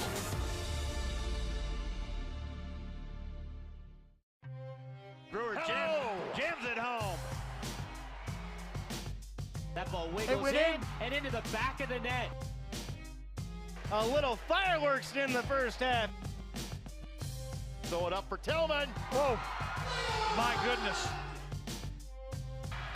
122.60 for Penn. What a swim. Six of them. Have you been injured at work? Visit your work injury lawyers at indianaworkers.com. We help injured workers. For a free consultation, go to indianaworkers.com, a division of Galitko and Daly. We go to work when you can't. Welcome back to Brownsburg High School's Varsity Fieldhouse for the second half of Game 3 of the Sneakers for Santa Shootout. South Bend, Washington with the basketball, trailing Jennings County 33-20. And Jennings County begins the second half in a zone as Wilson will start the offense on the left side. Cuts to the free throw line, throws it inside to Nicholson, then gets it back. And Mitchell has to come get the basketball. She has to come get it. And here is a drive inside by Lowe. Turnaround shot is short. Rebound loose on the floor. Taken by Alexander, put back up and in. That was nice. That's her fourth point. I don't think she knew where she was at, actually, with the basket. But she was able to adjust and get it up and over the rim. Absolutely. And now South Bend, Washington within 11. You said you wanted them to get within 10 by halftime. They're now within 11, and you get a basket. If you can get a stop here and another basket, you can kind of change the dynamic. Jennings County is led by as many as 16 at 31-15 late in the first half. Yes, they have to amp the defense up. Here's Elmore driving. Pick and pop, and Woodard knocks down a three. Wow. That's not Woodard's game, but she knocked it down. And here's a foul on the other end. Woodard primarily a post player. Yes. She can step out and shoot it. She's a 39% three-point shooter, but it's not bad. But when your post player can step out and do that, that Yeah. makes you a really difficult team to guard. Baseline drive from Wilson, pitches out. She got to shoot that. Yeah, Lowe thought about it and then drove in and scored. She scored all 4 points, hadn't she? Alexander had 2, Lowe has 2 this half. So Lowe's done a good job of running the offense for South Bend, Washington, although that's just her first 2 of the game. She's been setting everybody else up. Here's a bounce pass to Woodard. Faces up, Mitchell puts up a tough shot. Good defense by Mitchell, who gets the rebound. See, that's an attack. Hooks a pass, Nice Wilson, pass. and that's a textbook fast break. And that's South Bend, Washington basketball right there at its best. Alexander with her 6th point. It's a 10-point game. Woodard to the free throw line. One dribble, has her shot blocked. Gets the rebound while lying on the floor. Steve Reynolds wants to travel. Here's a baseline drive, pitch out to Woodard. She'll put up an 18-footer and knock it down. She had just 2 points in the first half, has 5 quick ones here in the third quarter, and her team has a 12-point lead. Ooh, travel. Yeah. She caught it and wanted to go one way and then dragged the pivot foot as she brought it back the other, and did Kyra Lowe. So turnover back to Jennings County. Olivia Elmore to start the offense. Ernstis works it up top to McIntosh. Woodard, turnaround 3. This one is strong. Rebound pulled out of there by Washington's Zaya Alexander. Into the front court, Wilson pitches into the corner. Mitchell will put up a 15-footer off the back of the rim. Coming in to get the offensive rebound is Zaya Alexander. It's knocked out of her hands, out of bounds. It'll stay with the Panthers of South Bend, Washington. It's got to keep that ball high. Do not bring the ball down. And we have a first substitution of the second half is Avon Belding checks in. She's a 5'10 junior. Charge. Mitchell is going to be called for a charge as Olivia Elmore stepped up to take it. I think Mitchell was on the drive and kind of had her back turned to Elmore, didn't realize she was there. Yes, she had already committed. It's a good call by the official. Full court pressure shown by South Bend, Washington. Jennings County breaks it. McIntosh catches under the basket, finds Ernstis open for a 3 from the left wing. This one is short. Rebound batted into the hands of Zaya Alexander. 3 minutes gone in the third quarter. There's a pull-up jumper from Mitchell, back of the rim. And Belding has the rebound for Jennings County. I like Mitchell better when she's driving the basketball opposed to jump shots. There's a drive inside, and she actually traveled first. A blocking foul is going to be called, I think. And that will be the case as Kyra Lowe commits her second.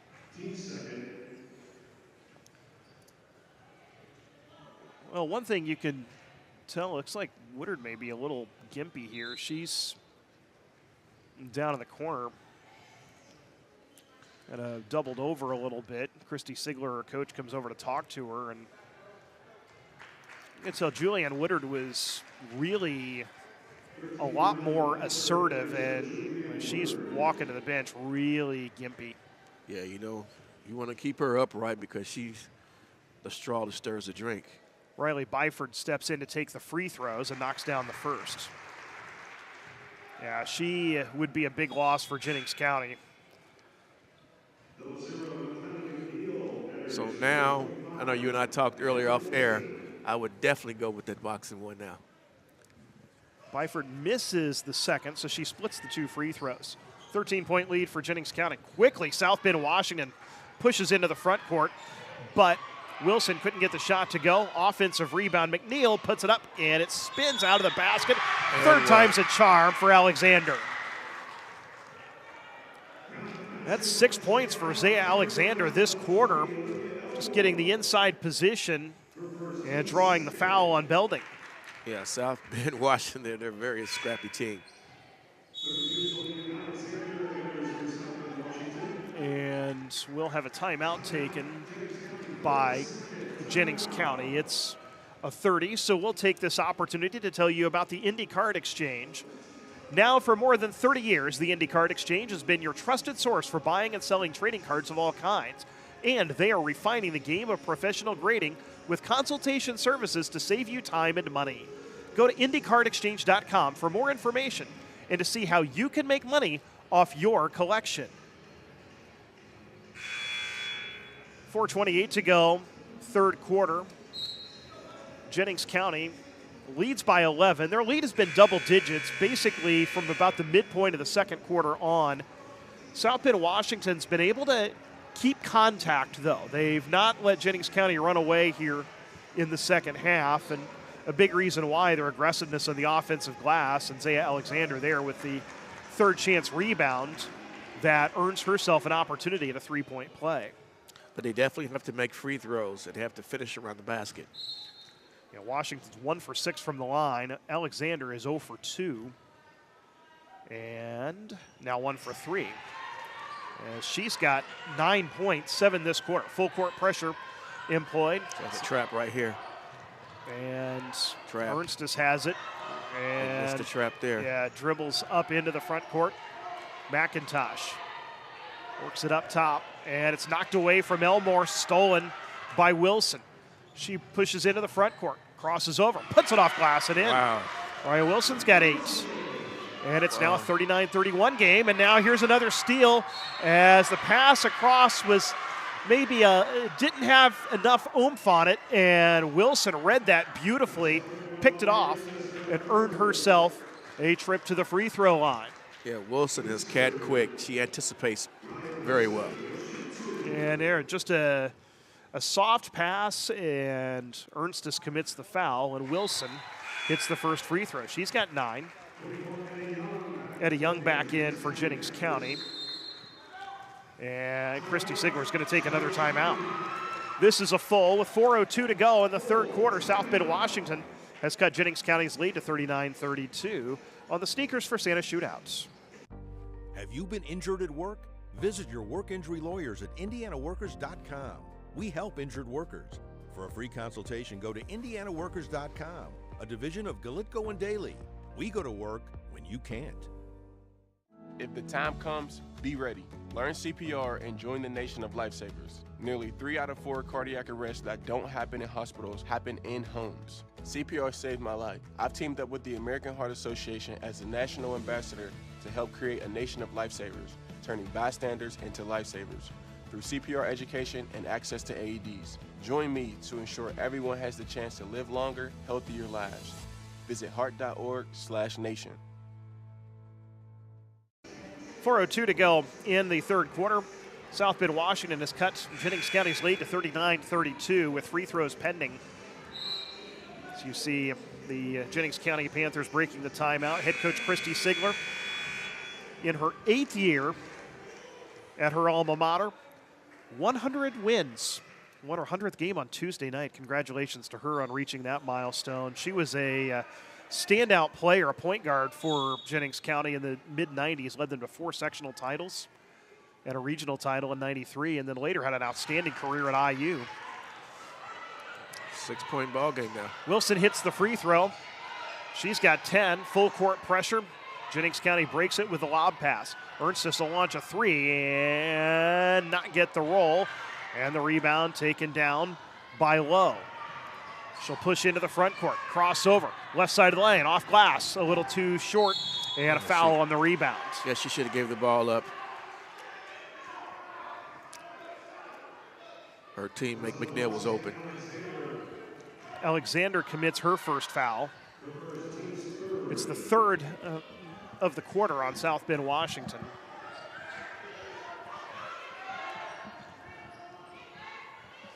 And Jennings County throws it away. Ernstis was trying the long diagonal pass, which is what you do to break a press, yes, but it was a little too tall for Byford. Yeah, a lot of people can't handle this type of pressure. I mean, they put a lot of intense pressure on you, speaking of South Bend, Washington. And there's also that cumulative effect of that pressure will wear you down in the second half, and you may not see the effect of it early, but you may see it in the fourth quarter. Yes, it would drain you mentally too, as well as physically.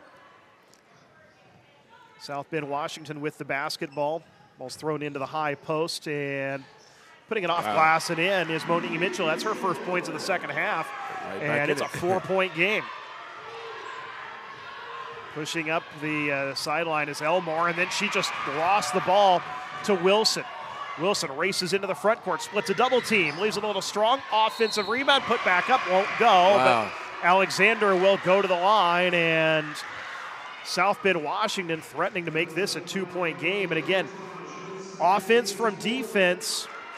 Wilson with the steal, and it leads to Alexander getting the opportunities at the free throw line. McIntosh commits her second foul. Alexander misses the first. And Jennings County's probably never ever seen this type of pressure before. You know, it's kind of hard to prepare for pressure like this.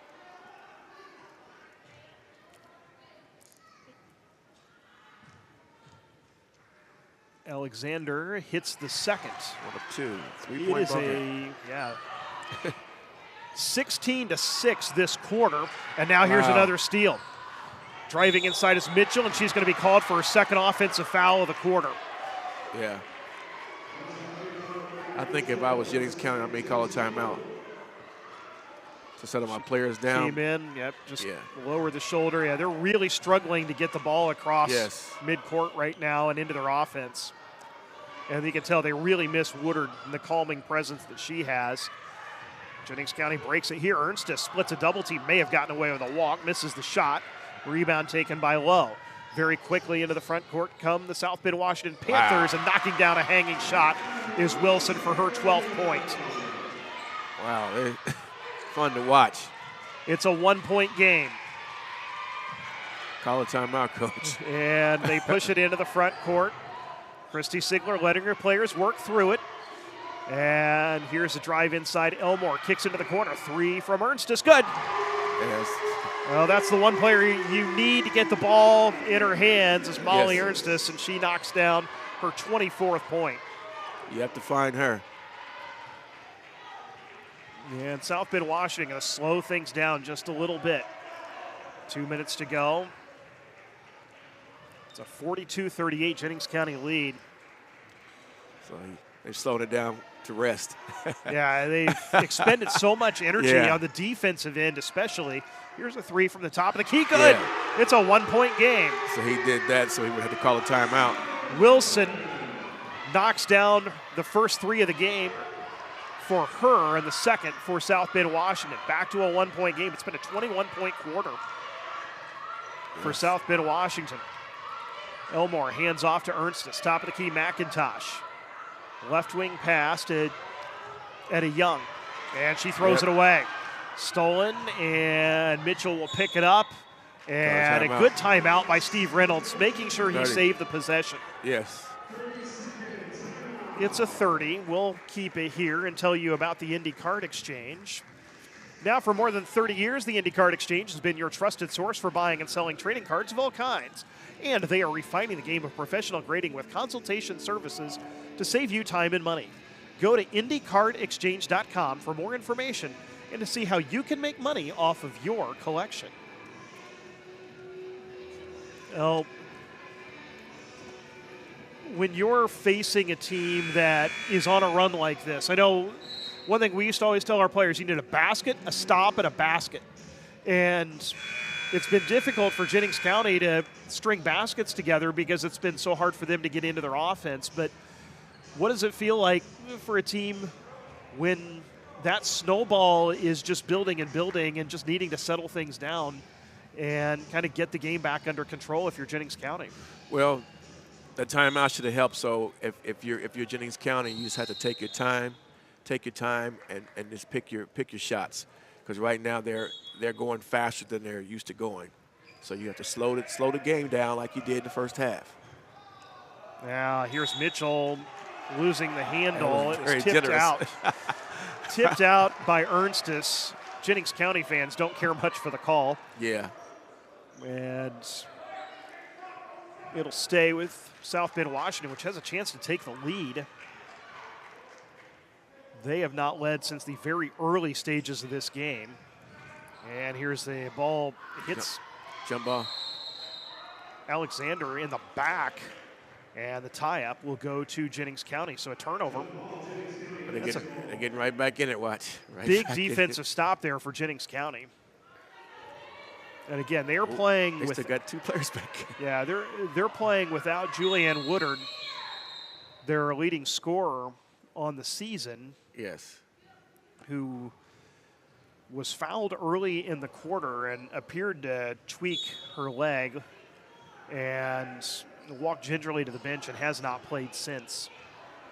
And as you can see, they're not nearly as good. And here's a throwaway. Steele, Mitchell, and her first pass was deflected. It came right back to her, and then she threw it underneath for Wilson, who missed the shot. And now Jennings County pushing into the front court. Ernstis underneath McIntosh. Hands it off for a layup from Belding. That's her first 2. And that was good awareness by McIntosh to realize she was too far into the basket. Here's a 3 the other way. It's an air ball, and Belding with the rebound. She's given Jennings County some nice minutes off the bench. Yes. Here's Ernstis, coast to coast, shows, puts it off glass, and earns herself 2 free throws. On that transition, you can see that South Bend, Washington is not moving like they was before. So they're getting a little tired. It takes a lot of energy to come back from a 16-point deficit. They've cut the deficit as close as 1. Had a chance to take the lead, but unable to do so. Ernstis misses the free throw. She's 2 for 3 from the line tonight. She's got 24 points, has hit 6 threes. Second free throw is good, and it's a 4-point Jennings County lead. It's her 25th point, but just her 4th this quarter. South Bend, Washington looks like it may want to hold for the last shot. Yeah. Well, or maybe not. Mitchell pulls up, misses. Offensive rebound, tracked down by Mitchell. Now, swinging around the gate and having her shot recycled. 5.6 seconds. Olivia Elmore with the block of Wilson. Wilson to throw it in to the corner. She gets it back, looks to drive into the lane, turnaround shot. Wow. Tough shot. She knocks it down at the buzzer. 2-point ball game. Wilson with 11 of her 17 in the third quarter to bring South Bend, Washington within 2. We head to the 4th right after this. 3, 2, 1. Has the first dunk in the building from Orange.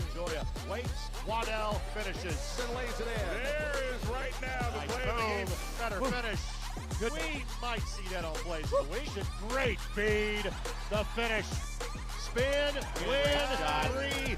Bury it in the lane. No, gun, yes. Whoa, what a play. Flying in.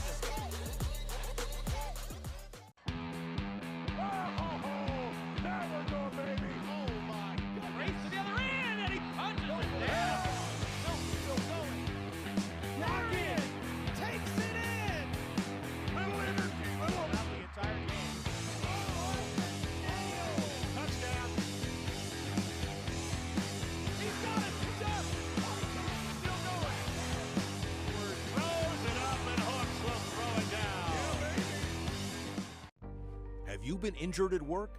Visit your work injury lawyers at indianaworkers.com. We help injured workers.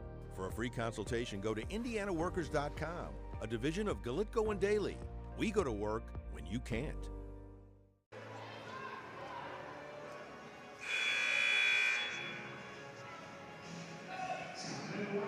We head to the fourth quarter. Jennings County has led by as many as 16, but South Bend, Washington outscored Jennings County 23-12 in the third quarter to cut the Panthers' lead to 2. Here's the ball knocked away. Loose ball on the floor. Jump ball means it's going to go to Jennings County on the possession turn. Good hands there by Molly Ernstis.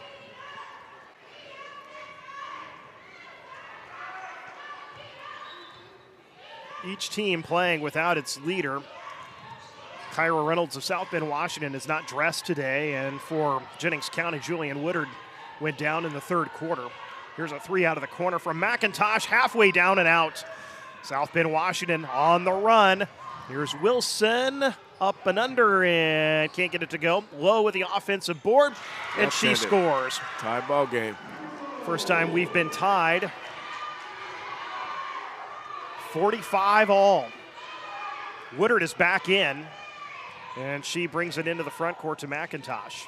Now Woodard fakes, pitches into the corner. Here's a three-point attempt. That's good. Man, you got to find her. Molly Ernstis again. She's got 28. That is her 7th three-pointer of the night. And it unties the game. And here's a jump shot from Monique Mitchell. It won't go. This one will stay with South Bend, Washington. As Woodard and McNeil, a pair of double zeros, tie each other up. Well, good to see Woodard back after she left very gingerly. Here's an inbounds pass and a three. That's good. Tied game again. Tied up. Zaya Alexander's first triple of the game, and Jennings County left her open off the inbounds pass, and she knocked it down. Elmore into the front court. Will slide it right. Bounce pass to Ernstis. Up top, McIntosh. I'm watching Woodard. She's still running. And Elmore knocks down a three. That's her first triple. That is the 10th three-pointer for Jennings County. South Bend, Washington wants to answer and does. It's Zaya Alexander. It's become a game of horse breaking out here in Brownsburg. It's 51-51. And now here's a steal. Mitchell, scoop shot off the back of the rim, won't go. Gets her own rebound, puts it off glass and in, and South Bend, Washington has its first lead since it was 3-0. And Christy Sigler is going to use a timeout as her team looks like it was struggling a bit against the press. That press, that 2-2-1. I call it the 22. 5:43 to go. 53-51 South Bend, Washington. Back right after this. Hey there, I'm Jake Query. And I'm Derek Schultz. Derek, do you know what we do not have in common with Ted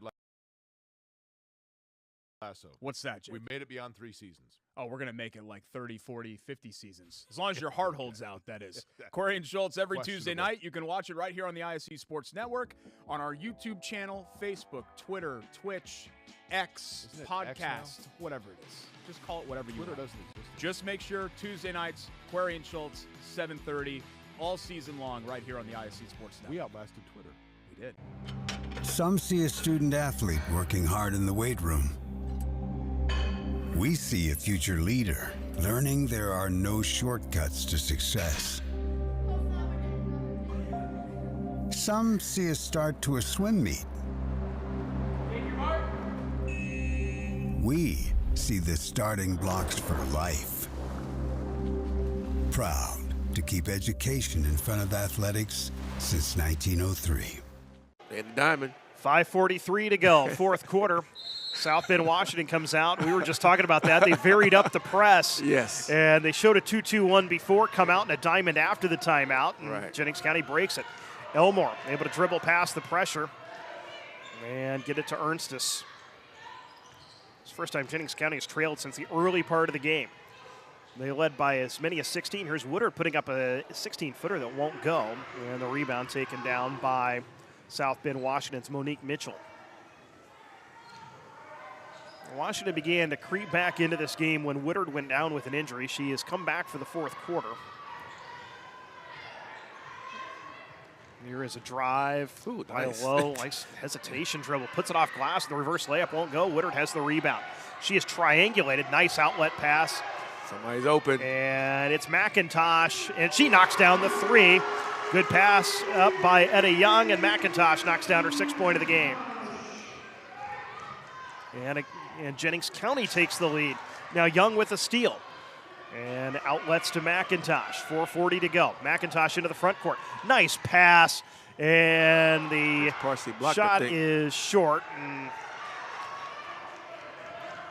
a foul was begged for, but not given. And on the other end, McNeil puts it back up and in. And South Bend, Washington retakes the lead, 55-50. And Coach Steve Reynolds is going to take a full timeout. We'll take it with him. 4:22 to go. South Bend, Washington with a 1-point lead. You've been injured at work? Visit your both teams only have one timeout left. Yeah. We help injured workers. For a free consultation, go to IndianaWorkers.com, a division of Galitko and Daly. We go to work when you can't. The drive, the take, fouled, and it goes! Lobbing it to the back of the end zone. They're going to say it's a touchdown. Left foot gets through. Goal for Vargas. Hamilton will score!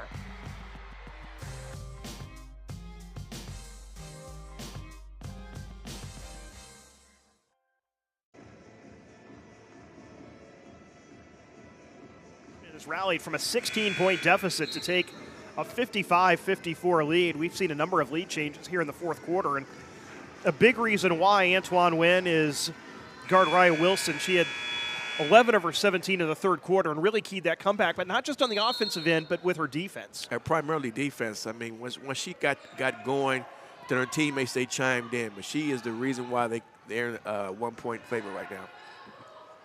Jennings County breaks the pressure. Elmore, bounce pass to Ernstus. Top of the key, they'll work it to McIntosh. Now to Ernstus, left baseline. Faces up, can't get a good look, so she'll bounce it out to Woodard. Handoff, and Belding has it. She'll clear it back out to McIntosh. That's good, solid defense by South Bend, Washington. Driving inside, kicking out for McIntosh for three. This one is a little too strong. Good, strong offensive rebound taken down by Belding, but the ball's knocked free and out of bounds. It'll stay with Jennings County. Both teams are being very scrappy right now. 3:36 left in a 1-point game. Well, we had an overtime game last time. We've got another one down to the wire here in game number 3.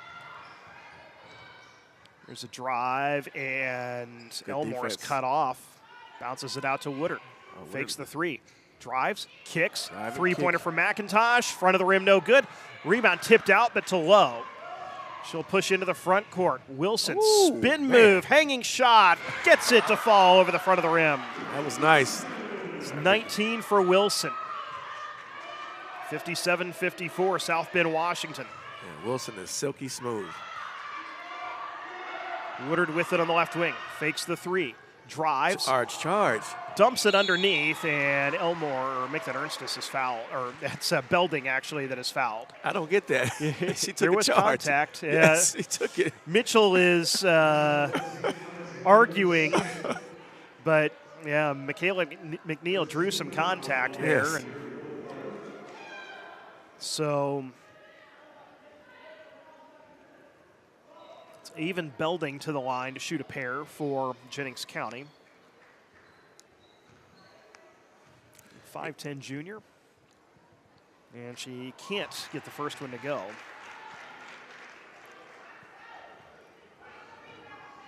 Jennings County as a team is 7 for 11 from the line, now 8 for 12 as Belding makes the second to cut their deficit to 2. Wilson with it high left. So they can run their sets now, making them come out. It's good strategy. Yeah, and you're the team in the lead. Yeah. Make your opponent come out and play defense, and that's what South Bend Washington is doing inside. Turnaround shot from McNeil won't go. Rebound pulled out by Woodard. Long nice outlet pass to McIntosh. She puts it high off glass and in, and we're tied. That was Kevin Lovich right there. That outlet pass. That was a good finish, but a great pass. The other way, Wilson dumps it underneath. McNeil goes to the line. And so Michaela McNeil will have an opportunity to untie this game, and Molly Ernstus picks up foul number 4. That is significant given she has 28 points in this game. Yes. Free throw is off the back of the rim, no good. McNeil is 0 for 3. Those free throws can come back to haunt you. Yeah, Washington's 5 for 12 from the line in this game. Second free throw is good. And so South Bend Washington retakes the lead at 58-57. They'll line up at a 2-2-1 full court pressure. Woodard feeds into the front court. McIntosh wants 3. It's good. McIntosh has hit 3 threes in this game, 2 in this quarter. Jennings County retakes the lead. 2 minutes to go. It's been a heavyweight fight here in the fourth period. Here's Wilson trying to force it inside to McNeil, tipped and stolen. Elmore with it. Bad decision by Wilson. You gotta know your personnel. 60-58, Jennings County with a lead. Now they have the basketball. Ernstus with it in the corner. Now they're gonna hold the ball now. Up top, feed into the high post to Belding. And they'll work it around. McIntosh to Woodard. One dribble, feeds Ernstus baseline. Doesn't take the shot. Instead, they'll work it around, and Jennings County spreading the floor. Elmore throws it up top to Woodard. Skips it underneath to Elmore, gets her defender in the air, then has her shot blocked. Comes away with a loose ball. Elmore dribbling baseline is fouled. Wow, let a lot of time go off for the foul. A minute 2 to go, and that's just the second team foul on South Bend Washington. Yes. Jennings County's only committed 1 this quarter, so both have lots of fouls to give. Yeah, that's a good substitution right there. McNeil will sit. Yeah, they need to be more athletic right now down the stretch. As Talia Alexander checks in. And that's the thing, with so many fouls to give, you can get extra aggressive on your defense. There's McIntosh. Somebody's got to come up and help trap. Up top, Elmore has it knocked free, and Wilson is going to be called for her second foul. How did he come all the way? The referee came from way over here to make the call. She did lean in a little bit, but 50 seconds to go. Jennings County throws it into the backcourt. South Bend Washington has 1 more foul to give, and there it is. Or what do we have? What do they call? He pointed over to the other side. I think we had a clock malfunction. Oh. So, because they're going to take it back to where it was. 50.1 seconds. They just basically, we just pretend the last play didn't happen. Here's the inbounds to Ernstus. She drives and is pushed. So that'll bounce again. be the 4th team foul on South Bend, Washington. I don't think the clock moved again, did it? It went from 50 to 47, Okay. so 3 seconds did move off. Yeah.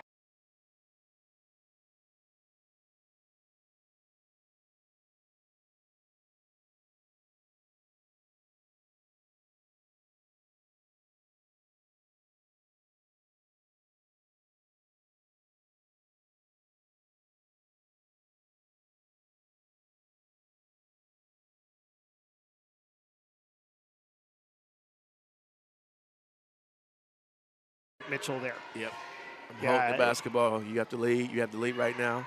Christy Sigler has got her team in layups and free throws mode. Inbounds pass into the corner, and Elmore dribbles high left. Still on it. Being hounded by Wilson. They're going to have to foul. Handling the basketball. She's in a little bit of trouble and is able to clear it to Ernstis with 20 seconds. She'll hand off to Woodard. And she is fouled. Yeah, they wasted too much time. They have to foul. Jennings County was able to kill about a minute of clock. Yes. On this possession before getting to the free throw line. There were 4 fouls, a kickball violation. Yeah. In the interim. Yeah, I think South Bend, in my opinion, waited too long to foul. Especially after they got it to 4. I think you could tell they were looking for the steal and a basket off of their defense. Woodard's a 69% foul shooter and misses the first. Okay. She has 7 points. Well, it will be a 1-possession game regardless of what happens on this free throw.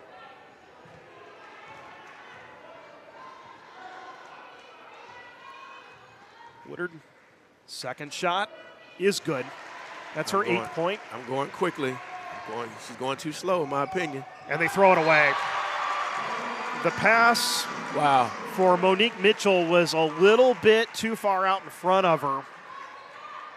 And Mitchell looks like maybe she just wasn't quite able to come up with it. Now Jennings County's going to go deep to McIntosh. She'll dribble high left and draw the foul with 8 seconds to go. The clock stops with 7.8 to go.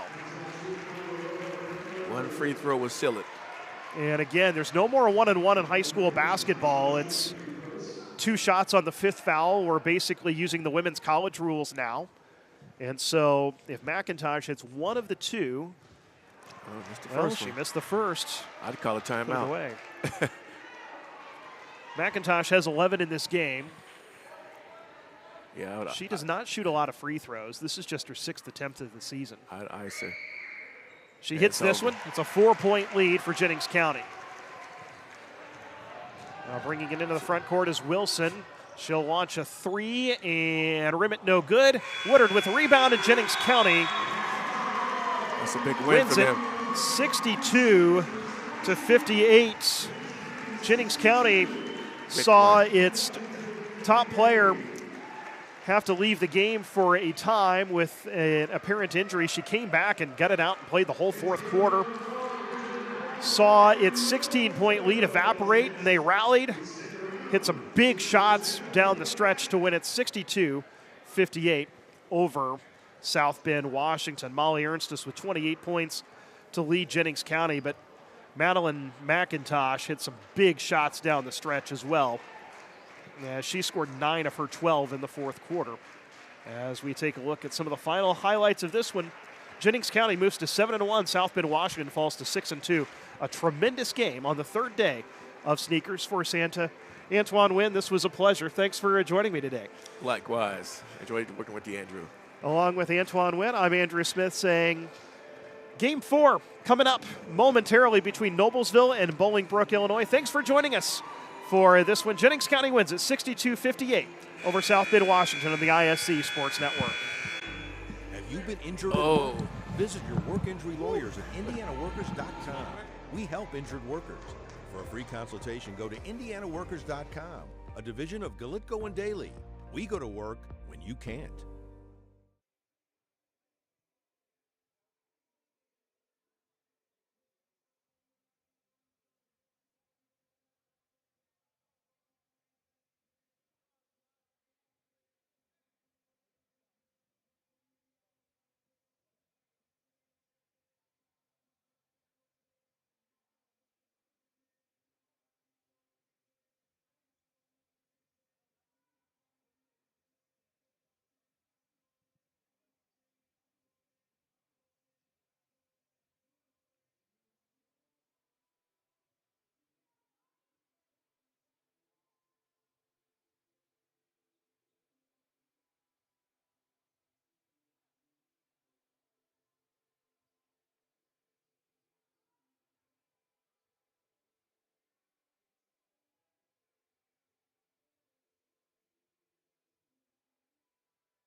Welcome to Varsity Fieldhouse in Brownsburg, Indiana. It's one of the great early season events of the year, the Sneakers for Santa Shootout.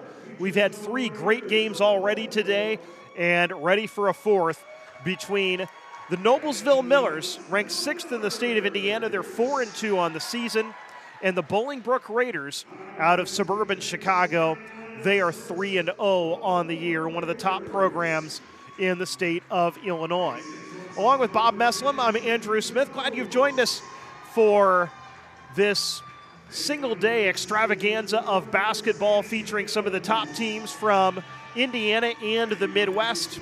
And as the Bolingbrook starters are introduced here to the crowd at Brownsburg, this is a very talented team. Perseus Williams headed to Winthrop, and also Yahira Bueno and Jasmine Jones. They both committed to Lewis, and Angelina Smith, a 5'9 senior, committed to DePaul University, 9.3 points a game. And then Trinity Jones, the sophomore, 15.7 points, 10.7 rebounds, and one of the top sophomores in the country.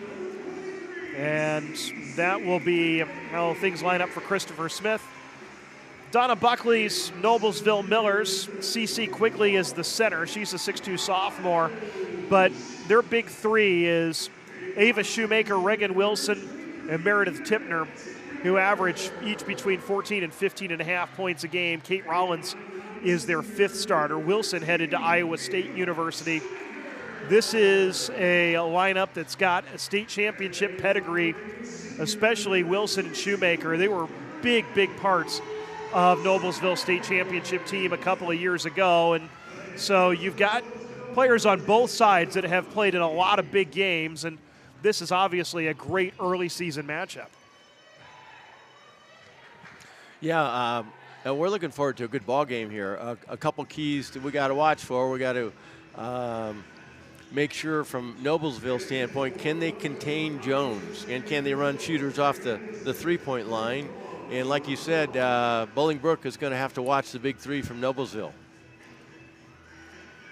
Noblesville in the white, Bolingbrook in the black uniforms. CeCe Quigley in the center jump circle for Noblesville, and it is tipped forward to Williams, and Bolingbrook has the first possession. Noblesville starts in a zone, which has been a hallmark of Donna Buckley's teams for as long as she has been coaching. There's a feed into the post and a kick out for a 3-point attempt that will not go from Smith, and Noblesville wants transition. That pass ends up being behind its intended target. Here comes Bolingbrook on the transition, and a kick out for a 3 that will not go. Rebound pulled down by Quigley. That was a tough rebound. Well, typically on 3s like that, you're going to have a long rebound. And Noblesville begins the offense. Rollins into the corner. Tipner looks to drive. It's caught a little too far into the basket, but able to clear it out for a 3 from Shoemaker. That's a little too strong. But the offensive rebound tracked down by Tipner, and Noblesville resets.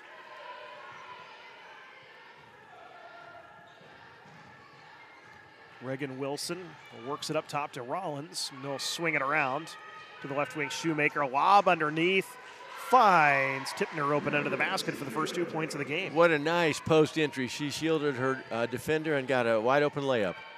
It's a turnaround shot from the high post that won't go from Jasmine Jones. Rebound to Noblesville. Push into the front court. Wilson cut off. Clears it to Tipner. He drives into the lane. Scoop shot won't count because she traveled. Strike that pivot foot as she was finishing the move, and Bolingbrook forces the turnover. One thing that has been Bolingbrook's hallmark over the years is a really tight man-to-man defense, and so far through 3 games allowing just 39 points a contest. A strong baseline drive and an offensive foul. Well, Noblesville is in one of their patented zones. They'll switch back and forth between a 2-3 and a 1-3-1, but they like to trap out of those zones, but they will continually switch these different zones. Bolingbrook's going to have to learn how to work through the traps. Yeah, and because Donna Buckley likes to switch her defenses a lot, you have to recognize quickly what defense they're playing and then be able to adjust to that. Here as Wilson drives, puts it off glass, a little too strong. Quigley there for the rebound, puts it back up and in. Yeah, Quigley is giving them a nice post present this year that they didn't have last year. She's a first-year starter, averaging almost 10 points a game. Here's a lob into the high post to Jones. Feeds Trinity Jones. Her three-pointer won't go. Offensive rebound, put back up and in by Perseus Williams for Bolingbrook's first 2 points of the game. Now, Bolingbrook will probably play mostly man. Here's a good strong drive, but leaving it a little short with the left hand is Tipner. Rebound to Bolingbrook. They want to race into the front court. Trinity Jones in the corner. Works it up top. And they'll set up the offense. Bueno feeds in to Jasmine Jones with a one dribble, puts it off the glass and in to tie the game.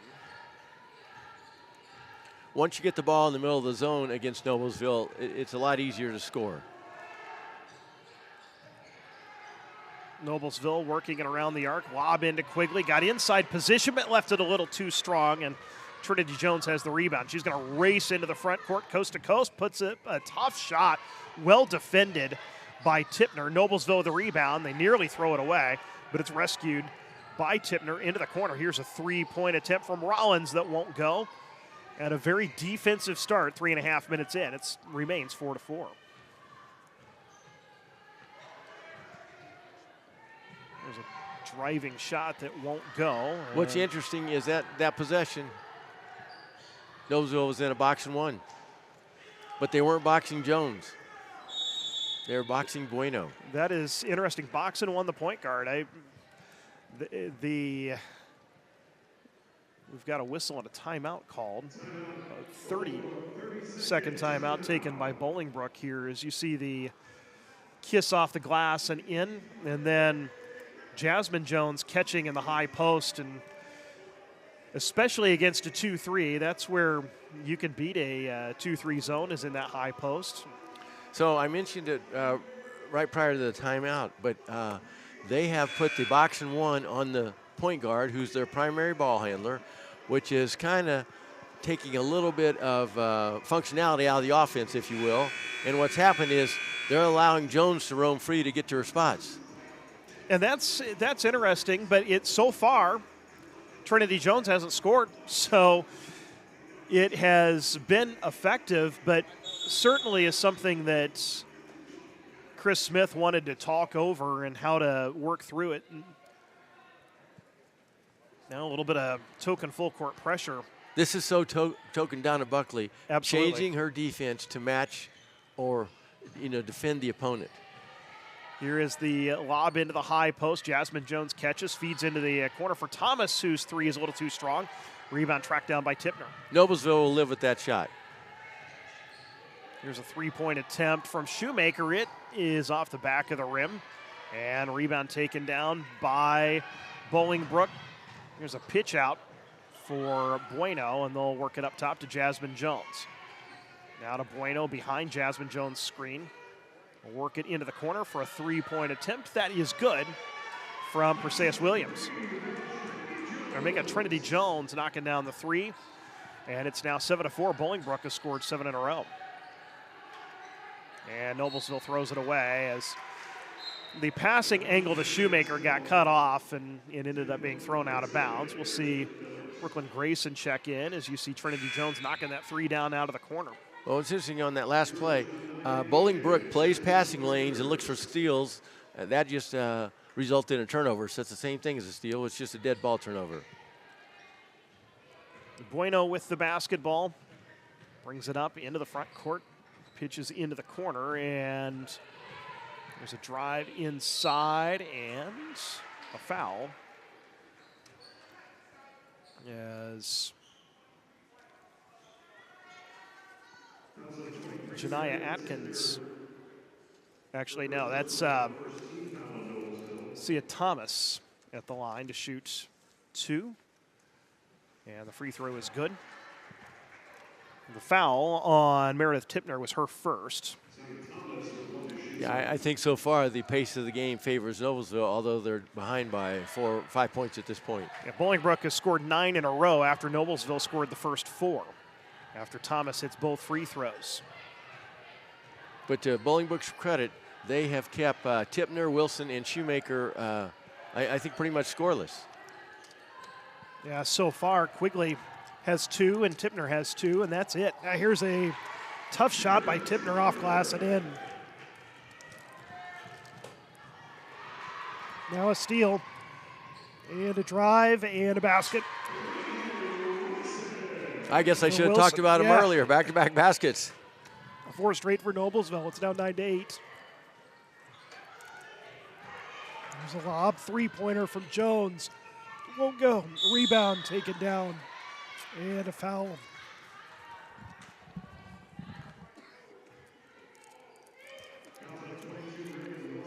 Well, I can tell you this. Noblesville will live with that outside shot, but the other 4 have to do a much better job of blocking out inside and cannot be ball watching. 9-8, Bolingbrook with the lead. A foul on Reagan Wilson was her first. So Bolingbrook to inbound, and the old throw it off the inbounder play or throw it off the defender play doesn't work. Turned over. Here's a lob inside. Good defense there by Bolingbrook. To deny the entry pass as Janiah Atkins just stepped in the passing lane and knocked it out of bounds. Inbounds pass to the corner, and Wilson will circle the arc. Backs it out high right. Crosses over into the lane. Running shot. Can't get it to go. But she gets Tipner gets the rebound. Into the corner, Wilson.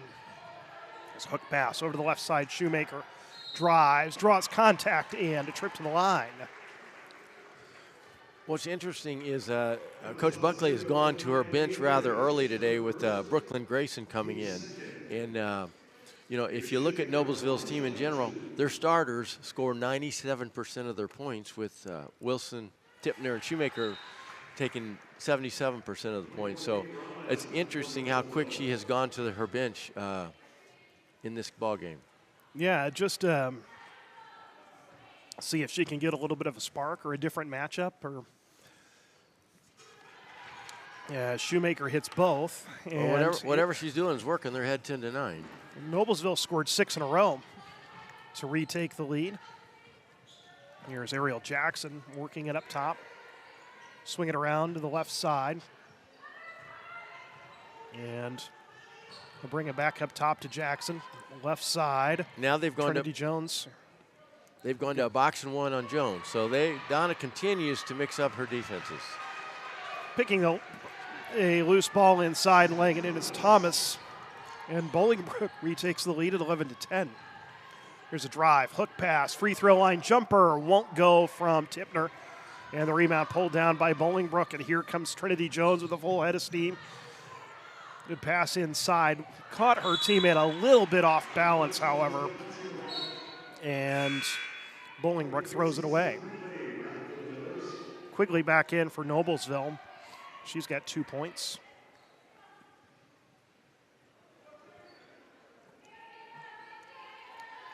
(11-10) Bolingbrook leading this cross-state matchup. Bolingbrook later on in the year will face South Bend, Washington, who we saw in the last game. They were the third place in the Illinois State Tournament last year in 4A.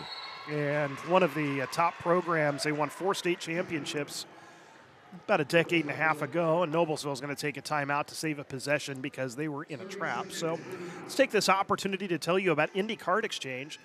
Now, for more than 30 years, the Indy Card Exchange has been your trusted source for buying and selling trading cards of all kinds. And they are refining the game of professional grading with consultation services to save you time and money. Go to IndyCardExchange.com for more information and to see how you can make money off your collection.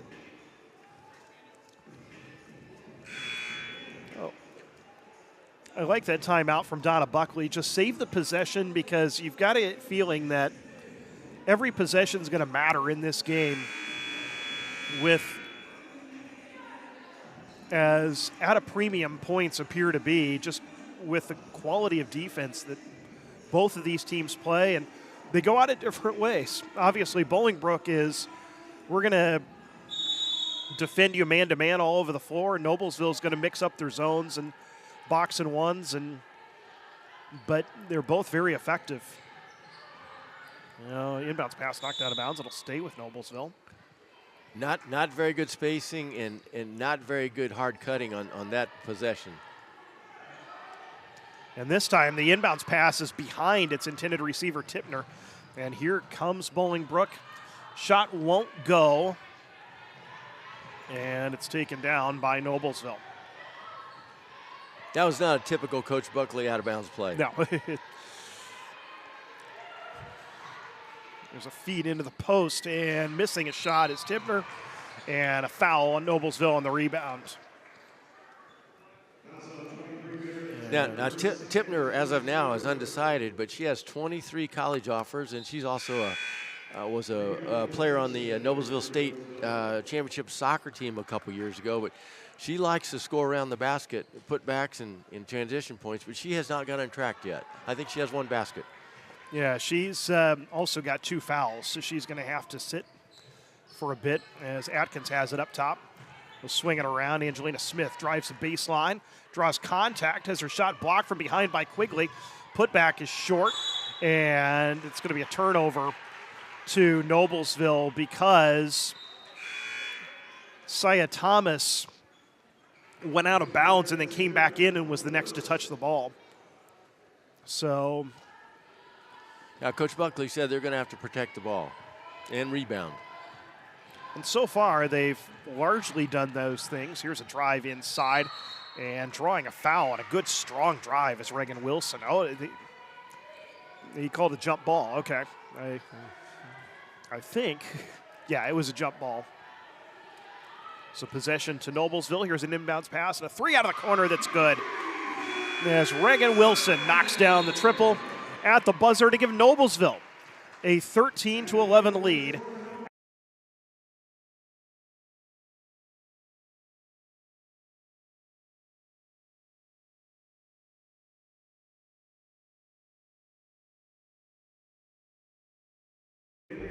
Have you been injured at work? Visit your work injury lawyers at indianaworkers.com. We help injured workers. For a free consultation, go to indianaworkers.com,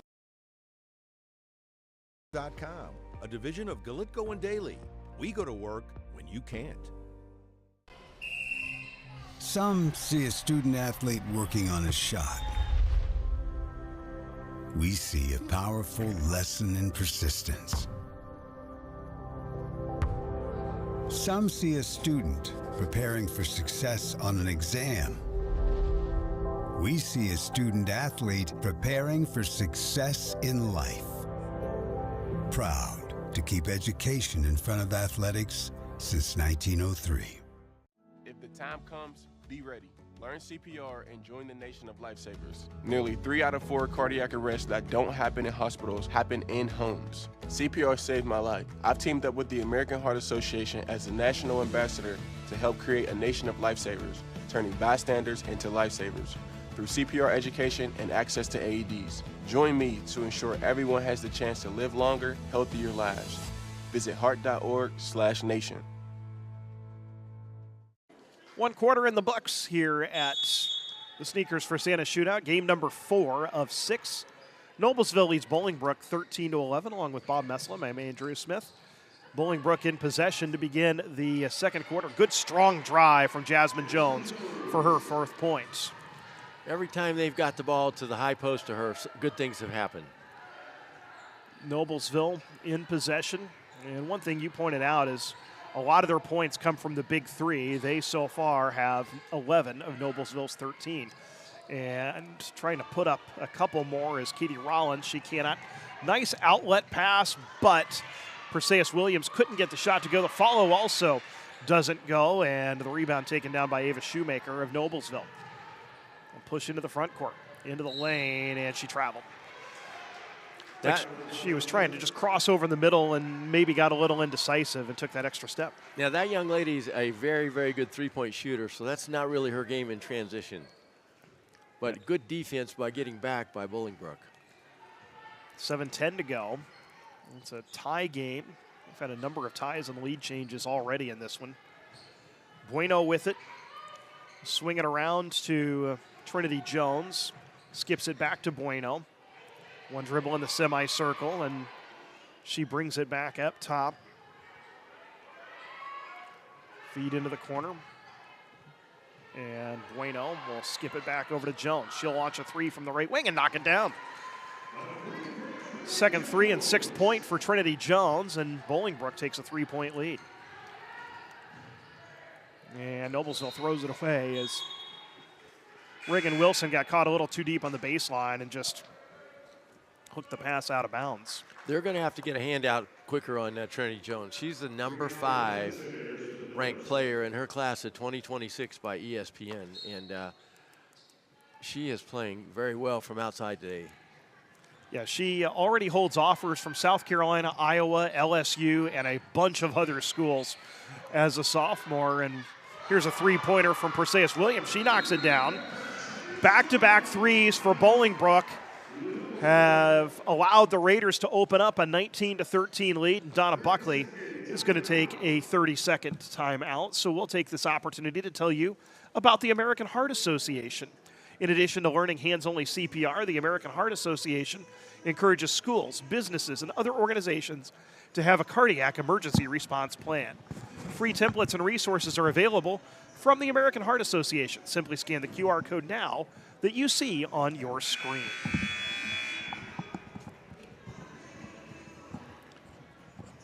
So 19-13 is Bolingbrook's lead after Trinity Jones and Perseus Williams each hit threes to open the quarter. Williams does not score a lot of points, averages 5.3 a game, and that was her first 3 of the season. Now you've noticed that Bolingbrook has extended their defense man-to-man, full court. Noblesville brings it up against that man-to-man defense. It's not a trapping man, so and Noblesville throws it away as Wilson dribbled to the wing, and her pass was a little bit errant trying to find Quigley up top. Ava Shoemaker back into the game after a very brief rest to replace Rollins. Bolingbrook has made Noblesville uncomfortable the first 2 minutes of the second quarter at both ends of the court. And you can see it in the just errant passes. Here is Jones, misses twice. Rebound tracked down in the corner by Tippner, and she finds herself in a trap and throws it away. Picked off by Jasmine Jones, can't get it to go. Trinity Jones can't get the follow to go. Now here's a three-point attempt from Williams, and it does go. Back-to-back-to-back triples for Bolingbrook, and they lead it by 9. Coach Buckley was worried about offensive rebounds and putbacks. And it looks like those worries have come to fruition. Trinity Jones up top, Bueno. Slides to the left side and then brings it back out to the right to Angelina Smith. This is Williams underneath Jasmine Jones. Puts it off the deck, off the glass and in for her 6th point. And Donna Buckley is going to need to use another timeout. They're going to have to adjust to get somebody in front of the high post. And typically it's the offside guard in a box and one. But Noblesville has been caught watching the ball on the last 2 or 3 possessions, and hence Bolingbrook's run off, 8-9 points in a row? It's a 13-0 run this quarter, and that has been boosted by 3 3-pointers for Bolingbrook. Trinity Jones has 1, Perseus Williams has 2, and then Jasmine Jones has been really good under the basket. She only averages 4.3 points a game, but they're putting her in the middle of the zone offense, and that's the key to break down a zone defense, is that person in the middle, that person in the high post, and she's done a good job either distributing the ball or often taking it herself and finishing. Once she has turned and faced, she's driven to the basket, I think, and scored 2 buckets. A couple other times, as you alluded to, she's taken a dribble, and she has found her shooters in the corner.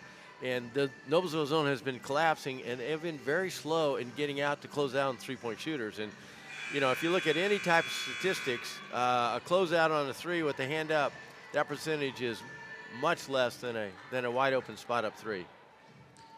So it'll be Noblesville basketball. The Millers have yet to score in this quarter, as they led at 13-11 after one. They really haven't had a good shot in this quarter. And they've had a handful of turnovers and a lot of contested shots. And again, Bolingbrook shows full court man-to-man. Wilson to bring it up. And brings it across a staggered double screen up top. Brings it back high right. Still on the bounce. And nearly throws it away. It ended up being deflected out of bounds by Williams. She is doing an absolutely great job on Wilson. Just had no real passing options, and you could tell that internal clock on the 5 count was starting to get close, where she knew she had to do something. And ended up throwing it out of bounds off of a deflection to keep the possession. Kate Rollins with it on the wing. Holds, feeds up top. And Shoemaker. Spin into the lane. And she draws a foul. It's a good patient drive by Shoemaker to find the opening and spin to the right hand and earn herself 2 free throws. Yahaira Bueno commits the foul. That's her first. Well, let's see if Shoemaker can get on the board. She's a 76% free throw shooter, and so hopefully for Noblesville, she can knock down 1 or 2. She is now 2 for 3 on the day as she misses the first. Noblesville as a team shoots 65% from the line. Trying to break a 13-0 run. She cannot, but an offensive rebound pulled down by Wilson, and she'll dribble out to the wing to reset. Shoemaker hooks a pass for a three-pointer to Wilson, and she knocks it down. Reagan Wilson's second 3 of the game. That's what Noblesville needed, and they've cut the deficit to 8. There's a feed underneath, catching and putting it off glass and in is Perseus Williams, who has 8 points in the quarter and 10 for the game. Here's Quigley giving it to Shoemaker, left wing. Good battle in the post as Wilson drives inside, then backs it back out, still on the dribble. They keep switching defenders on Wilson, and this has really bothered her. All right, here's a steal and a lay-in for Perseus Williams. She's got 12, and she scores off the defense there to extend Bolingbrook's lead to 12. It's the biggest it has been, and now another turnover. Williams crosses over into the lane, has the ball knocked away, stolen cleanly by Shoemaker. Give it up. She feeds into the corner. Quick closeout, denies Wilson the open 3. There's a shot from the baseline that won't get the roll for Tipner. So Shoemaker gives it up a dribble or 2 sooner, and they have a wide open 3. Now here's a steal by Noblesville. Rollins crosses over into the lane, a little too strong with the right hand, and the rebound pulled down by Bolingbrook. And Chris Smith wants a timeout. The Bolingbrook head coach will take a 30-second timeout. So take this opportunity to tell you about the Indy Card Exchange. Now, for more than 30 years, the Indy Card Exchange has been your trusted source for buying and selling trading cards of all kinds. And they are refining the game of professional grading with consultation services to save you time and money. Go to IndyCardExchange.com for more information and to see how you can make money off of your collection. 2:59 to go, second quarter. Well, typically the Bolingbrook offense is a drive and kick because several girls can hit long threes, which I'm guessing they have 4 or 5 threes at this point. They have 4. And they have, throughout the season, been able to get to the basket fairly easy. So Noblesville has not been able to disallow Bolingbrook to getting to their spots. Hence, on the other side, Noblesville's not getting to their spots, and their big 3 is not being a big 3 as of yet this part in the game. Yeah, but it's still middle of second quarter. Yeah, they have struggled to get open looks. Everything's been contested. Here's a drive and kick for a three-point attempt that is an air ball. But coming up with the offensive rebound is Trinity Jones, and she draws a foul. Trent, if you notice, out of that timeout, Coach Buckley switched to her patented 1-3-1 and trapped the first pass. They will trap all the way up to the hash mark. And fortunately, Jones was able to drive baseline and get fouled on a layup. Jones hits the first free throw for her 7th point. She averages 15.7 a game as their leading scorer. One of the top sophomores in the country, played for USA Basketball this summer on the U16 national team. Hits both free throws there to extend Bolingbrook's lead to 14. Yeah, she helped the team win the gold. 2:40 to go. Here's a feed inside. In the post, a contested shot by Tipner doesn't go. Bolingbrook on the run. A shot off glass won't go. Rebound put back up and in by Trinity Jones. She is in double figures now with 10 points. And Bolingbrook has doubled up Noblesville. It's 32-16. We have a foul as Saya Thomas got a hand in the backcourt. Just the second on Bolingbrook this quarter. Coach Buckley was worried about minimizing transition baskets. In this quarter, they've got 2 or 3 easy ones. And a lot of that's been because of live ball turnovers. And Bolingbrook able to score off their defense. And now here's a couple of live ball turnovers as Bolingbrook stole it but then threw it right back. And then the ball knocked out of bounds. So Noblesville will inbound under the baseline. This heavy man-to-man pressure has really hurt Noblesville trying to get the ball in bounds. It comes in to Meredith Tipner. Crosses over, pulls up, and can't get the 10-footer to roll quickly with the offensive rebound, and she is able to get it up and in for her 4th point. I think to be successful, they're going to have to go into her a little bit more often because they're not hitting their 3-shot. Ariel Jackson in the corner, give and go, takes it at the block, tries to force a pass underneath. A jump ball is going to be called as it'll be a possession turn to Noblesville as Saya Thomas was tied up. So Reagan Wilson will bring it up. She's got 8 points. She is Noblesville's leading scorer with 8 of their 18. You can tell the defensive pressure Bolingbrook is starting to wear on Noblesville a little bit. Here's a feed inside. Tipner at the block. Pitches out to Wilson. She'll launch a long 3 and miss it strong. Offensive rebound put back up by Rollins. It won't go, and the rebound taken out by Bolingbrook. They had 2 good looks. Trinity Jones into the front court. Throws it away. Good defense by Shoemaker, and Tipner allowed Wilson to get the steal. We tick down to the final minute of the first half. Noblesville looking to eat into a 14-point deficit. Wilson cut off on the wing. Throws it up top. Passes behind Shoemaker and stolen. Here's a drive and a foul by Reagan Wilson as she was trying to block Ariel Jackson's shot. And now Reagan Wilson's got 2. She and Tipner both have 2. What's happening atop the key, Noblesville is making parallel passes, which is one of the worst passes in basketball. They're getting deflections, they're getting steals, they're getting transition baskets, and now they're getting to the free throw line. So those one-handed passes that go across court like that are very, very difficult to catch. And they're picking their dribble up in bad areas too, and in spots where they really can't do anything with it.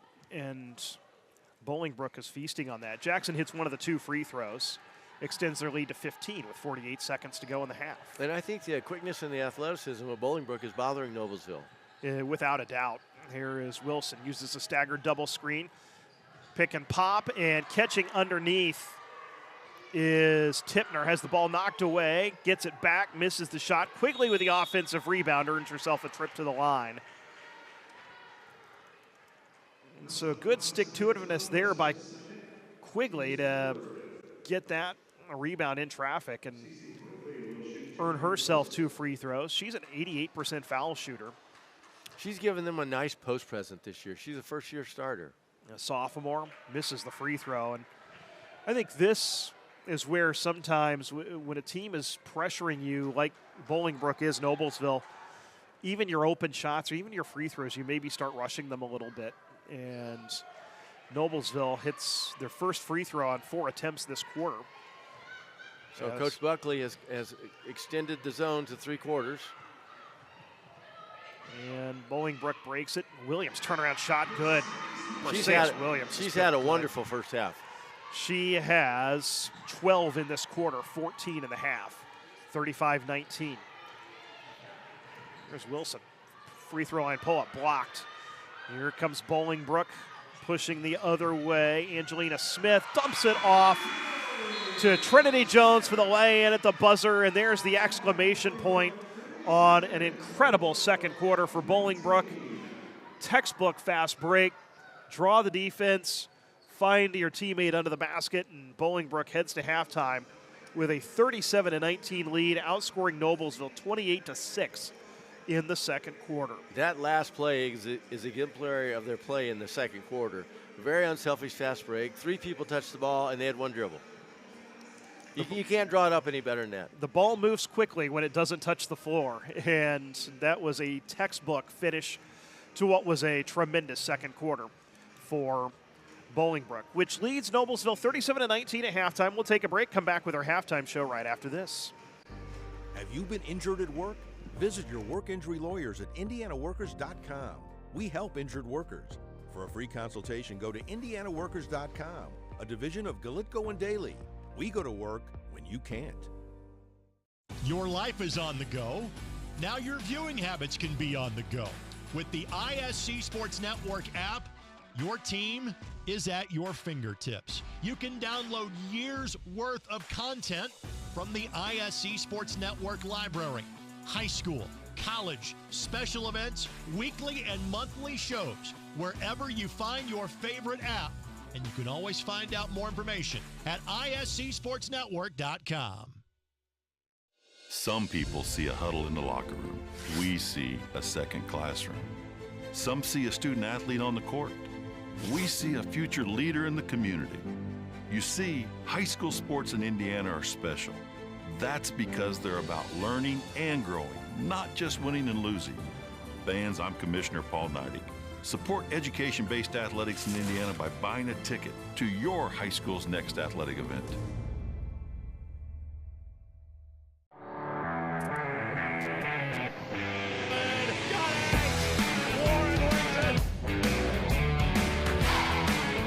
Got fouled, got the dunk, got the poster, and gets the highlights.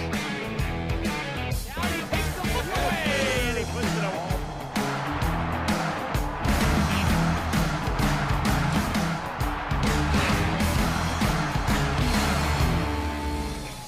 Throw it up for Tillman. Whoa, my goodness. 122-6-0 for Penn. What a swim. 6 of them.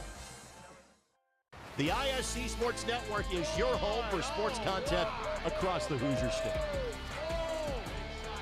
Find us live on TV and streaming or archived on our website and our app.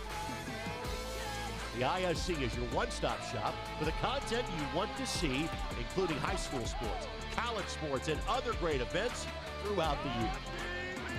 Subscribe to our streaming service and get access to it all. ISC, local lives here. Ball here. Harris scores. With 19 seconds left. Fake players, big boy. I'm telling you right now, that's awesome. I love it. Oh! That's the finish. You get a layup, take it, and an and one.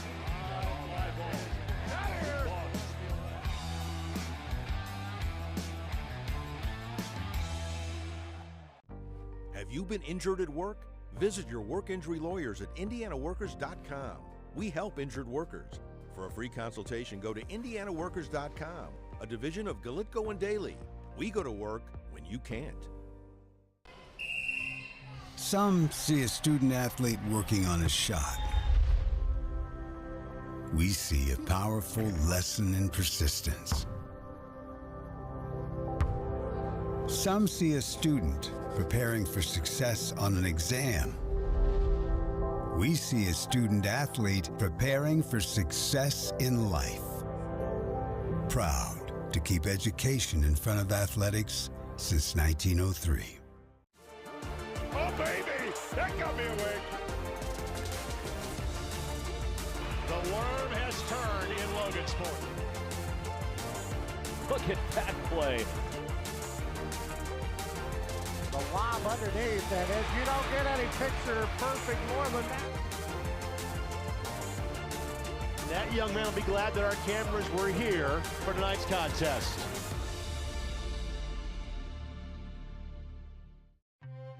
Brewer jams it home. That ball wiggles It went in. and into the back of the net. A little fireworks in the first half. Throw it up for Tillman. Whoa, my goodness.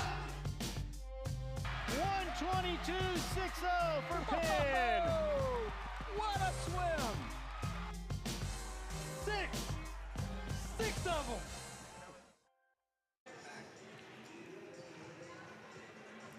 Along with Bob Messelim, I'm Andrew Smith here at the Varsity Fieldhouse in Brownsburg as we're in Game 4 of the Sneakers for Santa Shootout. Bolingbrook of Illinois leads Noblesville 37-19 on the backs of a 28-6 second quarter. And Bob, that was really sparked by Bolingbrook's defense. Kept Noblesville's offense uncomfortable, forced a lot of turnovers, a lot of contested shots, and then they were able to get out in transition and run. Yeah, Coach Buckley was worried about their transition baskets, especially off defense, and Noblesville has had some live turnovers. But on the Noblesville side, their big three average 45 points a game. They've scored 14 in the first half. They're not shooting well, and they need to figure out how to score a little bit easier in half court. And maybe that's going inside to Quigley, but right now they're not shooting very well from the outside.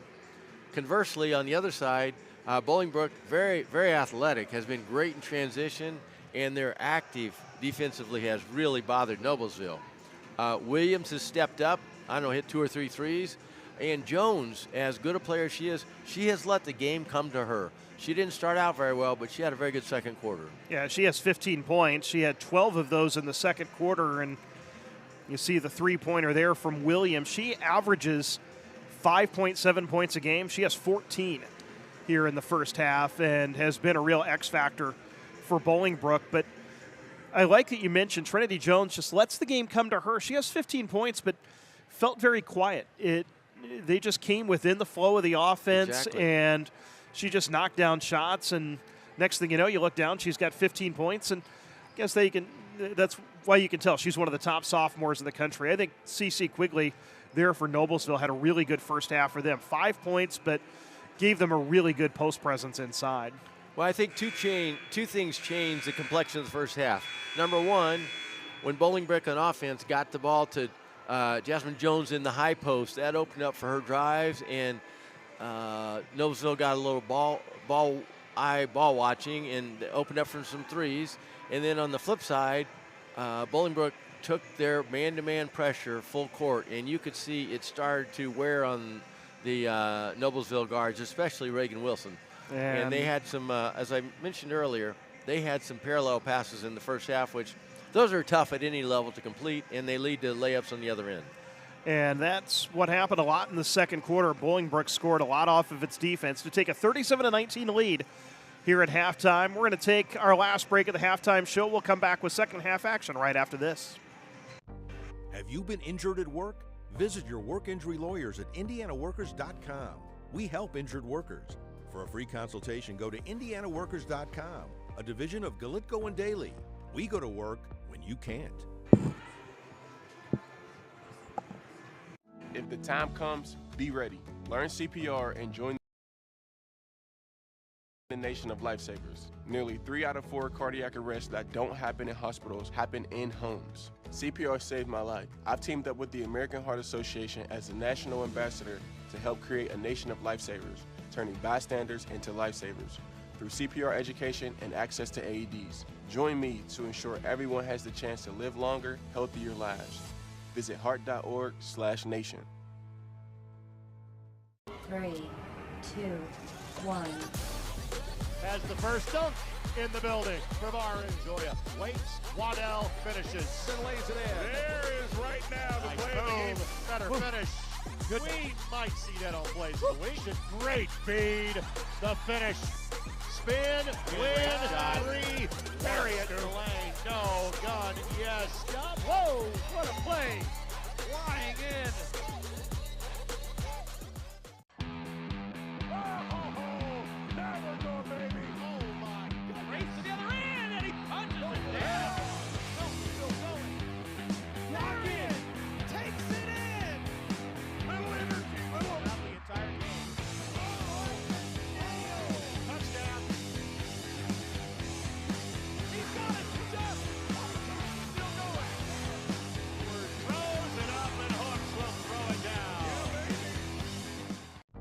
Have you been injured at work?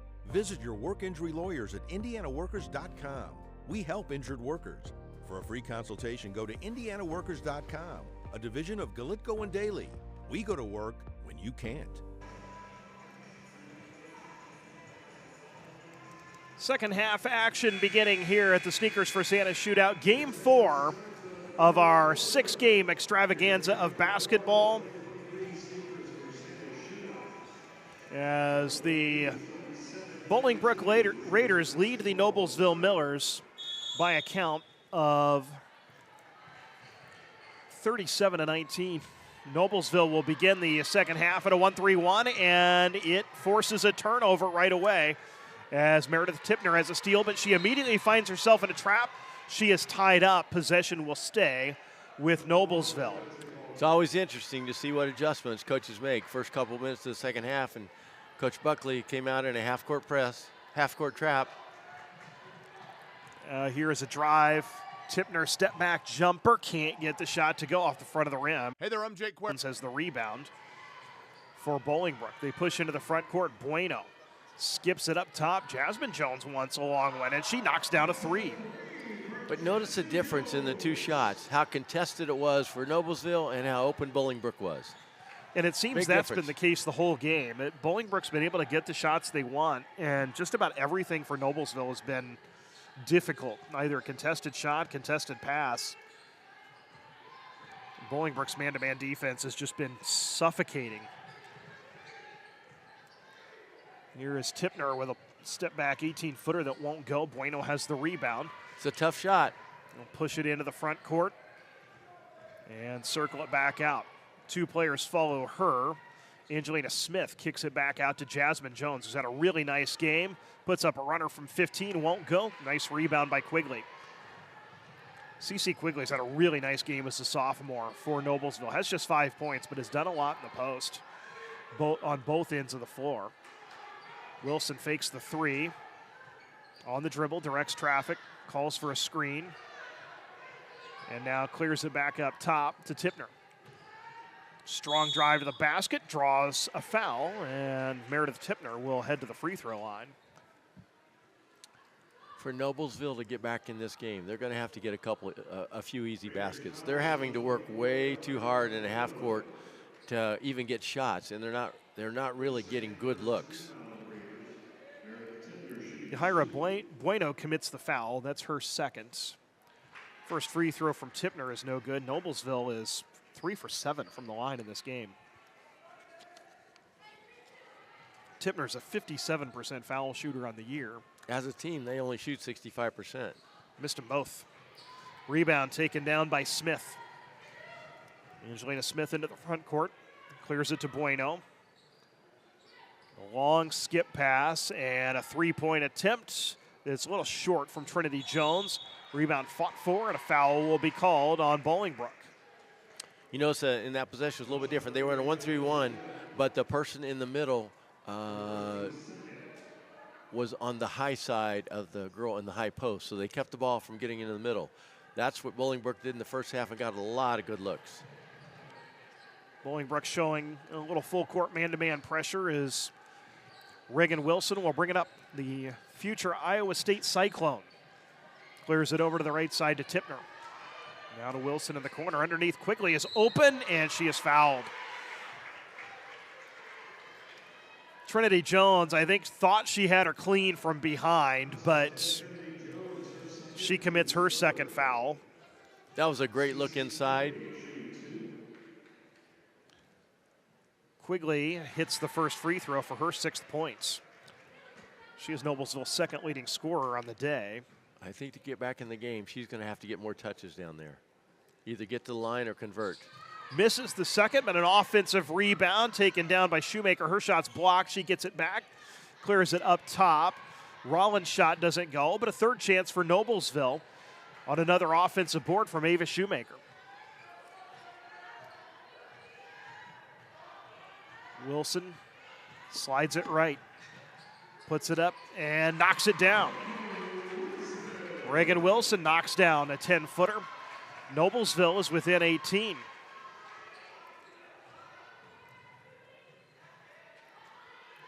Angelina Smith, just a drive baseline, explodes to the basket, earns herself 2 free throws. The explosiveness off of that first step when she changed speeds on the drive was really impressive. Ava Shoemaker commits her first foul. Smith averages 9.3 a game. She is scoreless today and remains scoreless as she misses the first. Bolingbrook's now 5 of 7 from the line. Well, neither team would be winning teddy bears at the fair today from the free throw line, would they? Especially here in the second and third quarter. She missed them both. That one just didn't want to go down. It spun halfway down the basket. Noblesville into the front court. Tipner, strong drive, hanging shot off glass and in. Meredith Tipner with a good strong drive. Now she's got 6. There's a reason she has 23 college offers. And now here's the ball knocked away by Tipner. Wilson throws it into the front court. Tipner's able to get it free from Smith. Pulls up with the elbow, finds Wilson in the corner. She'll kick it up top. 3-point attempt is good from Ava Shoemaker. Noblesville's getting the big 3 warmed up, and they're back in the game. They're down 13.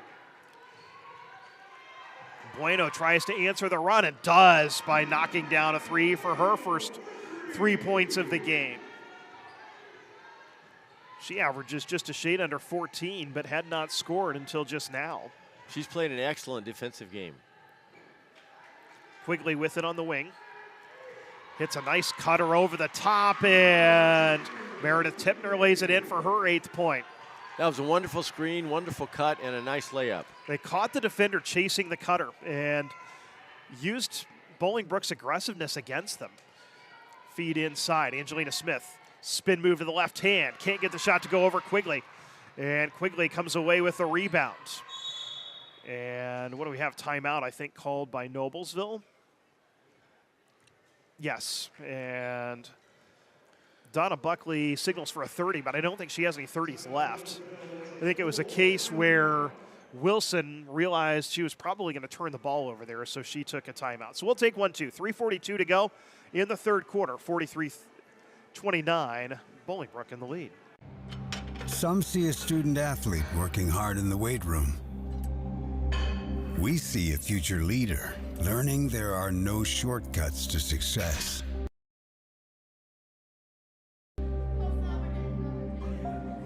Some see a start to a swim meet. We see the starting blocks for life. Proud to keep education in front of athletics since 1903. Have you been injured at work? Visit your work injury lawyers at indianaworkers.com. We help injured workers. For a free consultation, go to indianaworkers.com, a division of Galitko and Daly. We go to work when you can't. Bolingbrook with a 14-point lead over Noblesville, but Noblesville is on a 10-3 run. Bob Messlem led by their big 3. Ava Shoemaker with 3, Reagan Wilson with 2, Meredith Tipner with 4, 9 of their 10 points in this run. And as you said, for Noblesville to get back into this game, they're going to have to rely on those 3, and they've been playing well this quarter. There's a feed underneath. Quigley puts it off glass, can't get it to go. Rebound fought for, taken down by Angelina Smith of Bolingbrook. Bueno with it high left. Noblesville switched to a 2-3, but look how they're shielding the high post. Yeah, it's almost more of a 2-1-2 because of the way that middle person's coming up. Here is a feed inside. Smith through contact finishes, and she will have an opportunity for a 3-point play. Those are Angelina Smith's first 2 points of the night.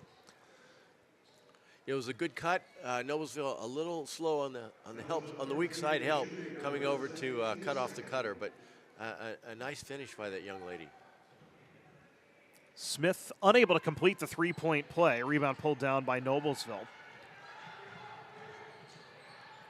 Smith headed to DePaul University, not too far away from Bolingbrook in downtown Chicago. Here's a lob inside quickly as it knocked away by Bueno. It'll stay with Noblesville. Yahira Bueno has played a really nice game on the defensive end especially. A couple substitutions as Janiyah Atkins and Saya Thomas come in. Inbounds pass, turnaround shot, won't go for Meredith Tipner. Their last 2 shots have rolled around the rim. Smith lob inside, putting it off glass, a little too short as Atkins. Rebound knocked out of bounds. It'll stay with Bolingbrook. What's interesting, if you notice, Coach Buckley's had to burn 2 or 3 timeouts to save turnovers. She is down to 1 timeout for the game for the last quarter and a half. With a 16-point deficit to boot. Inbounds pass, and it's knocked away as Thomas had her shot blocked. There's Wilson. She wants 3. She has 3 from the right wing. Reagan Wilson, her 3rd triple of the night. She's got 13 points. Noblesville's within 13. Wilson and Tipner can heat up really quick. Wilson's a 35% 3-point shooter. There's a feed into the corner. Pull-up jumper knocked down by Ariel Jackson for her 3rd point. What's interesting is what a good game, mid-range game Bolingbrook is showing tonight. Typically, girls will shoot in the inside and threes, but the mid-range game for the high school team is very good. Here is Smith backing it up top. Angelina Smith slides it left, feeds it into the corner. Give and go. Smith catches, goes onto the backboard, uses the backboard as a little bit of a screen, and then lays it up and in. And it's back to a 17-point lead for Bolingbrook. Boy, it's very interesting how unselfish Jones is. To be a star player in high school at her age, she is very unselfish. There's a spin move. Now they kick it into the corner. And the pass from Rollins finds its way to Shoemaker. Straight line drive, and Trinity Jones swats it off of the W on Brownsburg on the end line. It'll stay with Noblesville. Let's see if Noblesville can get a clean look on an out-of-bounds play. Shoemaker to inbound. Does to Wilson. 3-pointer's a little too strong. Rebound pulled out of there by Ariel Jackson. That was a good shot. Good shot. Minute 13 to go. Bolingbrook with a 17-point lead. It's been as high as 23. Noblesville has cut it to 13 here in the 3rd quarter. Feed in the corner. A 3-pointer put up off the dribble by Ariel Jackson. She scored 5 quick points. And just like that, it's a 20-point lead for Bolingbrook as they've scored 7 straight. They're getting contributions from a lot of kids today. And some of their top scorers have not contributed on the score sheet, but they've contributed in a lot of other areas. Crossing over and driving is Tipner as she draws a foul. It's a common foul. It'll be the 4th on the Raiders, so Noblesville will take it out of bounds. Ariel Jackson is the guilty party. We see Kate Rollins check in for Ava Shoemaker to give her a brief break here with 37 seconds left in the quarter. Reagan Wilson inbounds to Tipner.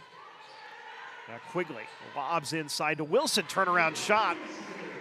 She got great post position on the low block. Yeah, she saw a smaller guard on her, and the 5'8" guard Wilson posts up and scores her 15th point. Driving inside is Trinity Jones. Kick out for a jumper that's an air ball. Diving in to try to save it inbounds is Jackson, but it's taken by Noblesville. See if they can get a good shot here in the last 5 seconds. Tipner Tries to go coast to coast. Scoop shot won't go, but she'll go to the line. Meredith Tipner with an 84-foot drive. She wormed her way through the defense and earned herself 2 free throws. Janiyah Atkins commits the foul. And so Meredith Tipner to the line. She's 0 for 2 today. Noblesville has really struggled from the line as a team. And put the reverse hex on her there as that one looked perfect and was. Tipner now with 9 points. She has 5 in the quarter. And she remains with 9 points as she misses the second. Rebound to Bolingbrook, and they'll just dribble out the remainder of the third quarter. Bolingbrook heads to the final period of this one, trying to make it a successful trip to Indiana. They lead Noblesville 52-35. We'll take a break, come back with fourth quarter action right after this. Have you been injured at work? Visit your work injury lawyers at indianaworkers.com. We help injured workers. For a free consultation, go to indianaworkers.com, a division of Galitko and Daly. We go to work when you can't. Some people see a huddle in the locker room. We see a second classroom. Some see a student athlete on the court. We see a future leader in the community. You see, high school sports in Indiana are special. That's because they're about learning and growing, not just winning and losing. Fans, I'm Commissioner Paul Neidig. Support education-based athletics in Indiana by buying a ticket to your high school's next athletic event. Your life is on the go. Now your viewing habits can be on the go. With the ISC Sports Network app, your team is at your fingertips. You can download years' worth of content from the ISC Sports Network library. High school, college, special events, weekly and monthly shows, wherever you find your favorite app. And you can always find out more information at iscsportsnetwork.com. And we welcome you back to Brownsburg's Varsity Fieldhouse, where Bolingbrook, one of the top teams in Illinois, leads number 6 Noblesville 52-35 heading into the fourth quarter. Here's a 2-point shot from the wing that is an air ball, and contesting the rebound is Bolingbrook, and Meredith Tipner draws a foul. What's interesting, in the third quarter, Bolingbrook put up 15 points. Jones did not score. The ball did not get stuck, moved around. They got good shots, layups, threes, and mid-range. So you can't ask more of your role players than that. Yeah, they hit 3 threes in that quarter, and Ariel Jackson, coming off the bench, was their leading scorer in the quarter with 5. Ball stuck in the corner. Quickly is able to get it up top to Tipner, and a little too frisky on the defense with Sia Thomas, and she commits her third foul. Actually, that's her 4th foul. Bolingbrook has really made Noblesville uncomfortable in the half court. Yeah. Both pressure, on-ball pressure, and weak side help, and denying the outlets in the passing lanes. Everything, for the most part, has been difficult for Noblesville. It's just hard for them to get good looks. One thing they've tried to do is do what Meredith Tipner just did there and just drive hard to the basket, use their aggressiveness against them. And she gets the shot to go for her 11th point. She becomes the second Miller in double figures. Here's the ball knocked out of bounds. Last touched by Bolingbrook's Perseus Williams. It'll be Noblesville ball. What'll be curious to see is if Noblesville continues to cut into this lead, if Jones tries to take over the game, because she's been relatively quiet here in the second half.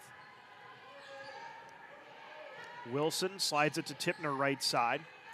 She drives, cut off in the lane, turn around from the logo. She gets it to go. Meredith Tipner with back-to-back baskets as they get her in a matchup she likes, and she goes to the hole. And again, Noblesville has cut what was a 20-point deficit down to 13 with a 7-0 run. Bueno tries to answer with a 3, and last time Noblesville cut the deficit, she knocked a 3 down. This time she knocks a 3 down, and suddenly it's a 16-point lead for Bolingbrook. That young lady's had an outstanding game on both ends of the court. Yeah, 6 points, but has done a great job of getting them into their offense and knocking down a couple of big shots, but especially has played well on the defensive end. Here's a feed inside. Tipner faces up, cut off, kicks it out to Wilson. Fakes the three with Bueno guarding her. She'll reset the offense. Hook it to Shoemaker on the left side. And now throw it away. Picked off by Bueno. She then throws it away herself because she was trying to find Williams cutting up the left side of the fast break and just threw it too far out in front of her. Once again, Bueno making a big play defensively. Yeah. She's done a really nice job on Wilson. Wilson's had 15 points, but she's had to work for them. And now she's guarding Shoemaker. And picks her pocket. Bueno, one-on-one with Shoemaker. Can't get the shot to go, but Shoemaker fouled her. That'll be Ava Shoemaker's third. And we'll send Yahira Bueno to the free throw line.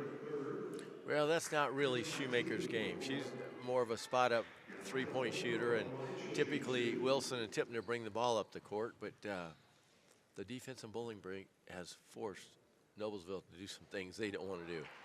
Bueno misses the free throw. Bolingbrook's 5 for 10 from the line in this game. They were 0 for 4 in the second half, and that's still better than Noblesville is shooting. They're 5 for 12 from the line. Bueno's second free throw is good. And Bueno's been better from threes than the free throw line. Yeah, without a doubt. And sometimes we'd say with our spot shooters, they miss a free throw, we'd say you're too close. Here is Tipner losing the handle on a dribble, loose ball on the floor, rescued by Quigley. Noblesville will reset. Wilson in the high circle. Slides it to the left, directing traffic, uses Quigley's screen, turns the corner, pulls up, and can't get a shot to go. It was contested at the last minute. And here comes Bolingbrook. Smith hesitates, puts it off glass and in. Nice pass by Trinity Jones to find Smith on the fast break. Well, every time Noblesville's made a run in the second half, Bolingbrook has had an answer. There's a drive inside and a foul. As Meredith Tipner, again, going to the basket, has been a lot of Noblesville's offense here in the fourth quarter. And this time she draws the foul on Angelina Smith. That's number 2 on her. Well, in the second half, Noblesville's been trying to get to the basket using ball screens. Bolingbrook has done a great job of hedging and getting back to help. Sometimes they've trapped, so they've kind of varied their defense on the ball screen. But Noblesville has not gotten very many clean looks off their ball screen offense in the second half. Tipner misses the first free throw and hits the second. Noblesville now 6 of 14 from the line. Tipner has 14 points, including all 5 of their points in this fourth quarter. Noblesville in a trapping half-court defense, forces deflection but not the steal, as the ball was rescued by Angelina Smith, who's been really active here in the second half, and she is fouled. This will be Tipner's third. 4:24 to go. Second on Noblesville, so still a ways to go before they will be in the bonus.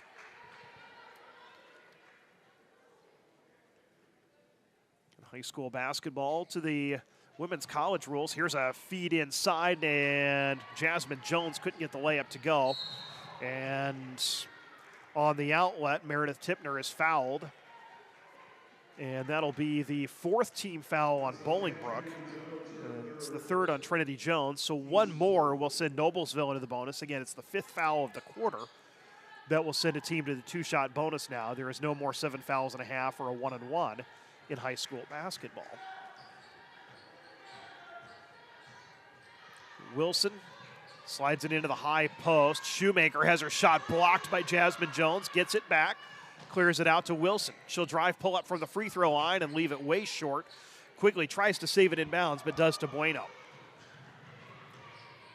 Bring it into the front court. Bueno clears left side, lob underneath. It's knocked away from Trinity Jones, loose on the floor, taken by Noblesville, as Allie Hutchinson comes away with a loose ball. Pushing into the front court is Meredith Tipner. Crosses over, lost the handle as she dribbled it off her foot. It came to Allie Hutchinson. She's tied up. Possession turn will stay with the Millers here with 3:40 to go. Trinity Jones lost that ball at the other end. She became very attentive on the defensive end in that last possession. If you make the turnover, it's the old saying we used to tell our players when I coached was, you better be the first one back on defense. Here's the shot that won't go from Tipner, and the rebound cleared by Bolingbrook. Thomas into the front court. Now Smith crossover, and she turns it over as a nice steal by Meredith Tipner.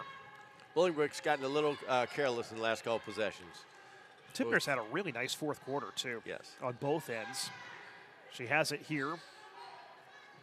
Matched up with Trinity Jones. Now Wilson pulls up at the free throw line. Feeds Tipner. Gets her player in the air. Drives. Loses the handle. Gets it back. Looks for an opening. Finds Wilson open at the top of the key for a three. That combination has worked for 3 years for Noblesville. That is Wilson's 18th point and her 4th three of the game. Noblesville back within 15. Bueno looks to drive quickly. Fouled her on the baseline drive. Third team foul at Noblesville, so they've got one more to give. Yeah, Wilson and Shoemaker and Tipner have been key players for Noblesville for a while. Wilson and Shoemaker especially were key parts of their state championship team a couple of years ago.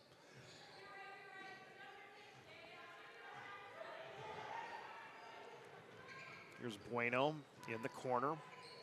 Looking inside, finds a cutter, and the ball put up, and Williams couldn't get it to go. It ends up being knocked out of bounds. It'll stay with Bolingbrook. Bolingbrook looking to move to 4-0. They began their season just 8 days ago. This Illinois season begins a little bit later than ours in Indiana. Here's a three-pointer out of the corner by Bueno, and she knocks it down. Bueno's got 10, all in the second half, and it's 61-43. Wilson spin move, and she was fouled on the floor on the way to the basket. It is the 5th team foul, so she will shoot free throws.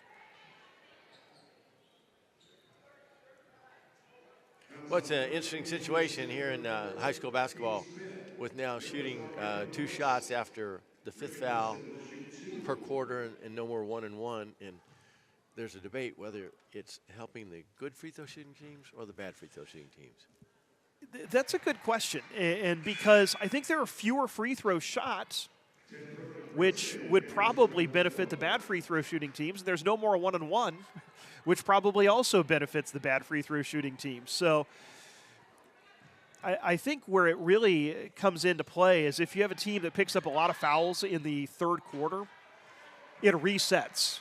And it seems to be a lot harder to get to that bonus now. And we saw that in the women's college game when they switched to quarters several years ago. And the free throw is just not as big a part of the game as it previously had been. As the ball's knocked out of bounds, it'll stay with Bolingbrook.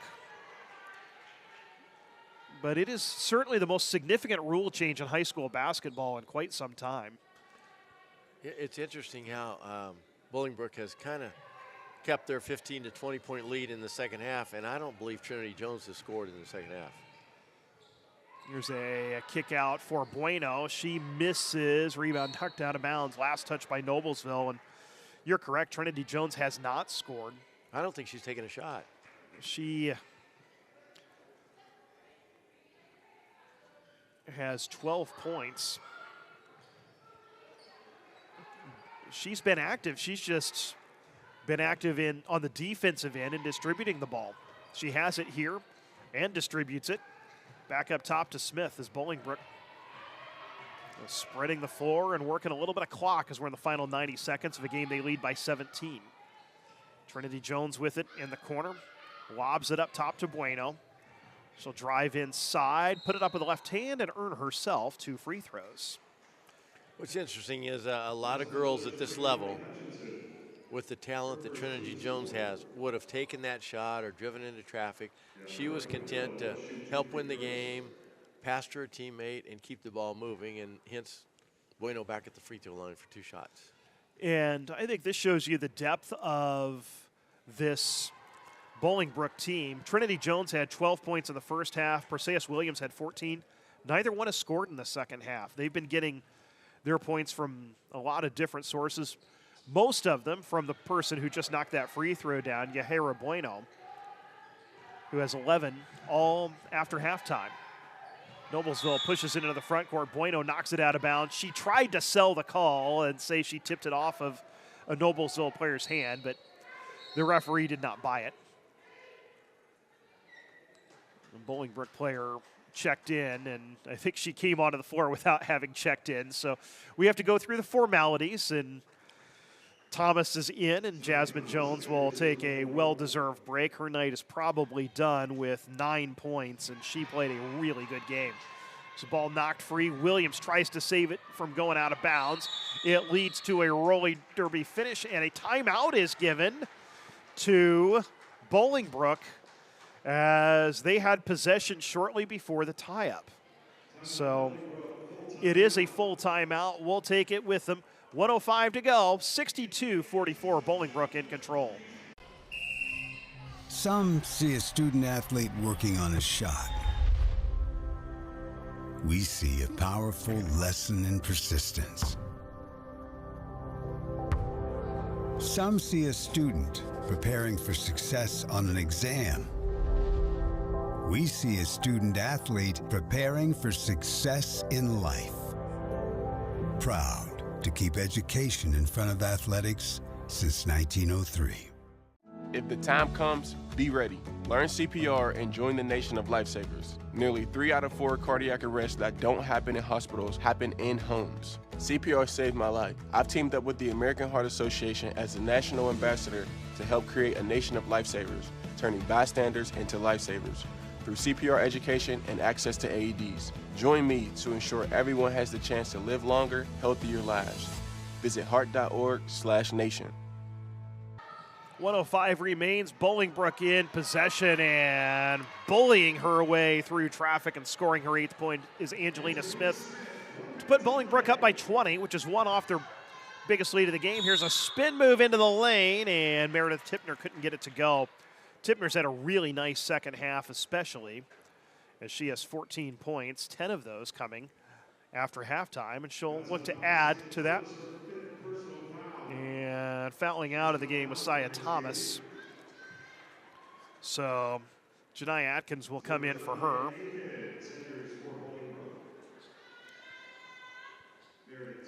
Tipner is 2 for 6 from the line today. Normally she's a 57% foul shooter, and she's now 2 for 7. 64-44. Bolingbrook showing why they are one of the top teams in Illinois. They have been very impressive on both ends, but especially on the defensive end. Tipner missed them both. And the rebound loose on the floor, knocked out of bounds, Noblesville ball. Good hustle there by Allie Hutchinson, the sophomore coming off the bench. And Noblesville will get a baseline out of bounds. It's a 20-point game, but these two teams are playing like every possession still matters. And when you have quality teams, that's how you play every game. And you never let your focus slip, even when you're up by 20 or down by 20. No, it's a sign of good coach teams and good athletes that are competing to the end. And right now, Noblesville is about, 12, 15, 16 points below their season average, which makes it tough to win against a quality team like Bolingbrook. Yeah, Bolingbrook has come into the game allowing just 39 points a game, and you can see why. They have allowed Noblesville 45 and now 46 as Tipner hits both. And they have been difficult points to come by. Now the ball is tipped ahead. What a nice play by Perseus Williams to tip it ahead to Trinity Jones for her 14th point. That would be a microcosm of the game. Yeah. Noblesville thinks they've got a turnover, and instead, Jones has an open layup. Noblesville with the basketball. Second effort three by Reagan Wilson won't go. Rebound taken down by Bolingbrook, and they'll push it into the front court. And another open layup for Trinity Jones, and she adds a couple of late points to push the scoreline up. And now Bolingbrook Bueno with the steal. She'll drive, feed it underneath, and nearly throw it away. Smith catches under the basket, and she does throw it away. Noblesville will push it into the front court, and Tippner will put one up at the buzzer and score to make this a 68-48 final. Meredith Tippner with a really good fourth quarter with 9 of her team-high tying 18 points, but the afternoon belongs to the Bolingbrook Raiders, who are our one out-of-state team who came to the Sneakers for Santa Shootout today, and they win it by a count of 68-48 over the Noblesville Millers. Well, Bob, your final thoughts on this one as Bolingbrook has a really, really impressive victory. I think the defensive pressure of Bolingbrook throughout the game really, really bothered Noblesville. Noblesville got very few open looks, got very few open baskets. They also got some baskets in transition, but Bolingbrook has a very, very good team that they have a lot of good pieces that work well together, and they're very athletic. You know, on the flip side, Noblesville's big three were kept under control till maybe mid fourth quarter, but you know, Shoemaker I think had a basket. Wilson and Tippner kind of perked up a little bit in the second half, but I think it was too little too late. Yeah, it really was, and Bolingbrook's defense to me was just really, really impressive. You can see this is going to be a team that will be making a deep run, or will look to make a deep run in the Illinois State tournament. And it's always interesting to see teams from out of state and how they stack up against your top teams here in Indiana. So it's a victory for Bolingbrook this afternoon in Game 4 of the Sneakers for Santa Shootout. Game 5, Hamilton Southeastern and Columbia City coming up in a little bit less than 15 minutes. I want to thank you for joining us this afternoon. For Bob Meslam and all of our crew at ISC Sports Network, I'm Andrew Smith. Thanks. Enjoy the rest of the day. Have you been injured at work? Visit your work injury lawyers at indianaworkers.com. We help injured workers. For a free consultation, go to indianaworkers.com, a division of Galitko and Daly. We go to work when you can't.